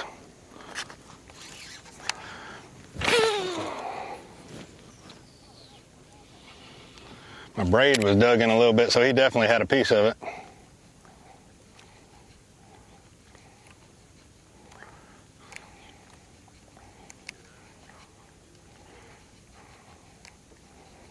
I didn't make a far enough cast, and my braid was dug in. That blue heron does not want to leave this cut.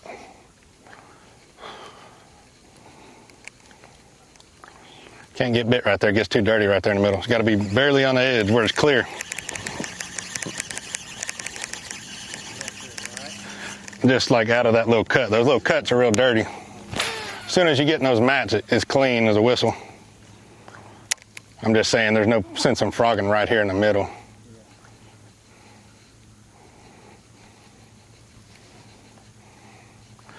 God, this makes me want to hit that right side where I had those big ones yesterday.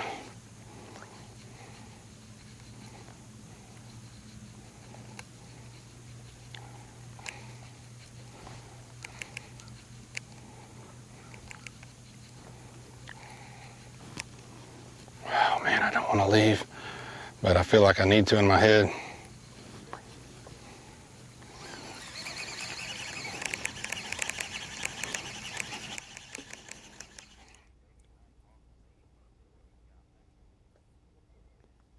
We heard Lee say he had to trade Sago for Davey Height in order to get that first of it. Those 3 frog bites right there. Davey, you just bring good luck and spread good cheer everywhere you go. What are you seeing out there?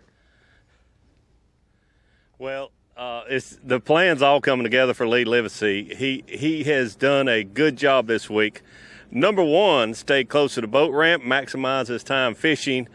Especially yesterday, let's not forget about that. About a 2.5 hour, they lost about a quarter of the day for a fog delay, about a 2-hour delay. But then also, just every day having to drive 30 miles or so each way, losing an hour of fishing. And the one thing that I've heard Lee say, I heard Buddy Gross say before this tournament ever started, when it's this tough, if you're going to commit with a frog or big fish baits, you've got to put your head down and do just that.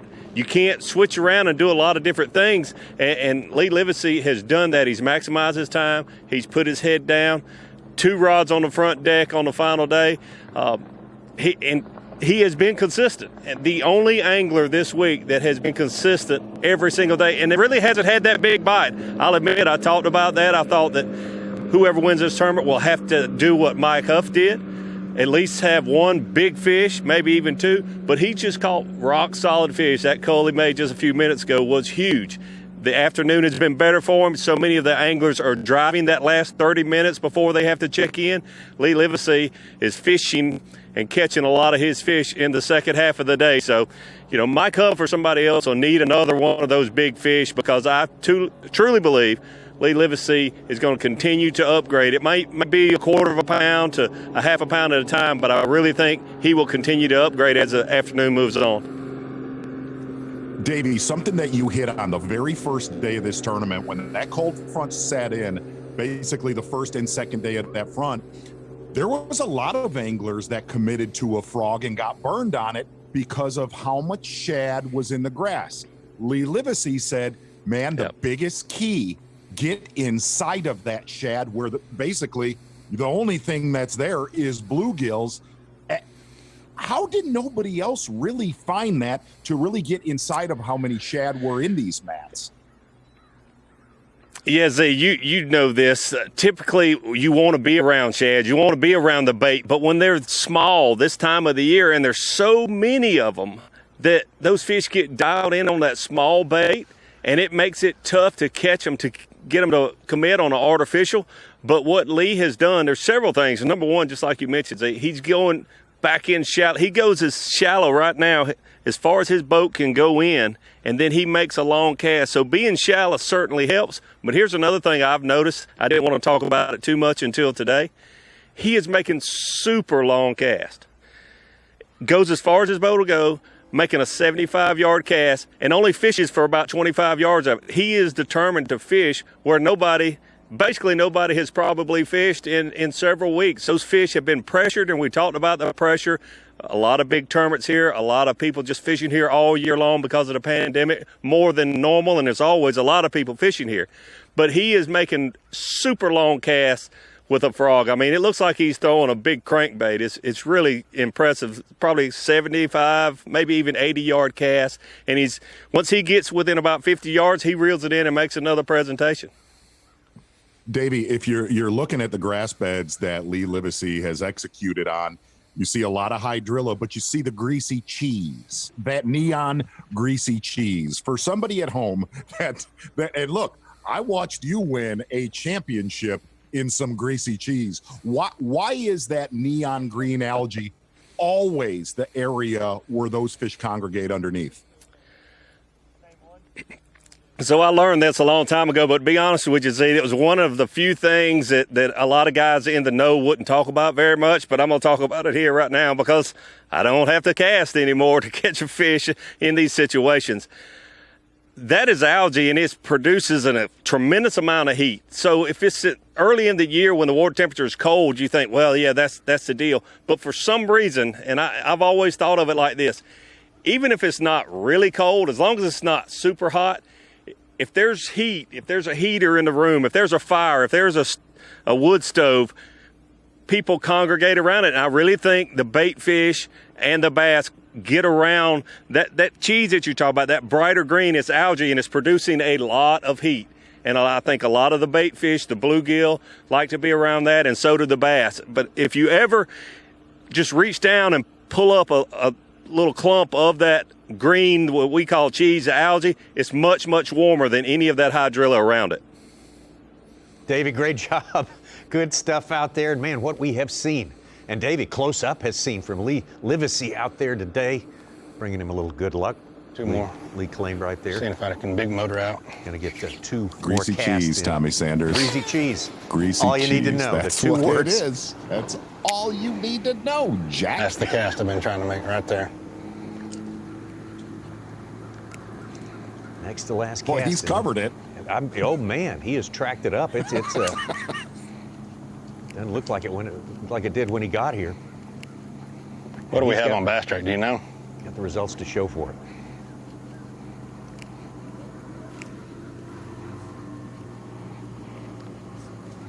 There you get a look at how much he's weighted that frog down.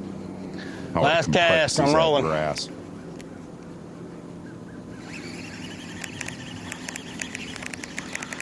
Two o'clock. Got an hour and 15 minutes. Give it one more throw.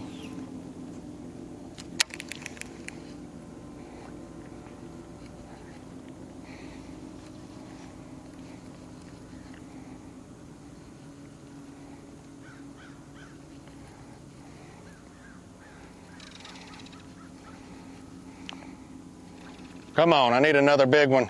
Oh my God. Ooh. Oh my God. All over it.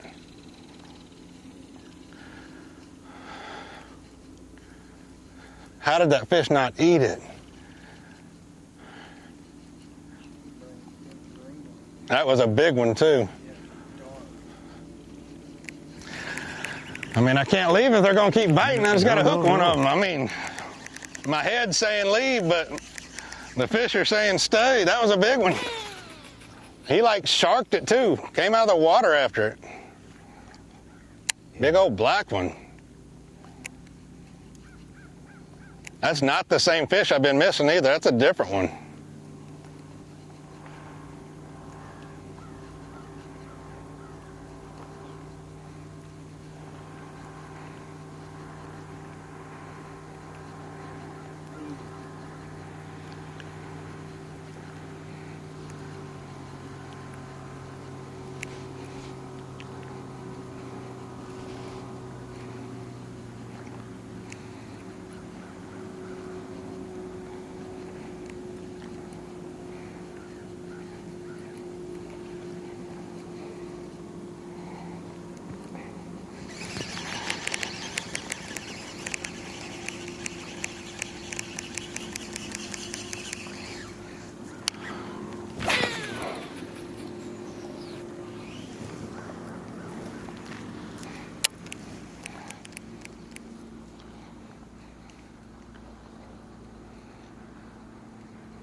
Take another look at this one, puts the flying headlock on it right here and still doesn't get it. That fish was actually up on top of the map for a second. Mm-hmm. That is very cool.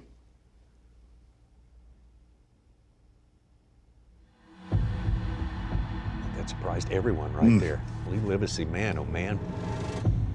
It's fun to watch. Oh, tremendous. Good stuff. Back down to Hey, you think Stetson Harrison Blaylock. Bay has been a player, Tommy Sanders? Yeah. Oh, man. Still one fish for Stetson Blaylock, just having everything lock up on him today.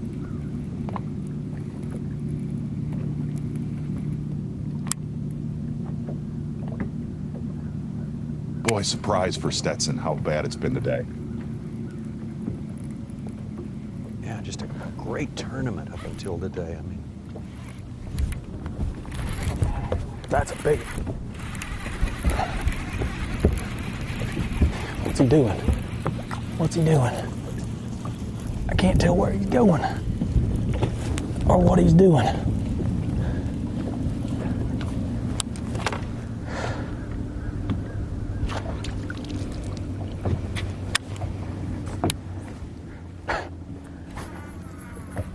That was a good one.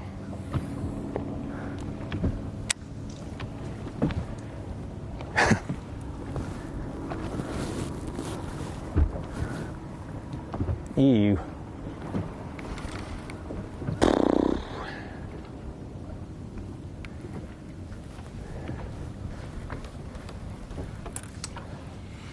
Stetson Boy, Blaylock, it's 60, just been Oh boy. one of those That was days, my last man. cast. 16 pounds on the first day, 12 day 2, 13 day 3. Whacked and now he him just and everything. I don't know. Can't get it over much more than 1.5 pounds. One fish. Wow. Stay up, Bigot. That was Come a on, bite. down. Hey, stay. Stay. Come on, Bigot. Come on, baby. Get you some of that. I found one. Come on. I guess. Yeah, we got one. One of the right ones. Only took 17 hours. Get to turn the live well on. Hot dog.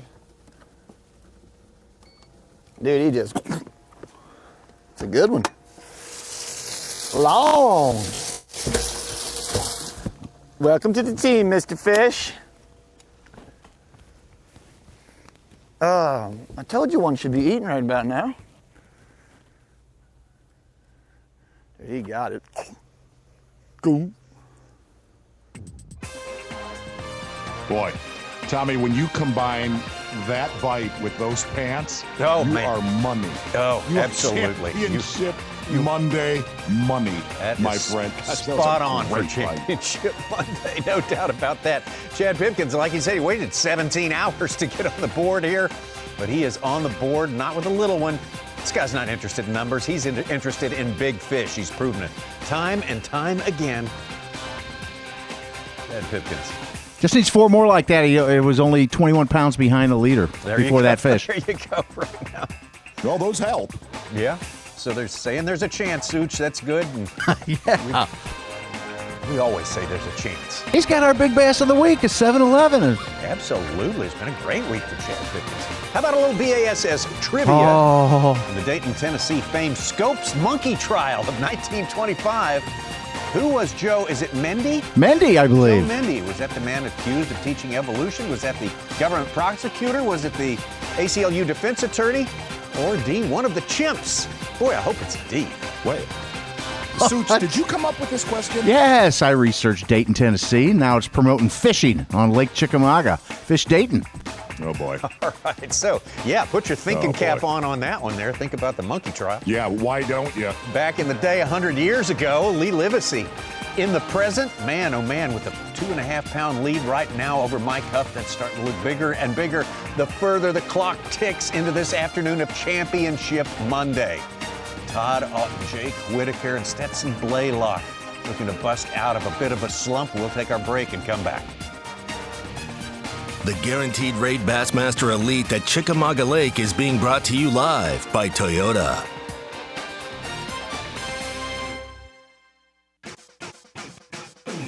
The Guaranteed Rate Bassmaster Elite at Chickamauga Lake is brought to you by Humminbird, Mercury, Minn Kota, and by Talon. Fair to say we have had an explosive final day, Championship Monday, here on Bassmaster Live. Final day of competition in this 8th stop of the year for the Bassmaster Elite Series. Our B.A.S.S. trivia. Let's take you back 100 years or thereabouts in Dayton, Tennessee famed Scopes monkey trial of 1925. Who was Joe Mendy? Was that the man accused of teaching evolution? Was it the government prosecutor, the ACLU defense attorney, or one of the chimps? I'm going to go C. Z? Tommy, actually, I'm hoping maybe we can get some trivia that goes actually BC. I mean, let's go back like 1,000 years next time. Sure. Let's go. Yeah, I'm going to go It's a famous D. movie. They call it Monkey Town. Okay. Let's see what it was. How about it? Joe one of the Mendy was chimps. one of the. I want to see a picture.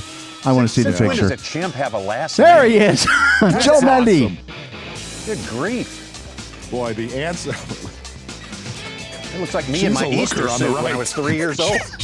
Dayton set She's this a whole thing looker up, on the- promote the town, and hundreds of people came. There were newspaper reporters from all over the country. They got so hot they had it outside and made a movie and Inherit the Wind out of it later. Such, you've set this show on Oh, fire. it was. Hey, the Such. Reed County Courthouse is real close to Dayton. People look that up. There's a. So see if we can go next time. Maybe we can get back to prehistoric times for trivia. Something about the I'm pyramids. I maybe, got or something. something on that. Yeah. The first fish hook. How many years old? Tommy, you read that article recently, probably. The first fish hook they found in a cave, like in Indonesia somewhere. They dated to like It's 215. 37,000 I got years 5. ago. I got one good one, believe 4 I'm gonna small dig ones. I got a mat with 2 big ones in it, or I think there's a whole bunch of fish in it, but I can't get them to eat. I've had one fish miss it like 7 or 8 times. There's a couple 3s and a 4. This is the time I got to make a decision to stay here and fish for these, or go back down the lake. I'm going to change up my angle for 15 minutes. How do you get Joe Mendy's Give them push 15 pole? minutes at a different angle, and then I'm going back down there where I was earlier.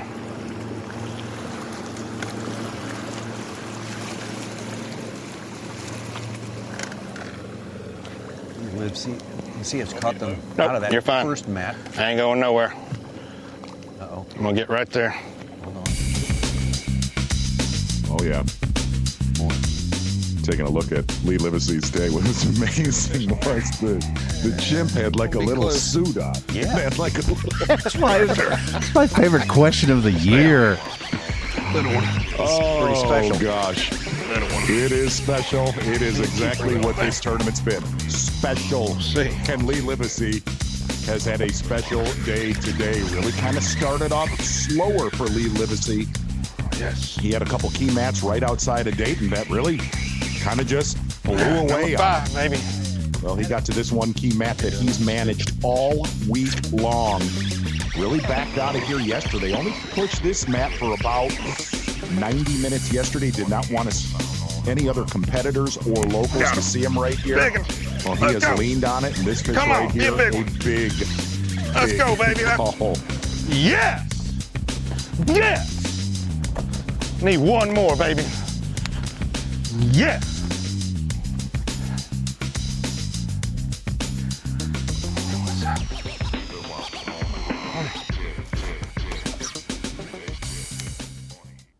All of them out of the mat there. There's incredible frog fishing by Lee Livesey. And about 12 been fun minutes. to watch.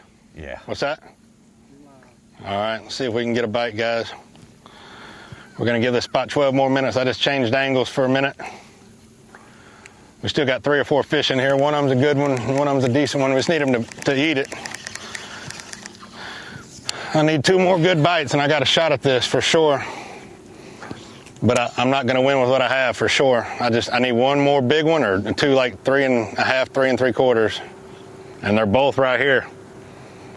If we can just get them to eat it. They got 12 minutes to eat it, 11 minutes now. Those little boat weights. Going to bring in Dave Mercer right now. Dave's going to get ready to manage that whole weigh-in activity coming up. Very important weigh-in for the championship later today. And Dave, you more than any of us know exactly what happens in the very last minutes of each day. Sometimes we have to sign off before we get there. Tell us what you think might be the prospects for the final moments of this one, should they happen sort of out of our vision, so to speak. I mean, guys, if you need any better example of just how quick things can change, look at Mike Huff this morning. You know what I mean? It went from looking like a guy who made a big charge and let's have a good finish to one bite. You're like, wow, it's his tournament to lose. Anything can happen. And as we've heard day after day, I mean, literally fish on last casts. And that's just, one of those fishing things that I got him on my last cast. But these guys are telling the truth. I mean, literally picking up the trolling motor and running in at the last minute. We've had several of our Phoenix Boats Big Bass be weighed in, be caught literally in the last minute. And one of the cool things about today, I mean, how fun is that Lee Livesey frog footage? I mean, it's really incredible. And one of the questions I got from somebody here yesterday that I thought we'd talk about, because I talked to some of the anglers this morning, and the question was, I mean, I'm just going to call it out. I have a mint in my mouth and I'm having trouble talking. I'm going to get back focused here. The mint is gone. I tried to fight it for a long time there, but it was really a battle in my mouth, and I have a hard enough time speaking as it is. So, but one of the things is when you see those fish blow up on that frog and how aggressive and how nuts those hits are, a lot of people think, well, the fish are clearly off this time around. How come they're so aggressive hits? And really, if you talk to our anglers, it's just really those fish aren't eating. They're not biting it because they're chasing it across. It's literally they snap. Something snaps in their brain when a bait gets that close to a fish. They literally just snap and they no longer are thinking. I mean, fish don't think; they just simply react most of the time. But that's what you're seeing. And John Cox kind of joked. He's like, after you have 7,000 frogs go over your head, sooner or later you're gonna hammer one and bingo goes off and you get what we saw Lee Livesey get. So I really do believe that anything can happen down the wire here, man, and it's going to come down to a bite. And if we ever were going to have a tie, guys, as much as I hate to bring it up, it'd be here. I mean, it'd be at the end of a 3-week road trip. My partner in crime, Trip Weldon, obviously not here this week, and I want to send out love to him, dealing with some back issues back in Alabama. But, man, he was always talking about ties. You guys know that. I mean, Tripp would be pacing back and forth here like crazy. So if there was ever going to be a tie, it's going to be at the end of a 3-week road trip when Tripp isn't even here to enjoy it. Dave, one of the things I talked about is what a great season Lee Livesey had last year. And it's been brutal. I mean, it's been very, very brutal on Lee Livesey here in 2020. If he was to win this tournament, though, I made the comment to Tommy and Such, man, for him having momentum, going back to the lake that he works at, Lake Fork, that burned him so badly in 2019, this would be enormous for him going to that Texas event. I got to agree, and I really do think whether he wins this today or doesn't, I mean, that positive momentum going into Fork is going to be huge for him. I mean, it was honestly soul-crushing watching him last year, because sure, we have locals on lakes and that sort of thing, and there's a lot of hype around people, but I don't know what happened with Lee last year, but it literally was a train wreck. And to make matters worse, if you remember that giant that Brandon Cobb caught, me and Lee were actually, hosting live at that time. And before we were even live, he's watching where Cobb's fishing. He's like, man, I know that stretch. You're not going to believe it. He's like, that's where I crappie fish, that dock. And he's like, he's going to catch one right. And to watch him watch that was honestly, you just saw his soul crush. You know what I mean? And there's no way you can recover from it in that situation. But I know he wants to have a huge, huge event on Lake Fork. And the thing to remember after a bad season, we have our Toyota Texas Fest at the perfect time. I mean, what better time than the last event of the year? So all those guys that are kind of mathematically eliminated from the Classic, they're really going to be, to use the worst term ever, swinging for the fences because a Bassmaster Classic berth on the line with a win there. Dave, did you think coming into this championship Monday that one of the heroes, one of the most popular figures would have been Joe Mendy, the gentleman chimpanzee? I mean, I really think that's a star whenever it's available. Really, whoever the heck Joe Mendy is, but I mean, yeah, definitely. I mean, I love chimpanzees. I mean, yeah, absolutely. Yeah, my thoughts exactly. Dave Mercer, thank you so much, and we will see Dave Mercer, of course, at that weigh-in there. Dave seems to think it's a good shot that it comes down to an ounce or two, or maybe even the word that we dare not let pass our lips. That's not going to happen. Don't say it. I'm not going to say it. What has happened this event? That trivia just got out of control. Z, for Halloween, you got to dress up Zachers in one of those really cool outfits. Get Karen to do I'll it. make this very clear. Zachers wears a turtleneck, period. Really? That's his gig. Yes, that's his gig. No shade. You take another look, Look at though. the gal on the right. Cane. Look at the gal on the right. Oh, walking stick, man. Look, he's got a walking stick. Wouldn't you like to see him get after you with that walking stick there?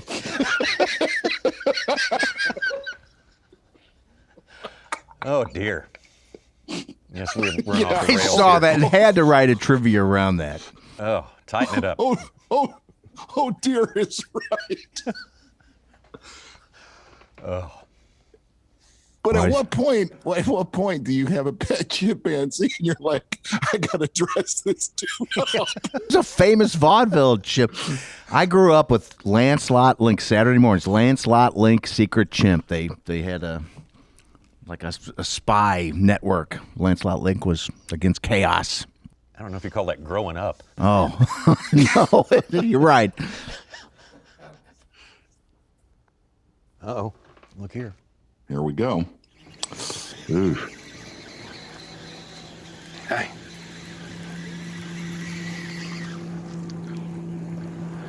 One of the only ones we've seen Livesey First one I miss. lost all day. That wasn't a big one, though. Well, you're right. He has been aces otherwise. Just absolutely great execution on these.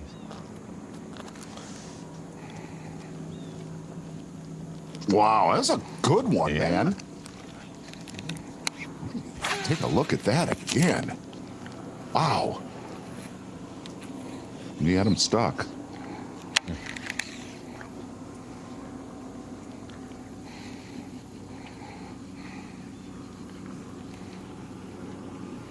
Take a look at that one more time.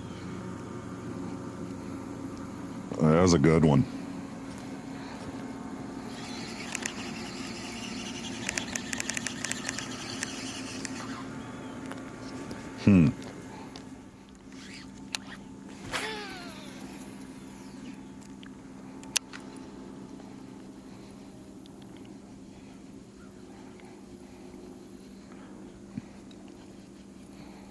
Every one of those bites have come out of that cheese.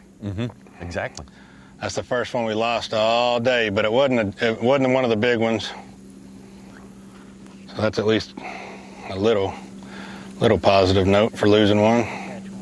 I'm not going to stay here much longer. I've got to go try this one little patch I have. I saw some big ones in this morning. I've got to go to it. I mean, they're biting right here, and there's some big ones, but I'm not going to die right here. So I'm going to make a decision here in about 7 or 8 casts and make a move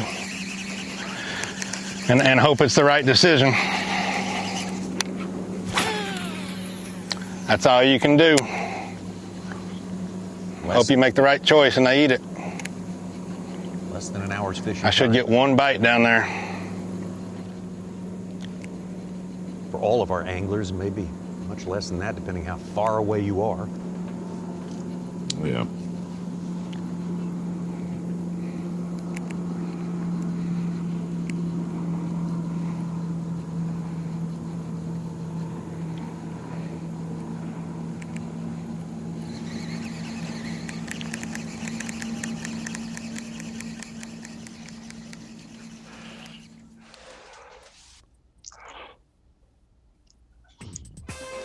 We got 1 hour left of Bassmaster Live. Look at that. Plenty of time for big Fair to things to say, happen. Tommy Sanders. Fair to say, Lake Chickamauga did show up today in a big way for us. It was a weird week. It was a weird event. I found one. But boy, got him. Big one. Great footage here on Championship Monday, no doubt about it. Some of the best bites that we've seen the entire season. Absolutely. We landed in the right place today. One more, baby. As difficult as it has been here, and for 3 weeks it's been difficult. These fisheries at a different time of the year. Great challenges to the great anglers that we cover on the Bassmaster Elite Series. And Lee Livesey still holding on to that 2.5 pound lead right now unofficially over Mike Huff. Todd Auten climbing steadily up the leaderboard. Still got a good ways to go. Ditto for Jake Whitaker and Stetson Blaylock. Just can't move the needle today for some reason. Be back in just a little bit of time here to continue. The Guaranteed Rate Bassmaster Elite at Chickamauga Lake is being brought to you live by Toyota. You're watching the Guaranteed Rate Bassmaster Elite at Chickamauga Lake, being brought to you live by Toyota. Final day, final hour of fishing for our 10 anglers out there shooting for that trophy, that 8th trophy out of 9 available during 2020 season time. And Lee Livesey and Stetson Blaylock were 1 and 2 to start this day, less than 2 pounds apart.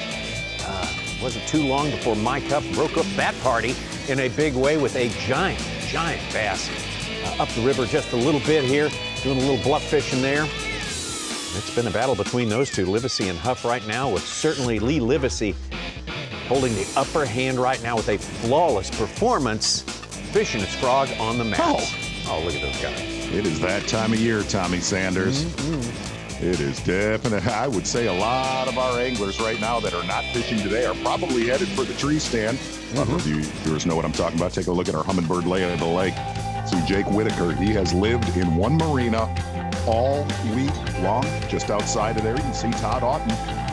Todd Auten, a very slow and steady tournament, not concentrating on grass on the lower end of Chickamauga. And as you get up towards the bridge and really where the pretty much Chickamauga divides, you see the Hiawassee River where it meets the Tennessee River. And man, really the first 3 days of this tournament, we made the comment, it was possible that this tournament could get one out of the Hiawassee, and it has definitely crashed in the last 24 hours as we slowly make our way up towards Dayton, Tennessee. And Mike Huff, he has made it work upriver all week long, and really Still one big bite in contention to win this tournament. That is your Humminbird lay of the lake. Yeah, Huff has proven that it is more than doable. He did it already today, but he may have to do it again. He may have to get a much larger than average fish in order to cut that deficit that he has to Lee Livesey right now. And Lee Livesey, of course, not done at this point either. You see Lee Livesey's frog in the lower left there, Jake Whitaker, at his boat dock that he has been all week long. Cast on the way in. Oh, we're going to hit that hard. I'm going to stay the whole time down there pretty much. No, I'm talking about where we just came from. I'm going to try to time it where I got a cast on the way back. Got down here at the ends, ready to get in here. 2 or 3 casts, you know. Yep. Because I don't feel like I'm going to catch a big one right here where we're standing. I feel like it's either going to come down there or up there. Now, I'm going to make 4 or 5 casts here. I just saw one blow up, so I know they're out here. I just think it's all random on this end without those little mats.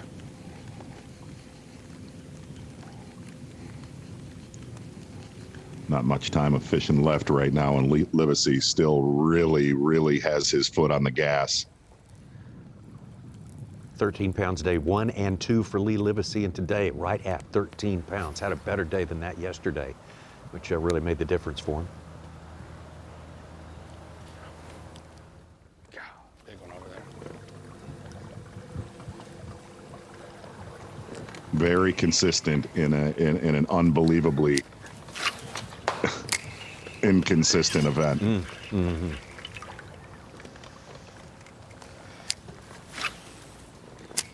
Jake Whitaker, we still have 4 fish in the boat. You know he wants a limit. Surprised at that today. Yeah. I figured he'd have a limit by 9 o'clock. Exactly. He's the furthest away from our launch point, and several others have made their way back up Lake Stetson Blaylock, way further north than where he's been fishing. And near Livesey is Austin Felix and Ed Loughran. Time for this. Come on. Again, you saw Lee Livesey not far from the weigh-in. He'll have maximum time to try to get another one. I got to be in second at least. I got too many people watching me.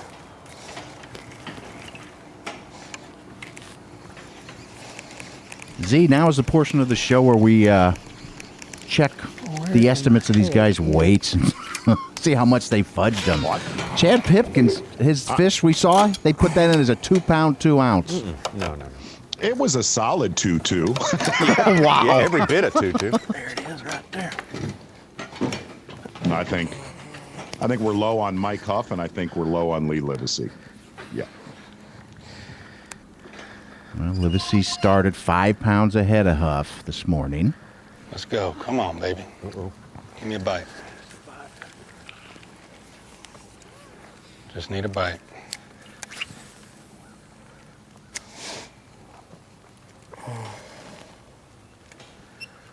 Brimmer popping out of this world.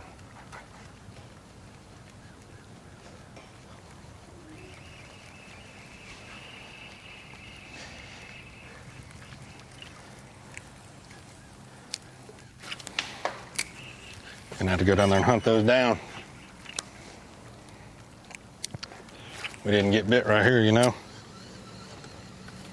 Not today.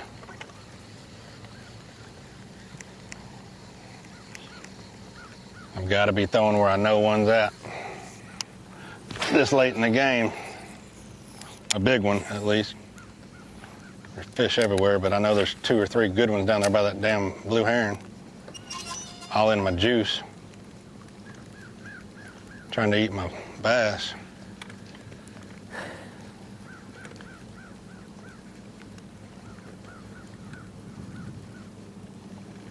Blue.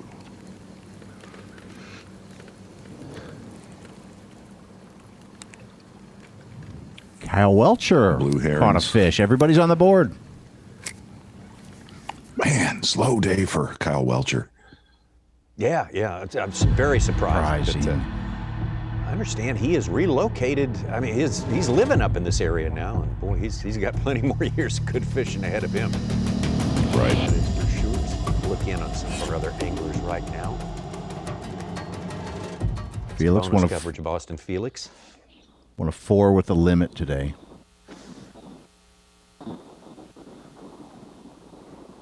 He's gambled big time today compared to what we've seen him doing.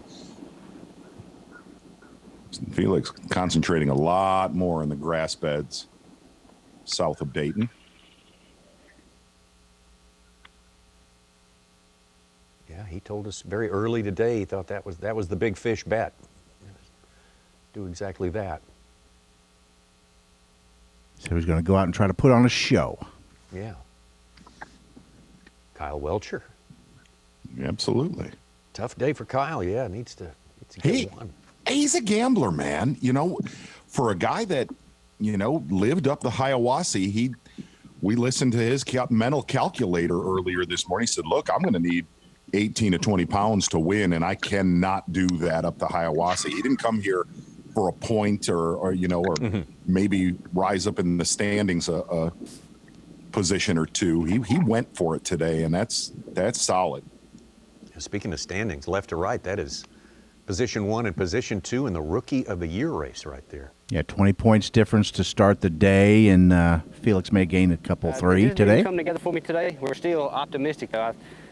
I guarantee you in this mat right here, there's enough fish to win this thing. So we just got to get them to come up on this frog and bite it and put them in the boat. But we really did. We fished all kinds of different stuff today.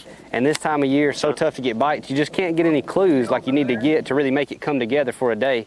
So it just didn't come together today. But we still got a little bit of time to catch at least a couple more.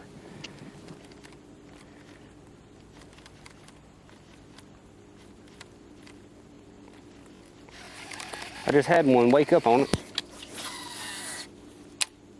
Well, every year it seems like the last 3 or 4 for sure. It's been a really impressive crop of rookies joining the Bassmaster Elite Series. Yes. Look at Austin Felix also challenging for Angler of the Year. We had the same sort of situation last year. Welcher right behind him there. Taku Ito, who has led Angler of the Year at a certain point during the season right here. Buddy Gross wins a tournament at Eufaula. Spent his time atop that Rookie of the Year leaderboard too. If you really look at that leaderboard, it's a lot like last year, man. You looked at guys that kind of came out of nowhere, Drew Cook, but you really, after being with them an entire season, you start to see anglers like Austin Felix, Kyle Welcher, where you're like, we are going to be with them for a long, long time. Absolutely. And down on that list, Bob Downey and Wes Logan still have hopes of getting inside our classic cut. One more event to go after this one. So Chad Pipkins not too long ago. Get one in the boat, get a keeper in there, a good one.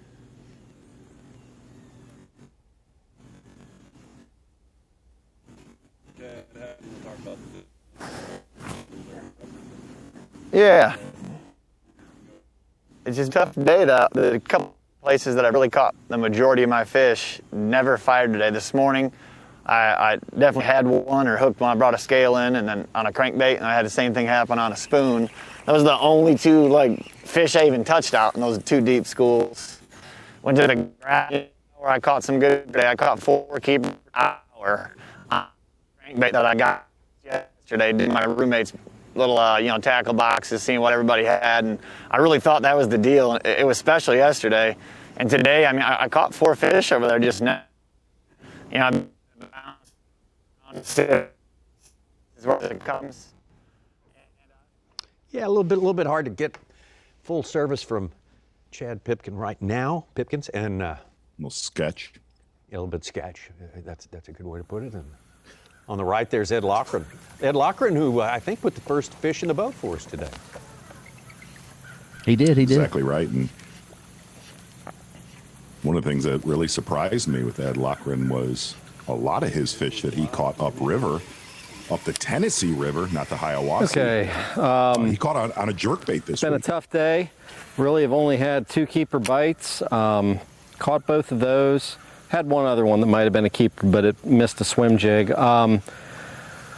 My stuff up the river did not pan out. So I ran up the other river, made a little bit of a run, caught several short fish up there, but no keepers. And I'm ending the day just sort of back here a few miles below the ramp and hoping just to catch a couple more keepers in the closing hour.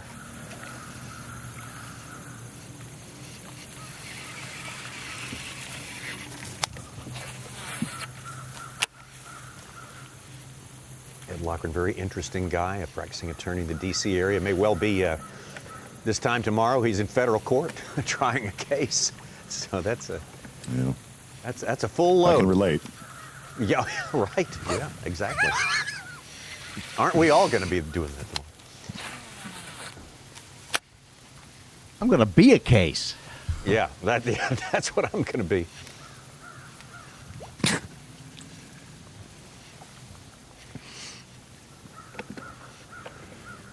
It's definitely been a grinder. Taking a look at our TH Marine weather watch right there. It's mostly sunny. It is gorgeous. And it's been a grinder. It has been a definite grinder. But, man, some of the most eye-appealing fish catches we've seen this entire season. I think which have got us out of that feeling of being in federal court. Yeah, that's right. We felt a little bit like that. Felt a little locked in for a while there. I think probably more fish catches. The last time we had anything even approaching this might have been 6 years ago on the Mississippi River at La Crosse. Yeah, absolutely. Yeah. Absolutely right. Back to Jake Whitaker. Jake is not going to give up on that spot. He has assured us of that repeatedly all day long. But you can go insane throwing at one boat slip the entire tournament. What's that? Not day. The entire tournament. Yeah, we got 4 fish, got 5 minutes left. It can happen. We're right here at a good little stretch where it's been slow today. I don't know. When we come back in here at like 12:30, they were in here schooling good and chasing, and we caught 2. I got up to 4, and then just after that, I feel like it's just died. I haven't seen any chasing. I haven't seen no shad movement. I don't really know what's happening. I don't know if like the hazy clouds have got something to do with it, but the wind or whatever. But yeah, we're running out of time. But like I say, it can happen. I got 5 minutes, and you never know what's going to happen.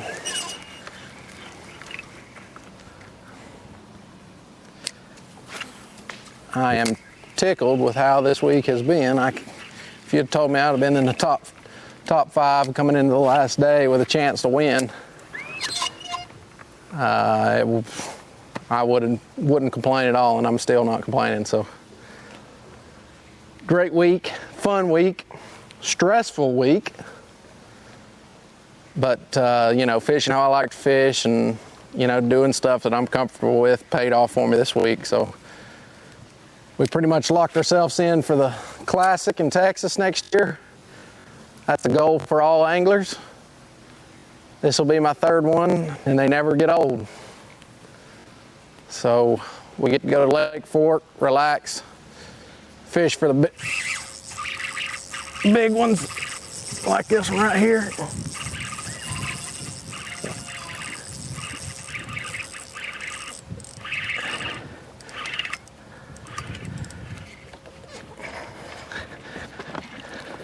Stay hooked, baby.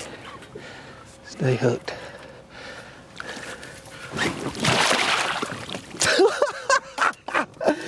Oh my goodness. Holy cow. Unbelievable.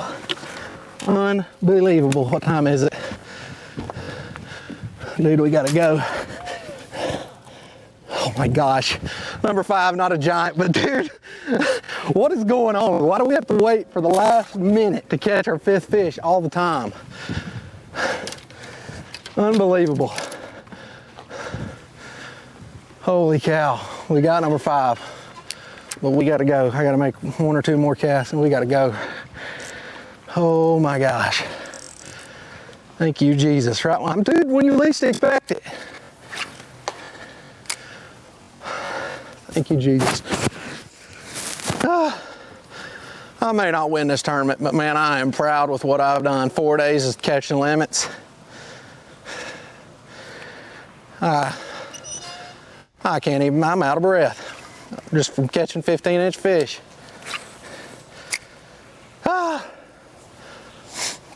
Wow. One more cast, 1 or 2 more casts, and we got to go.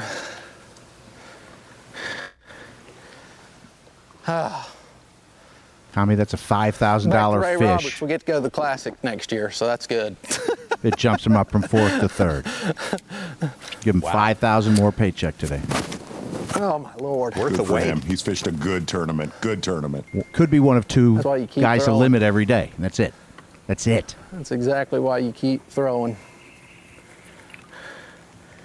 One more, and then we got to go by. To do it in a way that you are not supposed to fish Hang on, this get lake, Timmy in here. to me, is as impressive as anybody we've covered this week. Tournament for Jake Whitaker.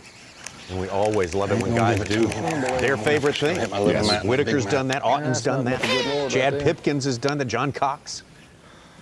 Hey, they just do it my way. Thank you, Jesus. All right, let's go. Time to go to weigh-in.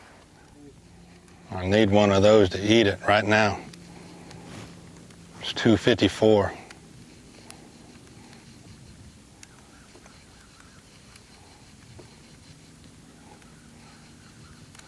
I don't know if frog fishing is Lee Livesey's favorite way to fish, but boy, he sure is good at it.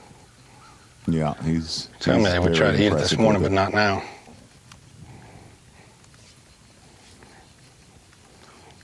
I'm gonna give him like 1 or 2 more, and then I'm gonna get out of here.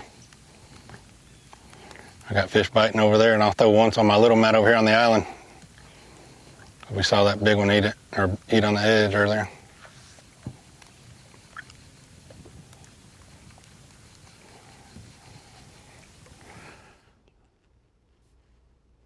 Keeps going to the left.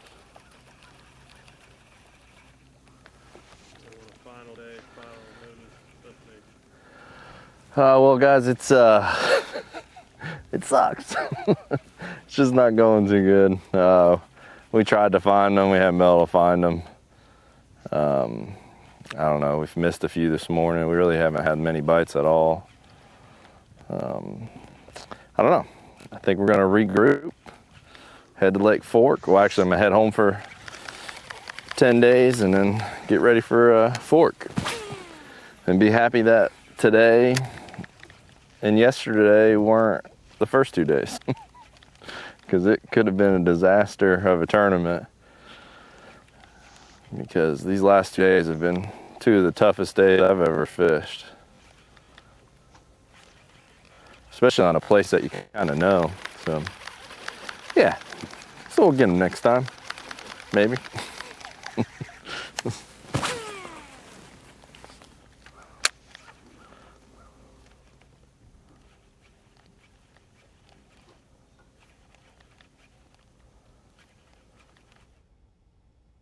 John Cobb's doing a great job to get into this top 10. Again, we're looking at the winners here. Unless somebody else got 19. Right. Again, like, what's his name? Mike? Now, you beat John Cox on Lake Chickamauga. You've done something.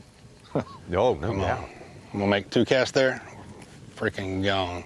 Boy, I like the wheels spinning in Livesey's head. He's really It'll be just 3 mapping o'clock, out something. He just exactly. said if somebody else gets 19 and he doesn't know he's leading. No idea. And he's really gunning for it. I mean, verbally telling us how he's thinking. Come on.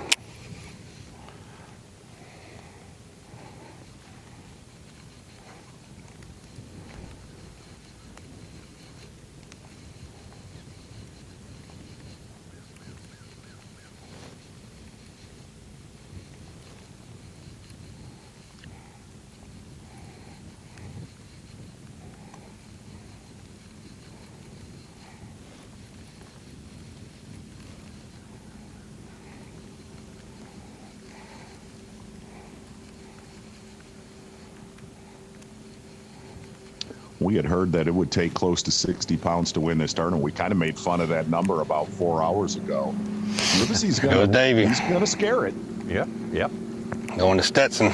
Dang, Stetson must have him good. He came back 45 minutes early. And then Davey rolled out, so that ain't good.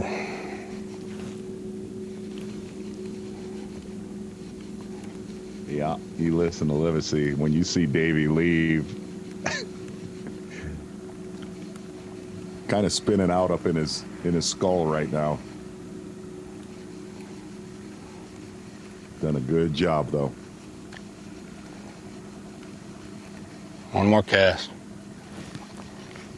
Got 2 minutes till 3. Well,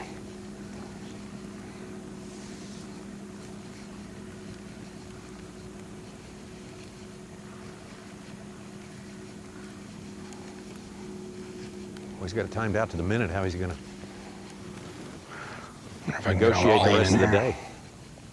This whole day has been, I mean, he's talked to us through Last his one. entire game plan. 2:59, I'll be in at 3.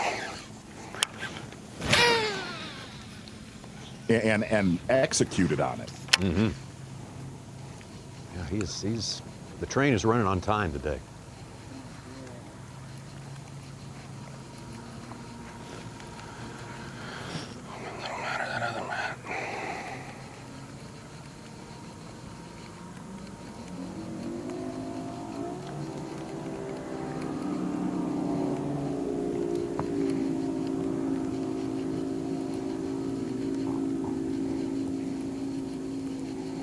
I don't think it's gonna happen right here for some reason. I ain't feeling it.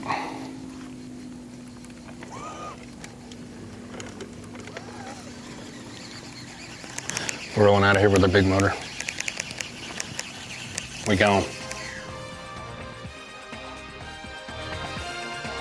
Last moves of the day, Jake Whitaker getting one on maybe the next to last or the third from last cast. Took him all day.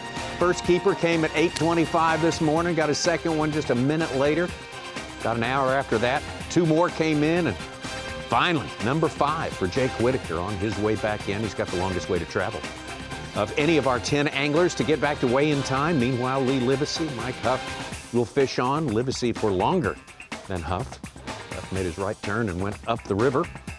Todd Otten, Stetson Blaylock, all the rest of them winding it down. Man, oh man, what a day after what a week on legendary Chickamauga Lake. We got a little bit of fishing left to show you when we get back.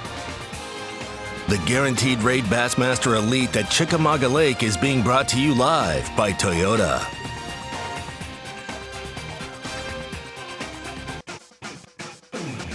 The Guaranteed Rate Bassmaster Elite at Chickamauga Lake is brought to you by Abu Garcia, Berkeley, Nitro Boats, and by Ranger Boats. 4 long and challenging days on this place, one of the world capitals for bass fishing. Chickamauga Lake on the Tennessee River right here. Down to 10 anglers on this final day who have just about used up all of their fishing time. Some of those who are fishing closer to the weigh-in might be able to go a little longer. That would include our leader, Lee Livesey. Others like Jake Whitaker have kind of wrapped up their day. He's got a ways to travel to get back, and all the rest I'm falling somewhere in between those two right now. But right now it's Lee Livesey with a 2.5 pound, just under a 2.5 pound estimated lead over Mike Huff. Hey, let's turn it over right now. Ron Moore standing by. We need one more update. Ronnie, we've seen so much today, but we got to put it in the context of Rapala Fantasy Fishing. So give us what you got. For Rapala Fantasy Fishing, the bonus point getters this week, you can do it for getting the biggest bass, the biggest bag, and for holding the lead. We've had different leaders every day of this event, but if Lee Livesey holds on today and leads for day 3 and 4, he'll get 10 points. for leading that, and obviously the most points for winning. If Pipkin's 7-11 holds up, if Mike Huffs doesn't hit 7-11, he will get the Phoenix Boats Big Bass of the Week, get you 40 bonus points for Rapala Bassmaster Fantasy Fishing, and that 19-pound bag that Brandon Cobb had on day one, still the biggest bag. The only one to rival that was Mike Huff yesterday. We're not going to see that today, but Lee Livesey has gotten better every day, 13, 16, and I would expect him to have more than 13 today based on his Bass Track numbers. And then when we think about it, we're wrapping up 3 weeks in the South in the fall. Not easy fishing at all, but 3 of our anglers fishing today have made top 10s in 2 of our 3 events. Stetson Blaylock at Guntersville and Chickamauga, Kyle Welcher at Guntersville and Chickamauga as well, and then Austin Felix back-to-back from Santee and Chickamauga, which is why he is now in 2nd place in Angler of the Year. And guys, it's been a fun final day. I've been walking around the expo. It's been pretty loud, but I've had my earbuds in listening to the show and all the action, and all I hear is Such talking about monkeys and other things, and it kind of made me stop in my tracks. I was wondering what was going on, but I had a few other things I wanted to mention. That Jake Whitaker will be now one of 2 limits for all 4 days of competition. Now that him and Lee Livesey both have a limit, that's incredible that only 2 people have done that. It'll be I think the gap is pretty big that he's going to finish 3rd or 4th. It'll be Whitaker's best career elite finish. He's got 3 5th-place finishes, so that is good for him. But Lee Livesey winning this one's going to be great. Won't get him in the Classic next week or next event at Fork. He will have to win that one to punch his Classic berth. All right, Ronnie, thank you so much. Ronnie Moore is updating us on the fantasy situation there. We do appreciate that. Looking at our big bass for each successive day. Ed Lochran, the big one from day number 1. How about that 7-11 for Chad Pipkins on day number 2? And Gerald Swindle locking up the Phoenix Boats Big Bass for day number 3. Hats off to those guys. Usually a very, a place where a big bass is possible for a lot of anglers. It was not possible for so many anglers this time around. Just a different sort of lake this time of year. We put a cold front on top of that. It has made a huge challenge for the anglers. And we want to give it up to Ronnie Moore, double duty all week long, helping us out when he can. There's big night tonight. Wow. Big night tonight, guys. Mm-hmm. Alert. Yeah. And the other side, as much as we've missed and we love Ronnie, he's got another 13 days at the Fantasy Symposium, South Vegas. Here's what I want to say. That's not right. That's the real origin of that picture right there. You know. And Tommy, I'm going to tell you something. Ronnie, a little bit insulting to Such, saying, I hear you guys talking about a monkey.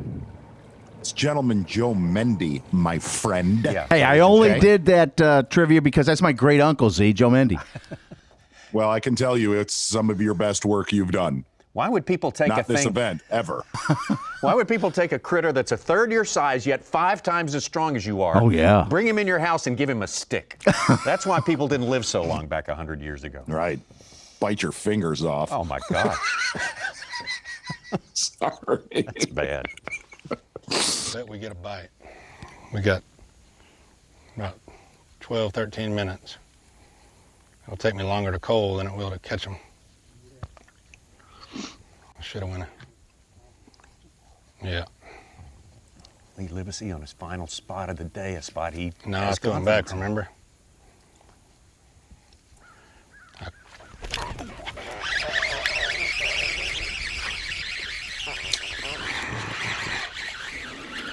Not going to help. No. Nope. I don't know. I don't even know if he's 15, but he's so fat. He's not even 15. Gonna make it easy for me. Yeah, that does make it easy. It's gonna waste so much time. Nope. Still want to see that fish hit it again. Absolutely. Sent his cameraman a note. Great job today, all week long, saving us. Jake Latendrous. Yep. Exactly right, Tommy Sanders. I'll tell you what he gave us. Number one, Tommy Sanders, whenever you talk about Gentleman Joe Mendy, you think of, for some reason, Caesar in Rise of the Planet of the Apes, when he actually speaks and says, no. Come on, be a big one. Has nothing to do with Let's this. go, baby. She's still there? Yeah, don't worry. I remember things. I never forget, in fact. Yeah. Hey, Lee Livesey. Yeah. Jake Latendresse. Need one more, You baby. have teamed up to give us the biggest power pole replay of the day that we He's have not seen all huge, week but you're long, gonna help a because lot. that fish right there put Lee Livesey ahead of Mike Huff comfortably at about 130. Look at this right here, gang. No. Whoa. Exactly, Tommy Sanders. Lee Livesey, you're the power pole replay of the day. Keeps going, doesn't it, Tommy? Mm-hmm. It just, like I said, this tournament has been like a nightmare at times and a dream. But Lee Livesey providing some fireworks today on Championship Monday. Yeah, we'll all wake up one of these days, figure out what happened here. Well, our friend Dave Mercer's got a big night. Him and executive producer Mike McKinnis, Chiefs Bills. What? Oh, yeah. That will be a good game. That will absolutely be a good game. Bad. Want that sucker on my mantle for a little while. So Mike Huff's last effort is going to be with the frog as well. As insane as this week's been, Mike Huff will catch a 6-pounder and win here in the last 3 minutes. Guaranteed. Might as well book it.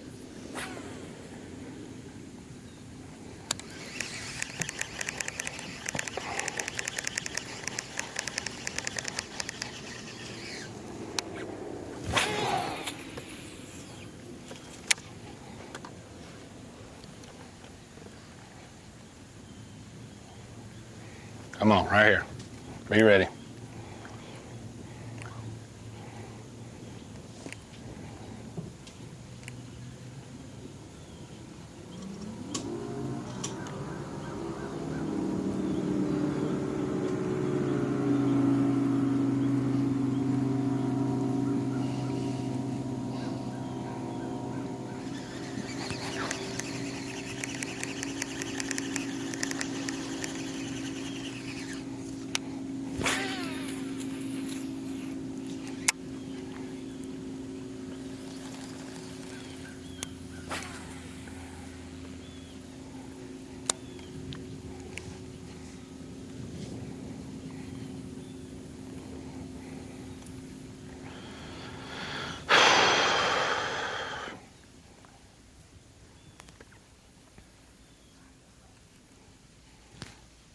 I don't even want to look at it.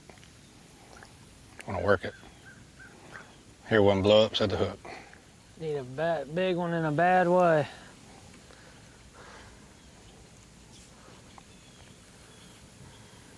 Stetson must have went down there and caught freaking a mega bag. Because nobody followed me the first half of the day. Then he was done early. And Davey went back to him. I bet Stetson freaking murdered him. I know where Stetson was fishing. A 44-pound bag got caught last year here. Now they were on A-rigs, and in the winter. But still, they live in that area.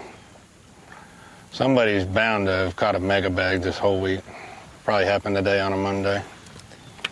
I'd had a nice little bag if they'd all ate it. At 18, 19 pounds.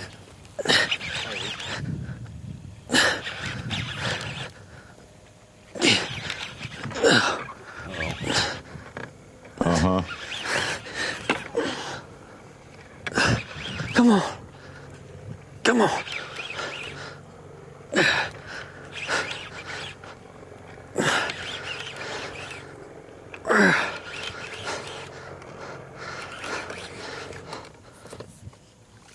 Yes! Yes! Tommy? Yes! Oh, my.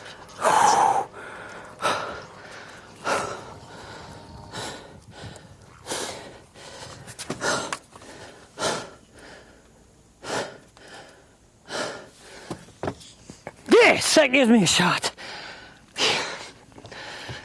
Yes, baby.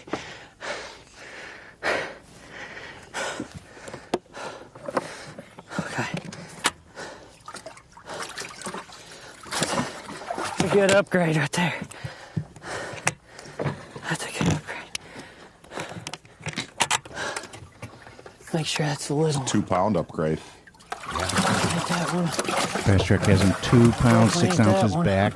Smallest fish is 1/8. 2 1/8s right there. Ounces sure today. The word which shall not be spoken. Begins with a T.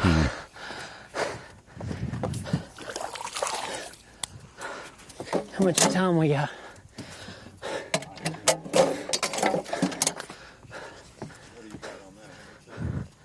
$10 minutes. I'm gonna go fish the wall there. I'm gonna need to get.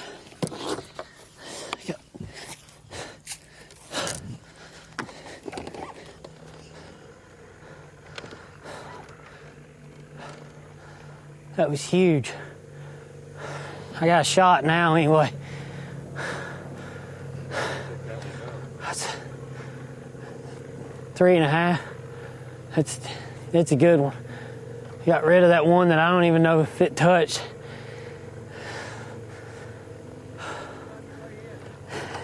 $10 minutes.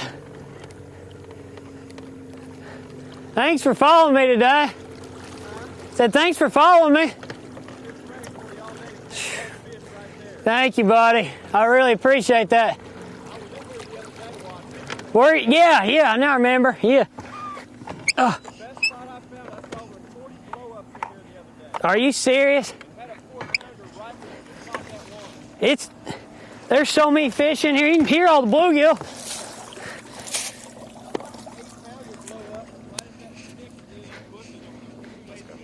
Gosh. I had a good feeling about it. Yeah.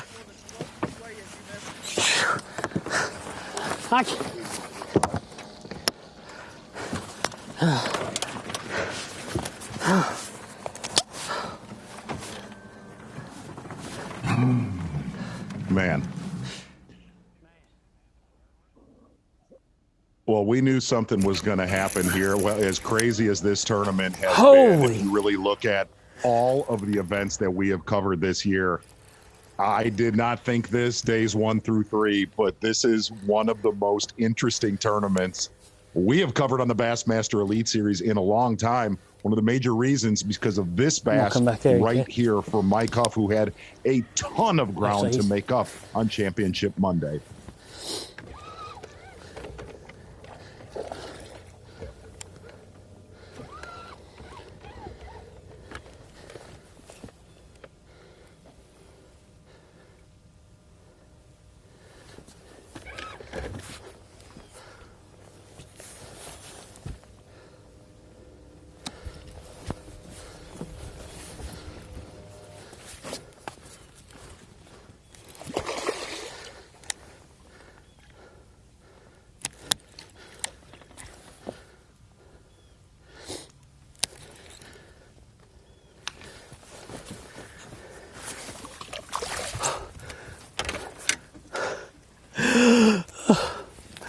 Yeah, baby!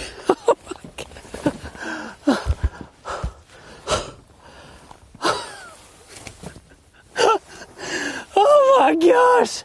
Look at the size of that thing, man! Oh my gosh! Oh.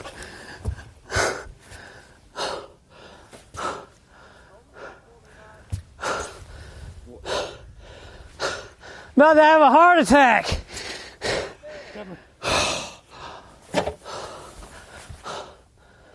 Man.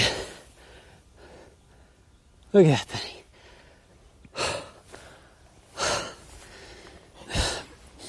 Big sucker.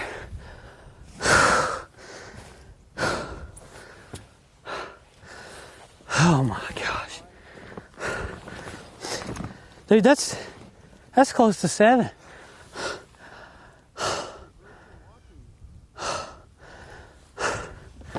Let's get another one. That's the kind you gotta have to win.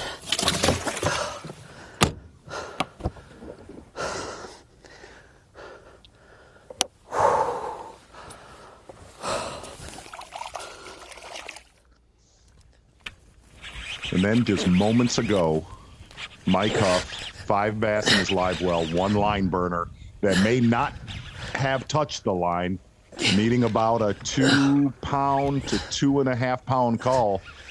This happened with a few casts left with Mike Huff. Come on.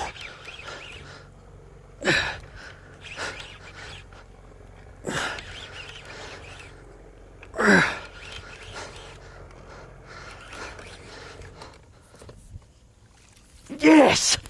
Yes! Yes!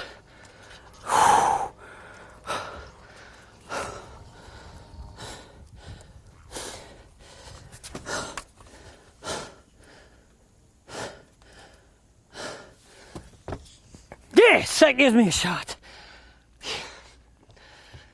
Yes, baby.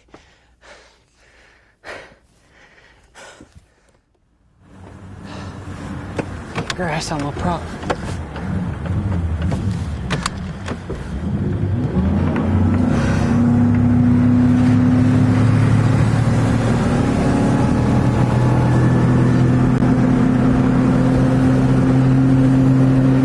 Yes!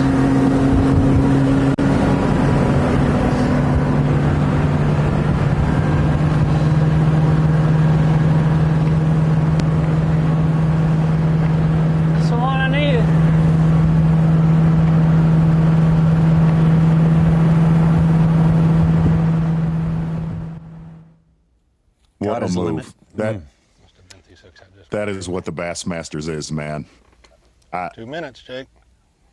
Could change my life or just be the guy that got second or third. Up on his way in. Hopefully not he's still fourth. fishing. Everybody started throwing A-rig. You kidding me?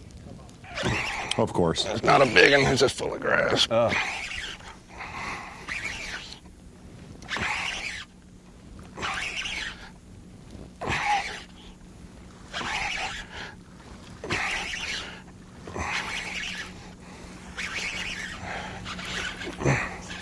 I think he's gonna help though.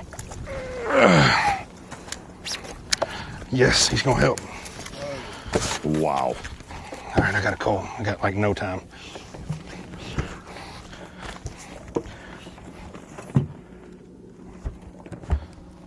Everybody's over there.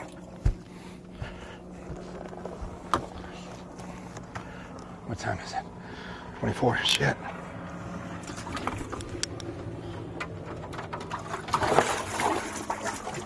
Wait a minute.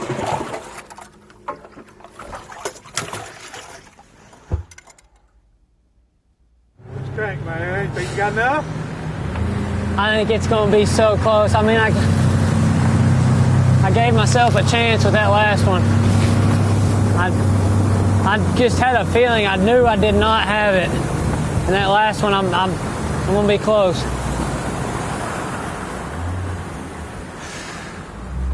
It's unbelievable, man.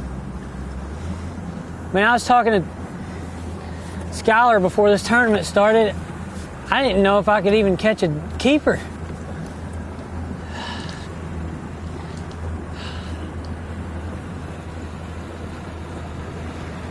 What would it mean to you to lift that blue trophy up Man. after this tough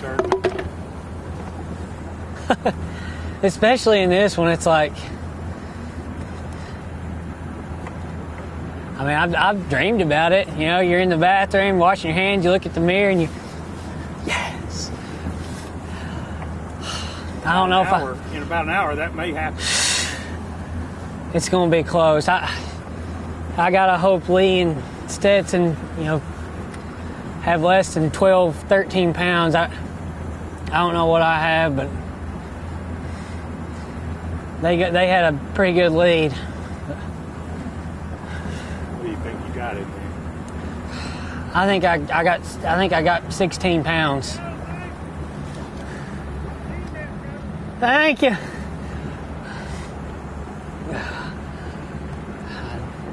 It's going to be close, DK.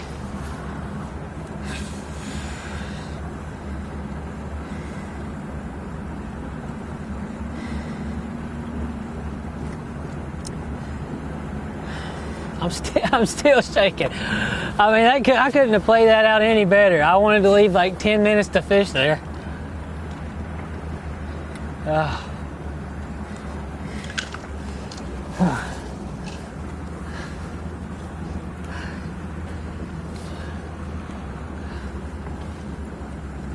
man.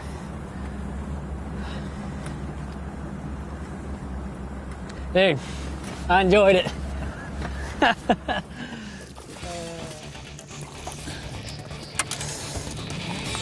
Got to tell you, we enjoyed it too. If you'd have shown us a preview of coming attractions on Monday and said this is what's going to happen on Friday and said this is what's going to happen on Monday, we wouldn't have believed it. Tommy, in all honesty, we're not going to zero today. A lot of derbies together, man. Today was a special day on the Bassmaster Elite Series and Bassmaster Live, where everybody got to see that, because I'm going to tell you, I did not see today coming. One of the most special endings that I've seen in a long time.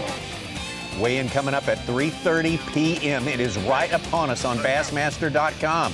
And I will quote Mike Huff's last thing we heard him say, folks, it's going to be close.